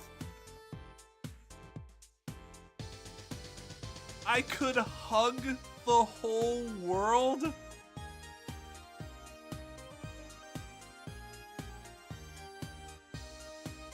I should say that daily, just to like keep positive energy. Most of the time I want to murder the whole world. Why not Bad? Well, because Bad's only been in flashbacks, right? Has he ever been in like present day? So that's why I would never think of Bad as like, that's the guy I want.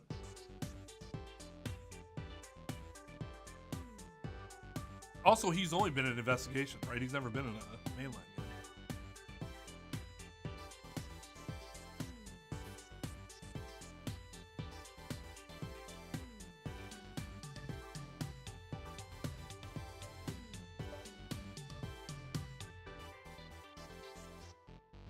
Oh, right. Right, because it was the three, yeah. Right. Man. What was her name? You? That's another character of like, fuck. So sad that she turned out to be bad because I fucking loved her so much. Her, like, when she would start laughing at Edgeworth was the funniest shit.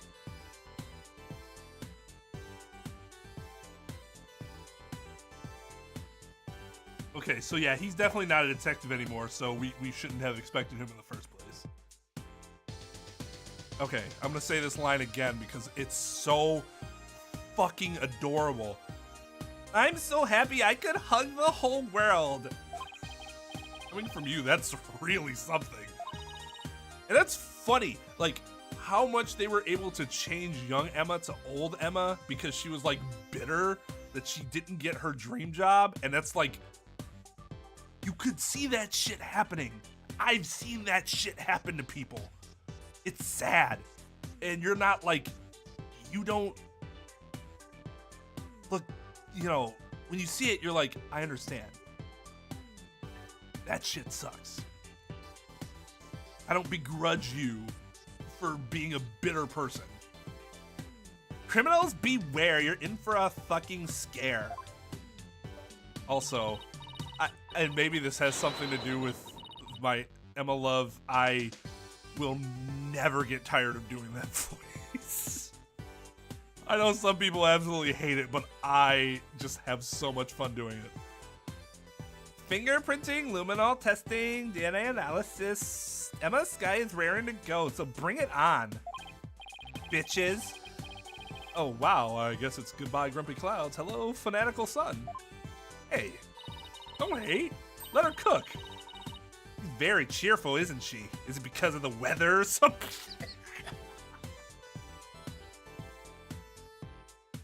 The light fell.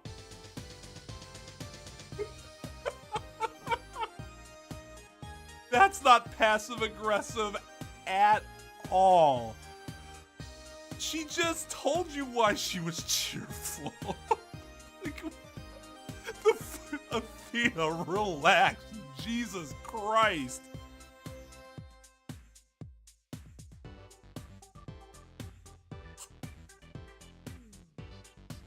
I can't believe she just said that as though she just ignored everything Emma was talking about.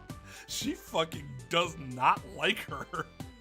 I was joking initially about the like, oh, she's probably just like, this fucking bitch. But yeah, she actually might not like Emma just because, yeah. She sure wasn't like this before. She was pretty frustrated back when she was assigned to the Criminal Affairs Department. Oh yeah, let's just talk about her right in front of her in our normal voices as though she can't hear. She's always munching on chocolate snackoos to relieve her stress. Snackoos and stress are a thing of the past. I've said goodbye to both of them. That's kind of disappointing. It'd be fun if she still had her snackoo fiendin'. And may you never have to see either again. By the way, are you two here because of the murder? Yeah, notice how Emma is not acting the same way towards Athena as Athena is acting towards her, whereas Athena keeps referring to her as in the third person, very rudely, I might add. That's because Emma is a strong,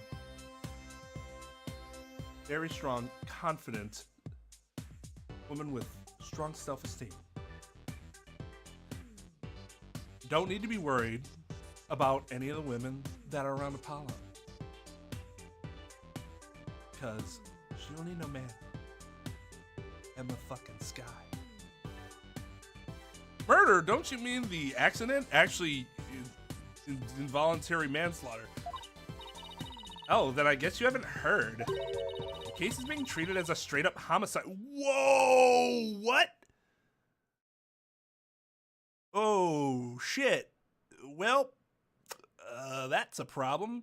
Considering I'm her attorney, that's something that should have been communicated to me at some point. Although, to be fair, I'm not sure the court system knows that I am her official attorney, because we never did any of that paperwork that we normally would have done to let the court know. Have I ever talked about this? In a situation like this, what would happen is, well,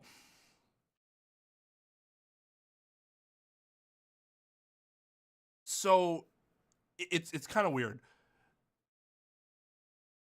With the court itself, you would file what's called a notice of retainer, saying that you represent this person. All mailings, whatever, should be directed towards your address, blah, blah, blah. You have the case number, caption, state of Wisconsin versus blank person. Trucy Wright, in this case. Case number would be the year, so 2025, it'd be a felony, so criminal felony, CF, for misdemeanor, CM, and then the case number, which is simply the number that's assigned based on what line and where in the line it comes. So it could be, this is somewhere in summer, maybe something like 001011. The 1011th criminal felony that's been charged in this county in the year of 2025.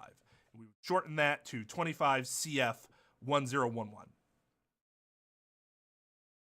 That would be the case that you file your notice of retainer with. So the court would officially know that perfect fucking chance for 11037 and I fucked it up.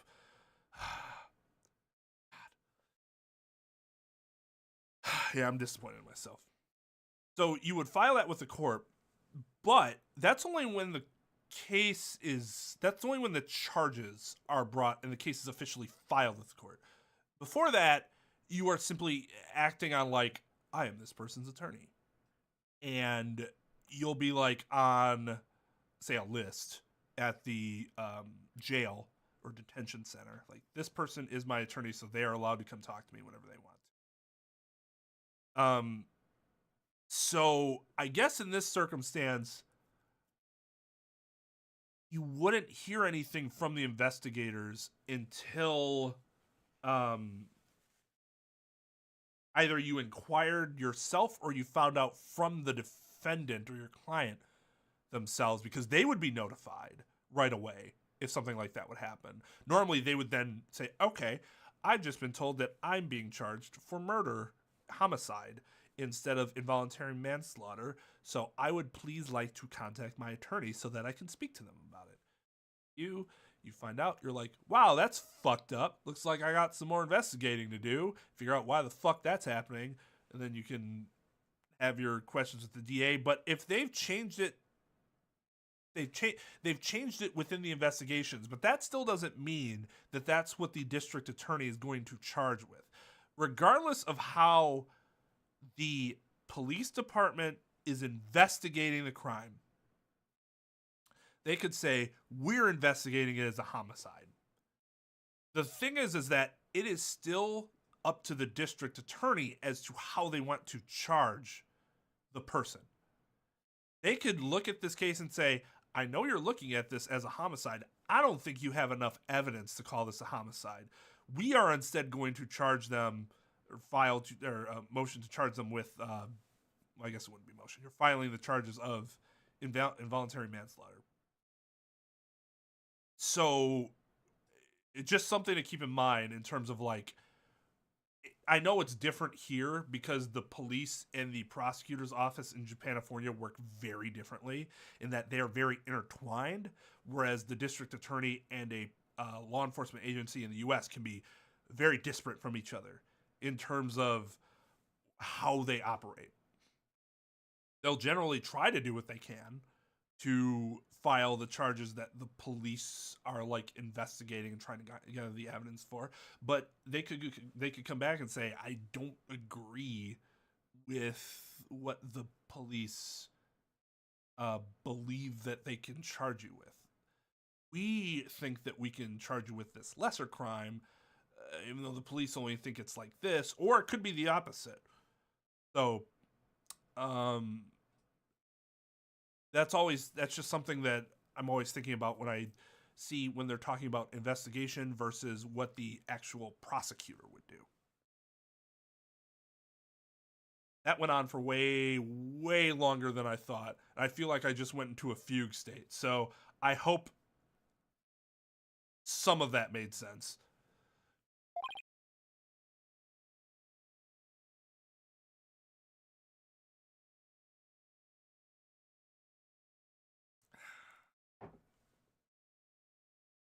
What? Excuse you? Just so you know, I heard that the prosecution is going to argue tomorrow that Trucy outright murdered Mr. Rios. Ooh, what? Are you kidding? They're treating it as a murder? Oh, now you're talking to her directly, huh? Emma, please tell us everything you know. Of course, anything to help Trucy. Wow, that's that's not a fucking tainted forensic investigator at all. Yikes, she should be saying, you know what, there's probably a conflict of interest here. I probably shouldn't be in this case. But instead she's like, I'll help, don't worry about it. Well, I was going to end. Wow, how long was I going on that we're at 4:16 and it's 3:30? I should be ending, but we're talking to Emma, so we're not going to end just yet. Why is this case being treated as a homicide now and not involuntary manslaughter? Well, apparently there's something that proves it was a straight up homicide. Well, yeah, no shit. But what? Well, that's vague. That is vague.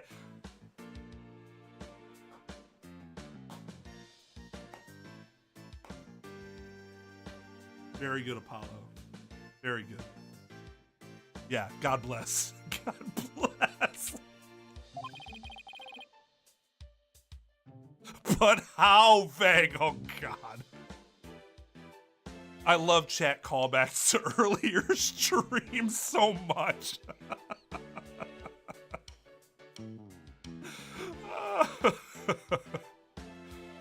Oh, Luigi has become the new CJ. CJ's like, fuck you. How dare you take my spot? And then he immediately misspells.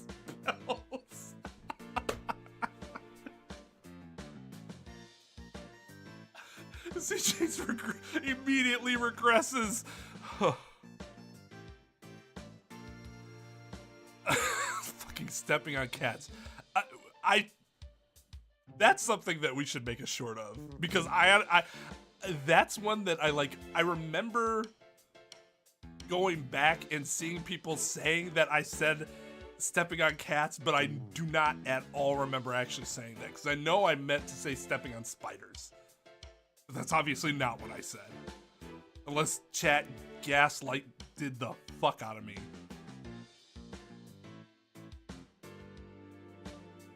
How long's the clip though? Like I want to make, man, I want to make more shorts. I just don't have time to make shorts. Mostly because I want to make Genshin stuff. Nobody fucking cares about it, but it's fine. I love it so much, and that's what really matters for your content more than anything. Well, unless you're trying to make money, but that's just a nice thing to do to help the quality of the channel increase, but not something that I pocket. Just so you guys know. I appreciate any donations, memberships, all that stuff. What I get from you guys, I take and immediately try to put back in the channel to improve. That's how I use that. Make it better viewing experience for you guys. Appreciate you guys for that. But yeah, shorts is something where I'm like, I should make more, because shorts get really good exposure, and I just don't have the fucking time. I've had Tal make shorts for me, but not generally Ace Attorney stuff, because that's not like what he likes watching. So I try to keep it stuff like, hey Tal, can you do this, because I know that you're into this content, so it'll be easier for you to make short this stuff. I need somebody. I gotta find somebody to make some.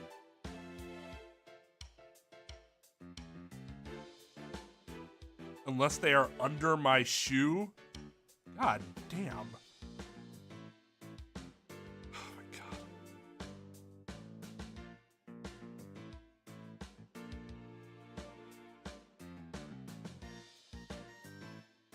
They do. Short shorts do that.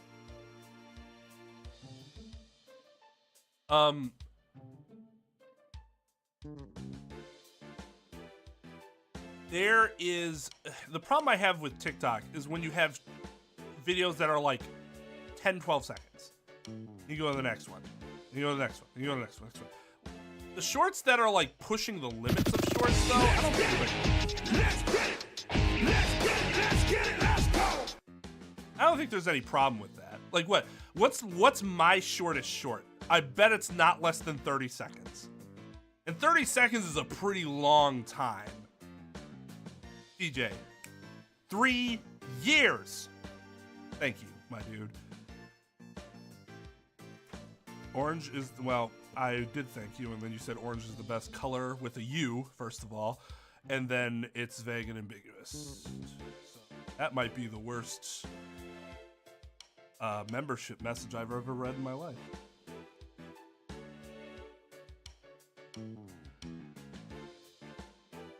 I do agree with that.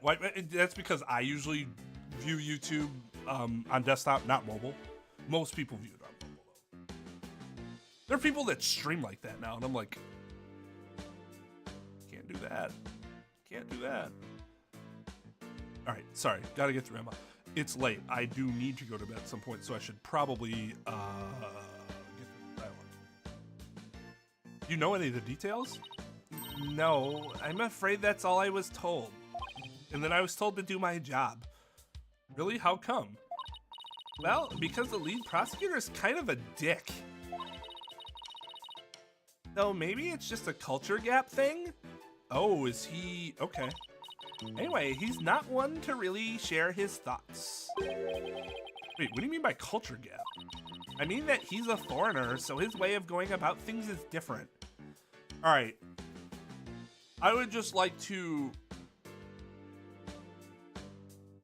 point out how difficult it would be for a foreigner to come in and become a lead prosecutor in an American district attorney's office.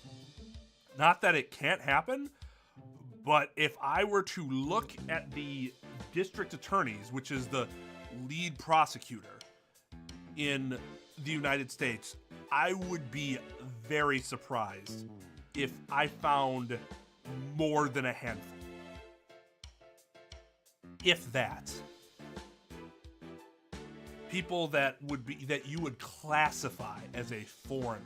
And I don't mean somebody like they were born in another country and they came when they were young and grew up through the United States school system and then became a prostitute. No, I mean, they're talking about foreigners. So I'm assuming the context is, oh yeah, they've been practicing, or they were born, grew up in, learned how to practice law in fucking Sweden or some shit, and then came over here like 6 months ago and are now the lead prosecutor of the office. That would never happen.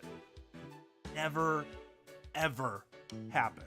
It's sort of irresponsible, quite frankly, of a district attorney's office to do that, because there is well, okay, I won't say it's impossible, because that's just not true. There could be some fucking Albert Einstein lawyer out there somewhere that could do this, but the idea that you could bring in someone from the outside that learned a court system that is completely different from yours, that could come in and immediately pick up your jurisdiction of law, not just your personal jurisdiction, but how US law works in general, take over the lead position in the district attorney's office.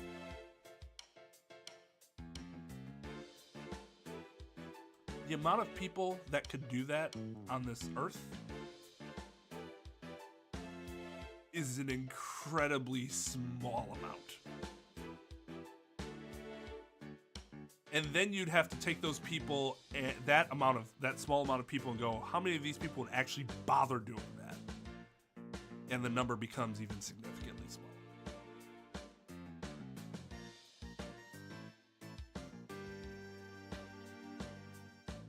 I don't like that. Don't call it a lead prosecutor of a case if they're the only prosecutor. Because if they're the only prosecutor, that means they're the only prosecutor that's actually working on the case, in which case saying they're the lead prosecutor is absolutely worthless. Unless they are actually leading the office. Well, I guess they call him chief prosecutor. So there's that. Okay. So yeah, there's that. They call it chief prosecutor. Don't call him a lead prosecutor. Just say he's a prosecutor. Unless you're going to show me a bunch of other prosecutors that are also working on the case. But from what I've seen, which you have the investigations games to know, the prosecutors work on the case themselves. They don't have other people working for them. Do it themselves. Ironically, district attorneys do have like tiers where they can be, they're the lead attorney, the lead assistant district attorney on this case. They have their underling district attorneys that also help them with the case. But in this universe, no. At least when we saw Edgeworth, which might not be the indicative of everyone, but given the amount of bravado and pride each one of them has, be surprised if it that were different for any of them. They just do it themselves, in which case they're just the prosecutor. Drop the lead. Doesn't mean anything. Which, okay, and now we have this other part. So his way of going about things is different. Okay? The way he goes about things has to be the way that things go about within the jurisdiction that you are practicing in. Otherwise, that's also a problem.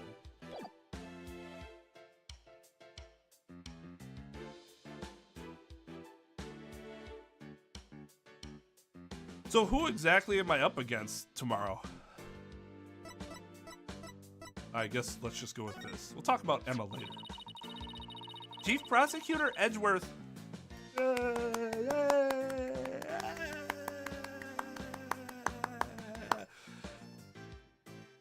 Any Edgeworth reference is a great reference. Yo, what's up, Amir? Chief Prosecutor Edgeworth has been reorganizing the prosecutor's office lately. As a part of that effort, he's gotten rid of a lot of corrupt prosecutors. Excellent. The prosecutor's office is looking pretty empty these days.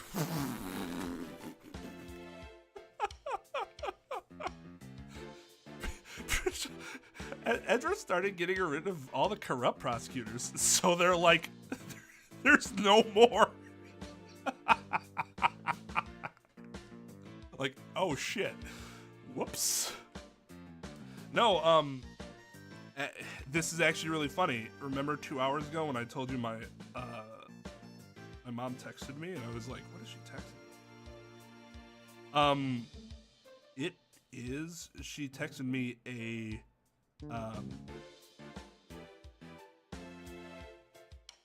about a job she saw. Not that I'm not looking for other jobs. She only sent this to me because the pay is outrageous. Position that I'd be qualified for, where you would be the what would be equivalent of the civil prosecutor. I actually can't speak outside of Wisconsin if this is what they're called. I've talked about this a little bit because I had an internship in this office. So there's in Wisconsin there's district attorney's office, which handles all criminal matters. There's the corporation counsel, is what it's called, office that handles all civil matters that the government could be involved in and prosecute. They don't actually call it prosecution because it's civil, not criminal, to distinguish between the two. But essentially, this position would be the equivalent of the second in command of the district attorney's office. So that's the job opening she sent me, and I'm like, it is outrageous. Anyways, and that's how a foreign prosecutor got assigned to this case. That's part of it, yes. We were short on prosecutors, and this guy just happened to be visiting. Okay, that's even worse. I get the need because you're like low, but then what you would do, like in this municipality, this is the point I was getting to, and I completely forgot I was getting to this point. This municipality that has this job opening, you don't bring in a foreign prosecutor who's just visiting. You would instead pay a local person an outrageous amount of money to come to your office. And they would do it. They absolutely would do it if you pay them enough money. Which is kind of strange because from what I understand of Japanifornia's system, prosecutors they make bank. So why are they having problems attracting like new candidates? It's not like, oh man, we got rid of all the old prosecutors, there's nobody left. There's always new people coming in every single year that graduate.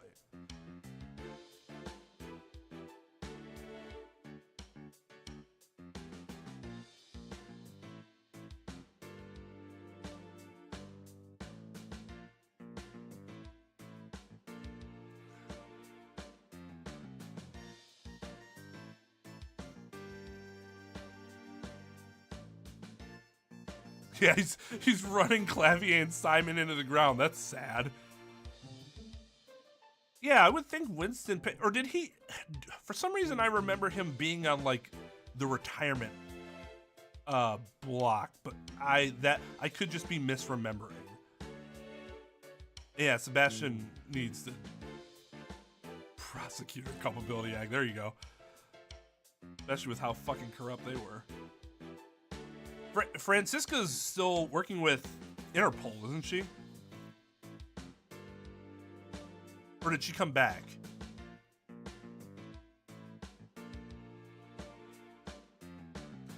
It's possible that Edgeworth doesn't like rookies, but I would prefer a rookie who is familiar with my jurisdiction as opposed to an experienced person that is not experienced with my jurisdiction. Because the rookie has the advantage there. Unless, I should say, especially taking this system's, the system of Japanifornia into consideration because of how little time you have to prepare for a case.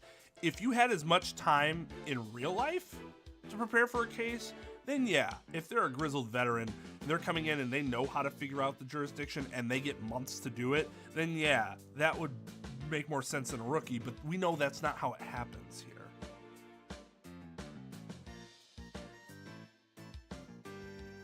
Do we have any news about Ace Attorney 7? Because I just feel like I keep waiting for it and it's just never going to happen. It's so sad. When I end this game, I'm like, oh, that's it. What am I going to do now?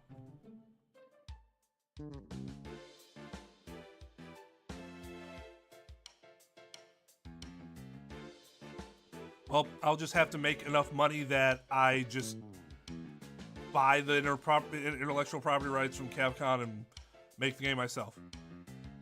Deal? Deal? Okay. Or just pay them to allow me to make the game within their studio.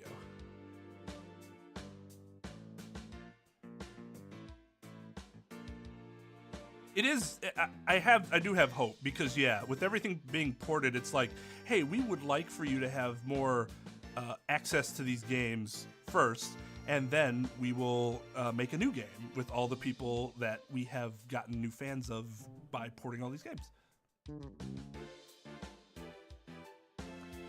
We were short on prosecutors, and this guy just happened to be visiting. That's fucking weird, right? What's the purpose of his visit? Well, some insurgents from the Kingdom of Khurain are thought to be hiding out here. Wait, so this guy was originally the prosecutor in Khurain, and that's why... I thought they said... Did they say that Payne was the chief prosecutor?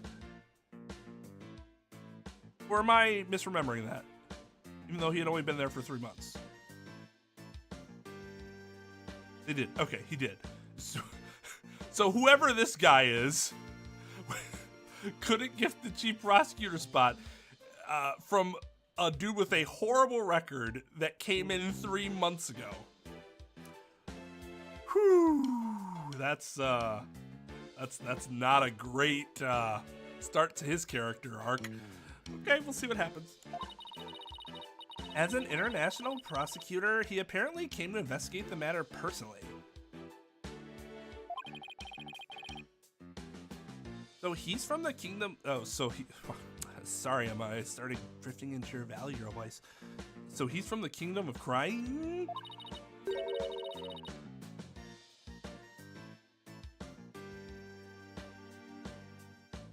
I hope so, Edgar. That would be great if they did that, especially if they were people finally got to play arguably the best game in the entire franchise. That is the perfect time to release that survey to like, hey, do you guys want more games? Like, fuck yeah, did you play Investigation 2? The game's awesome.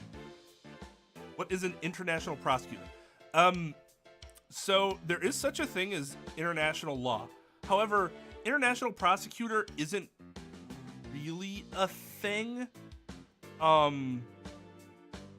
Aside from like,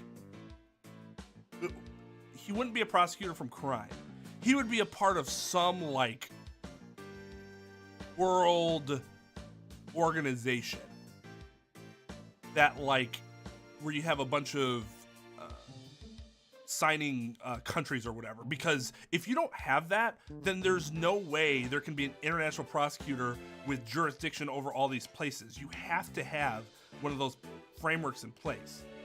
And even in those situations, it's arguable as to whether any type of trial or tribunal or whatever happens is actually enforceable. Because the other country at some point could just go, nah. It's like, okay, so that meant nothing. So that's why that position isn't really a thing in the way that this game just presented. The United States does not have, the jurisdiction of the United States does not have an international prosecutor. The jurisdiction of whatever organization the tribunal would be a part of has an international prosecutor that is from the United States. Does that distinction make sense?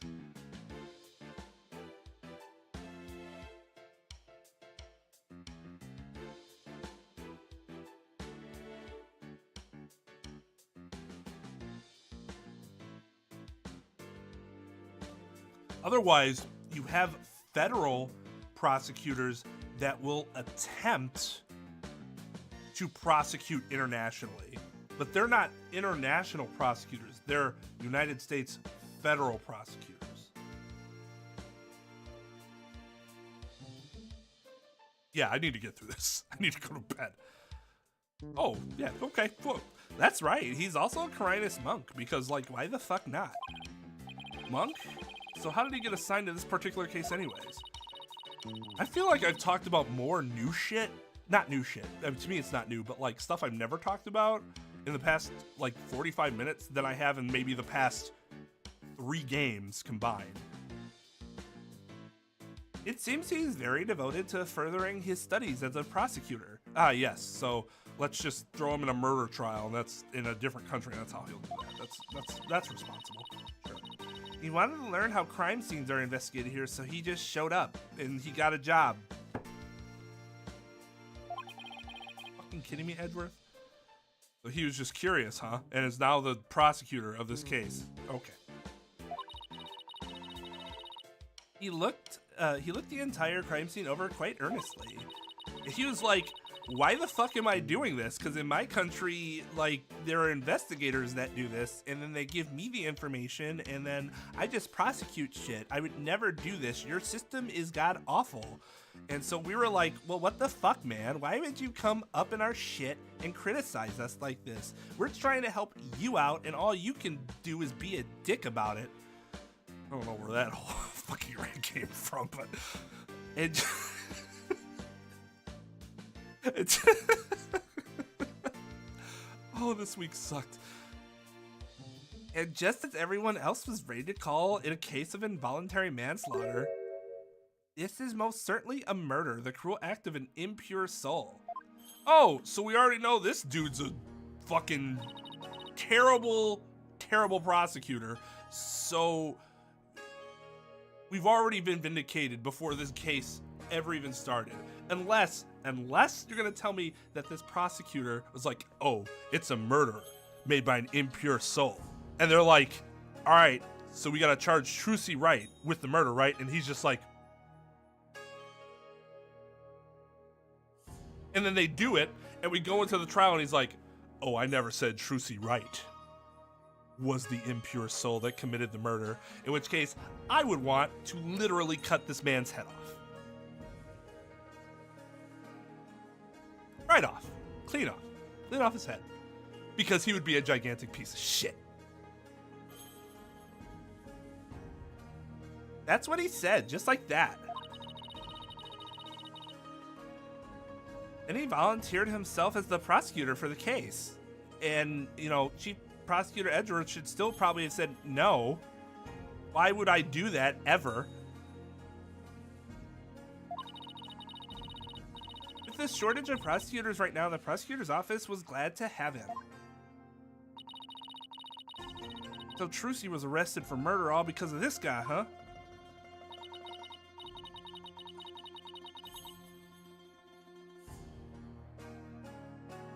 Yeah, even It even makes more sense to fucking bring a, like, oh yeah, well, we have a prosecutor that was convicted. Well, he wasn't convicted of being a corrupt prosecutor though, right? So like that's kind of the difference. You'd have to bring somebody in that was convicted of like, oh, you're a murderer, but I mean, you were a good prosecutor, so might as well bring you in, you know, temporarily. I have to say, he's definitely not your typical prosecutor. Well, yeah, no shit, because he's from a different country. That alone makes him not your typical prosecutor in your jurisdiction. He says court is where a victim receives their last rites. Oh lord, he actually sounds worse than Japanifornia prosecutors. Where the truth is revealed, the criminal is judged, and the victim's soul sees salvation. Receiving last rites in court allows the victim to finally rest in peace, or so this fucking crazy person claims.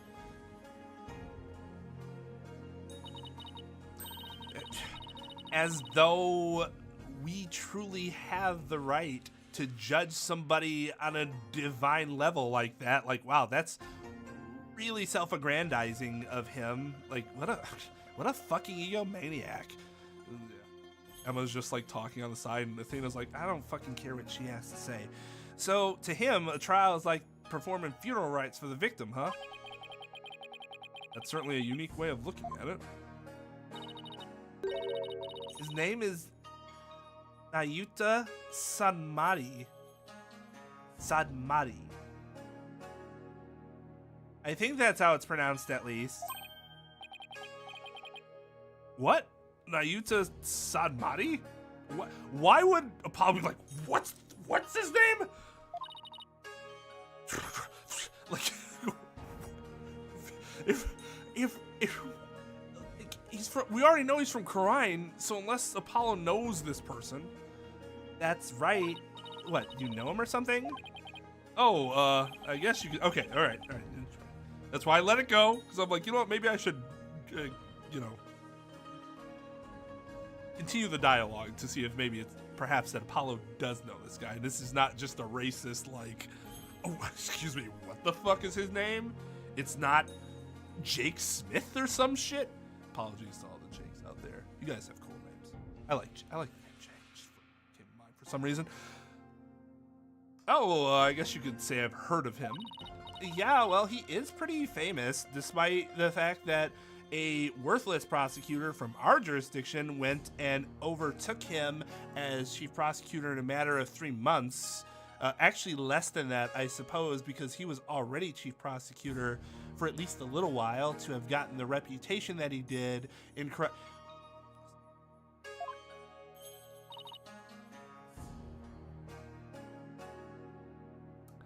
Really? Nice addition to the conversation, Athena. She's like, I have to talk, so. Yes, they say he travels the world solving difficult case after difficult case and still never gets anywhere in his own jurisdiction, so like, what the fuck? Where there's a hard case to crack, he's called in to prosecute it. Wow, sounds like he's gonna be tough to beat. No, it doesn't. It sounds like he's garbage and we're gonna absolutely destroy him. I can't believe this. I have to stand in court against him. Uh-oh, guys. Angsty Apollo coming back. I kinda like Angsty Apollo, let's go. But the real question is, does Emma like Angsty Apollo? He seems like a very kind and gentle person, though. Well, most monks tend to be, because if you're not, it's kind of hard to be a monk. He's very polite and understanding to everyone he talks to. Again, if you're not, I would think it would be kind of hard for you to be a monk, but maybe there are dick monks out there that I just haven't heard about.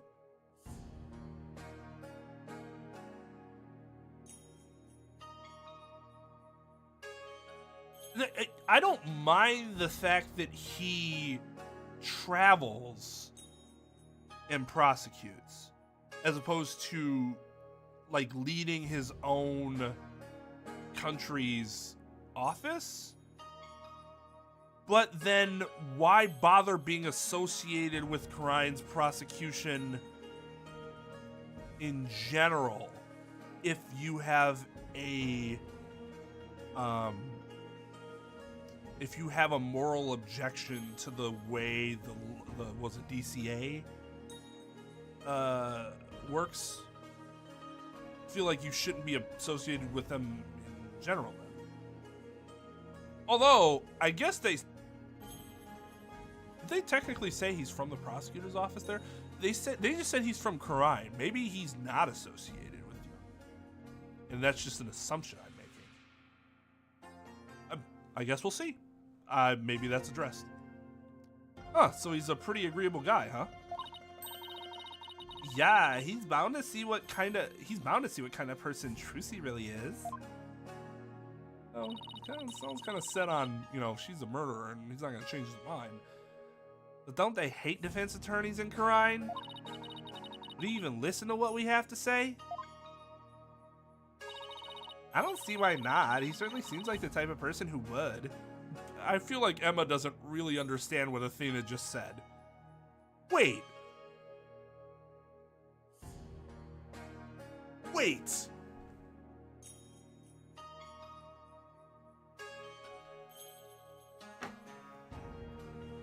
Please tell me that I'm missing something here. Athena knows how much Karine hates defense attorneys. However, Phoenix had no earthly idea how they felt about defense attorneys, and they have not communicated. They just found out through the television what happened with Phoenix. So, best case scenario, Athena knew this information and didn't share it with Phoenix?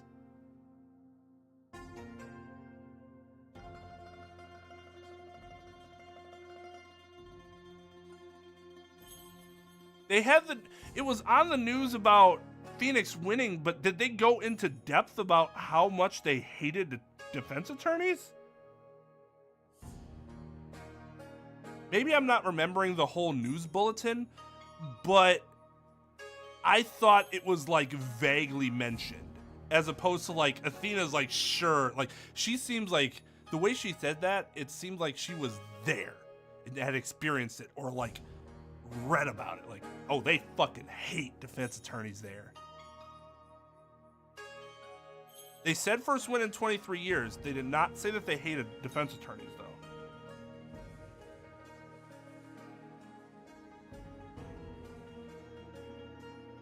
I mean, it's possible. Like I said, best case scenario is that she just assumed for some reason she didn't need to tell Phoenix, and Phoenix went. And it's like, well, that would have been good information to know. I mean, I guess that's not horrible, just kind of like maybe an oversight. Athena, maybe we tell Phoenix those things. He might want to know.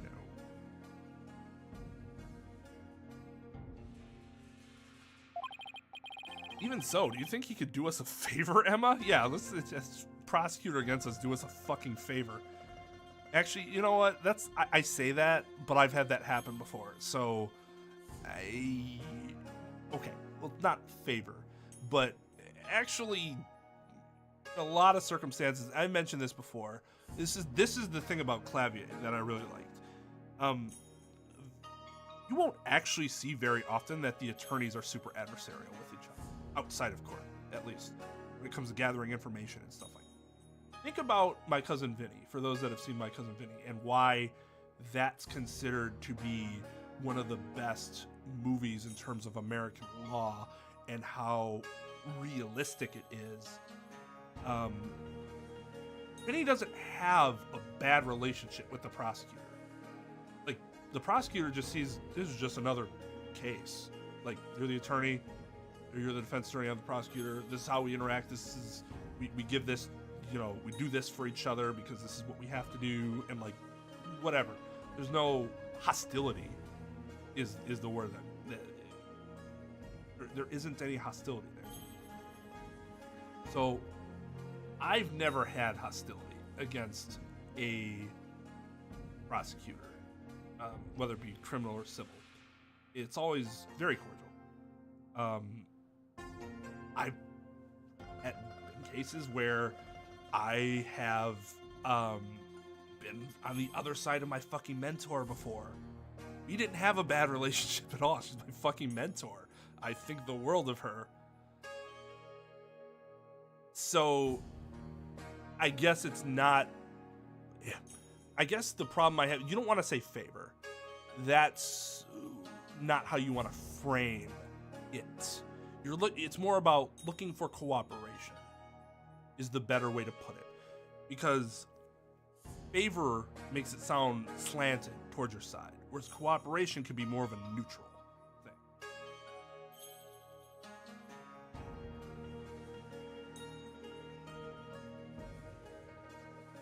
I've decided that I actually will start watching Better Call Saul. I have avoided it for years because I absolutely despise legal shit. One of the reasons I can do, as much as I bash these games, one of the reasons that I like playing these games is because of how absurd it is. It's so like, we're not trying to be super accurate, obviously. And that's what makes it an enjoyable playthrough. Even when I'm mad, like, it's fun. It's fun mad most of the time. Whereas like, I see a show like Law and Order, Suits, or some shit like that, and I'm like, this is trash. Just trash. Everybody's, oh, yeah, but Better Call Saul. What do you think of Better Call Saul? I've never fucking watched it because I don't want to be disappointed in another shit. I've decided, see what happens.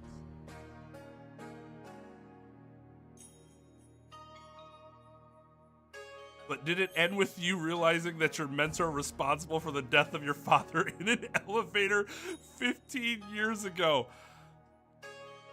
No. Given that my father's still alive,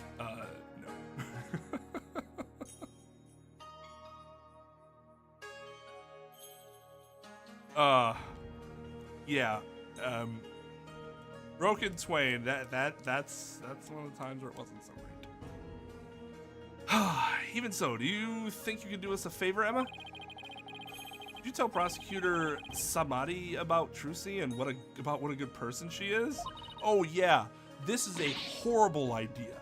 This is legitimately a terrible idea because as soon as she would do that, if I'm the prosecutor and I had any authority over it, I'd say, you're not on the case anymore because you are biased towards the defendants. I don't trust that you will serve as an objective forensic investigator. So Apollo just made a horrendous suggestion.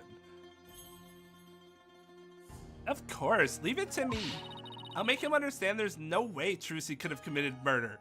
No way he kicked me off the case or anything. God.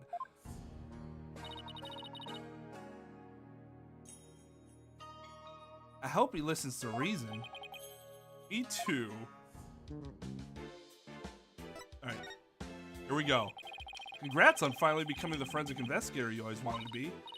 Thanks. I failed that exam so many times, but I finally did it. I can finally use my forensic kit openly whenever I want. I think I mentioned this before when she first was like, I failed. Everything you had learned about her prior, it is crazy that she failed. Because she was like, I feel like they put her forth to be almost at like a prodigy level forensic investigator when she was like, how old was she?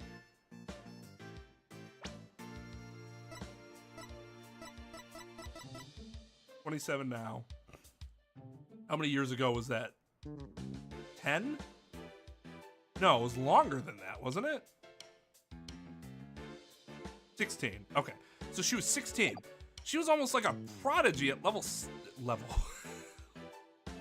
Looking at life as a game now. At age 16. So the fact that she failed so many times is like kind of unbelievable. She has to be like really bad at test taking. To me, that's the only explanation that makes any sense. And there are some people that could be like, from a practical perspective, they're awesome, but as soon as they have to go into a test environment, they crumble. I've seen attorneys like that, or I guess they're not technically attorneys. I've seen people with law, I've seen lawyers, people with law degrees that aren't licensed to practice yet, that have to go take their bar. They are incredible individuals where if they went and practiced law, they'd be really good. But bar exams are set up as a test, and if you're not good at taking tests, you're just fucked, which is really stupid. But there's nothing you can do about that. You still have to pass the test. So that sort of analogous situation, it makes sense. It's just that really sucks if that's the reason it happens. Oh, Emma's just a bad test taker. Oh yeah, you used to have to stealth use a kit you sent away for. Oh, I still use that one too, but now it's more of a hobby kit. It's important to have hobbies too, you know. My hobby is the same thing I do for my job, just on the side. So basically nothing changed. Are you kidding? I don't have to worry about getting in trouble for taking fingerprints for fun now. It's positively life-changing. I can take all the prints I want. Are you sure you're allowed to do that? You know, she could just be like bullshitting us.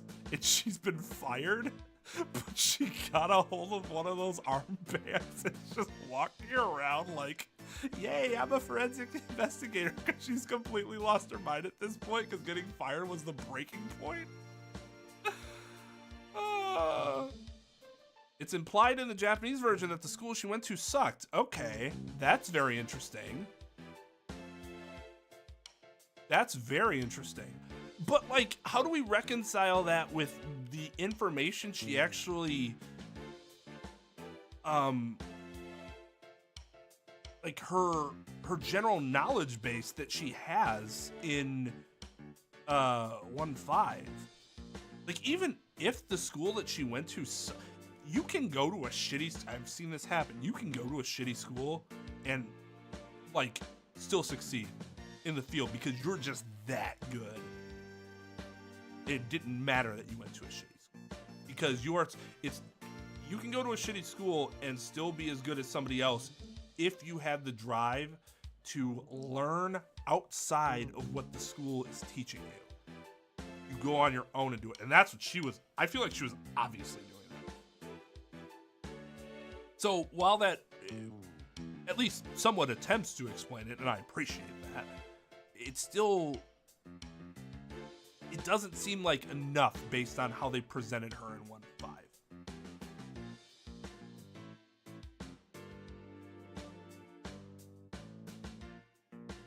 I mean, trust me, I know people that went to schools that don't exist anymore because of how bad they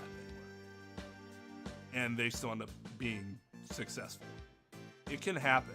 It's just a matter of, do you have the drive to overcome your disadvantage?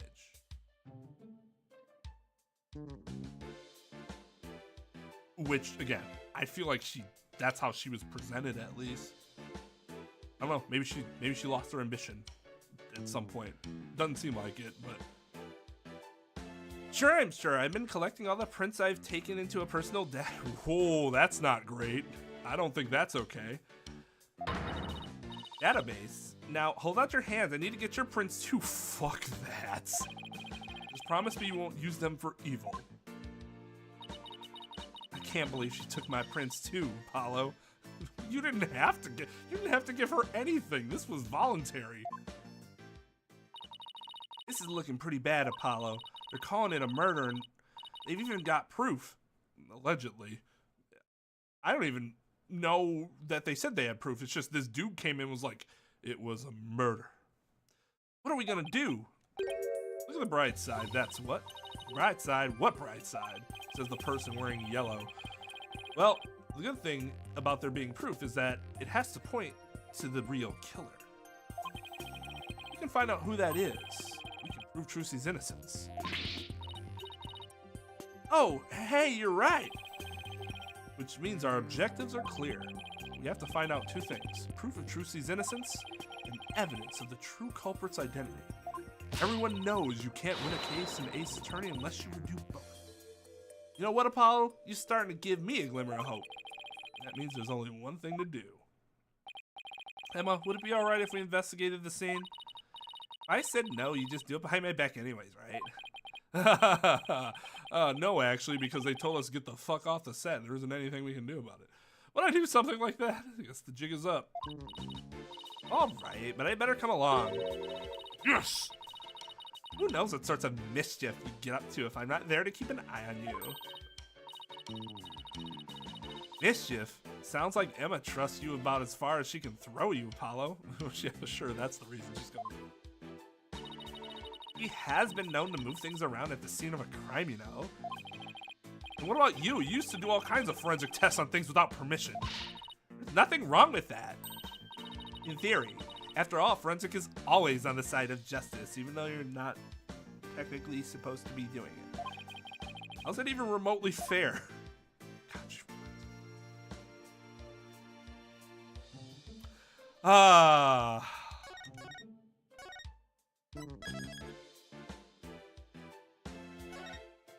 She reminds me of somebody I know. So much. Okay, that's it. Stream's done. I'll be back on Monday night, and we'll hang out with Emma some more. So, hope you guys enjoyed that last fucking hour of super dense legal shit I decided to bring up out of nowhere. Yeah. Good day, everybody. Later. Bye.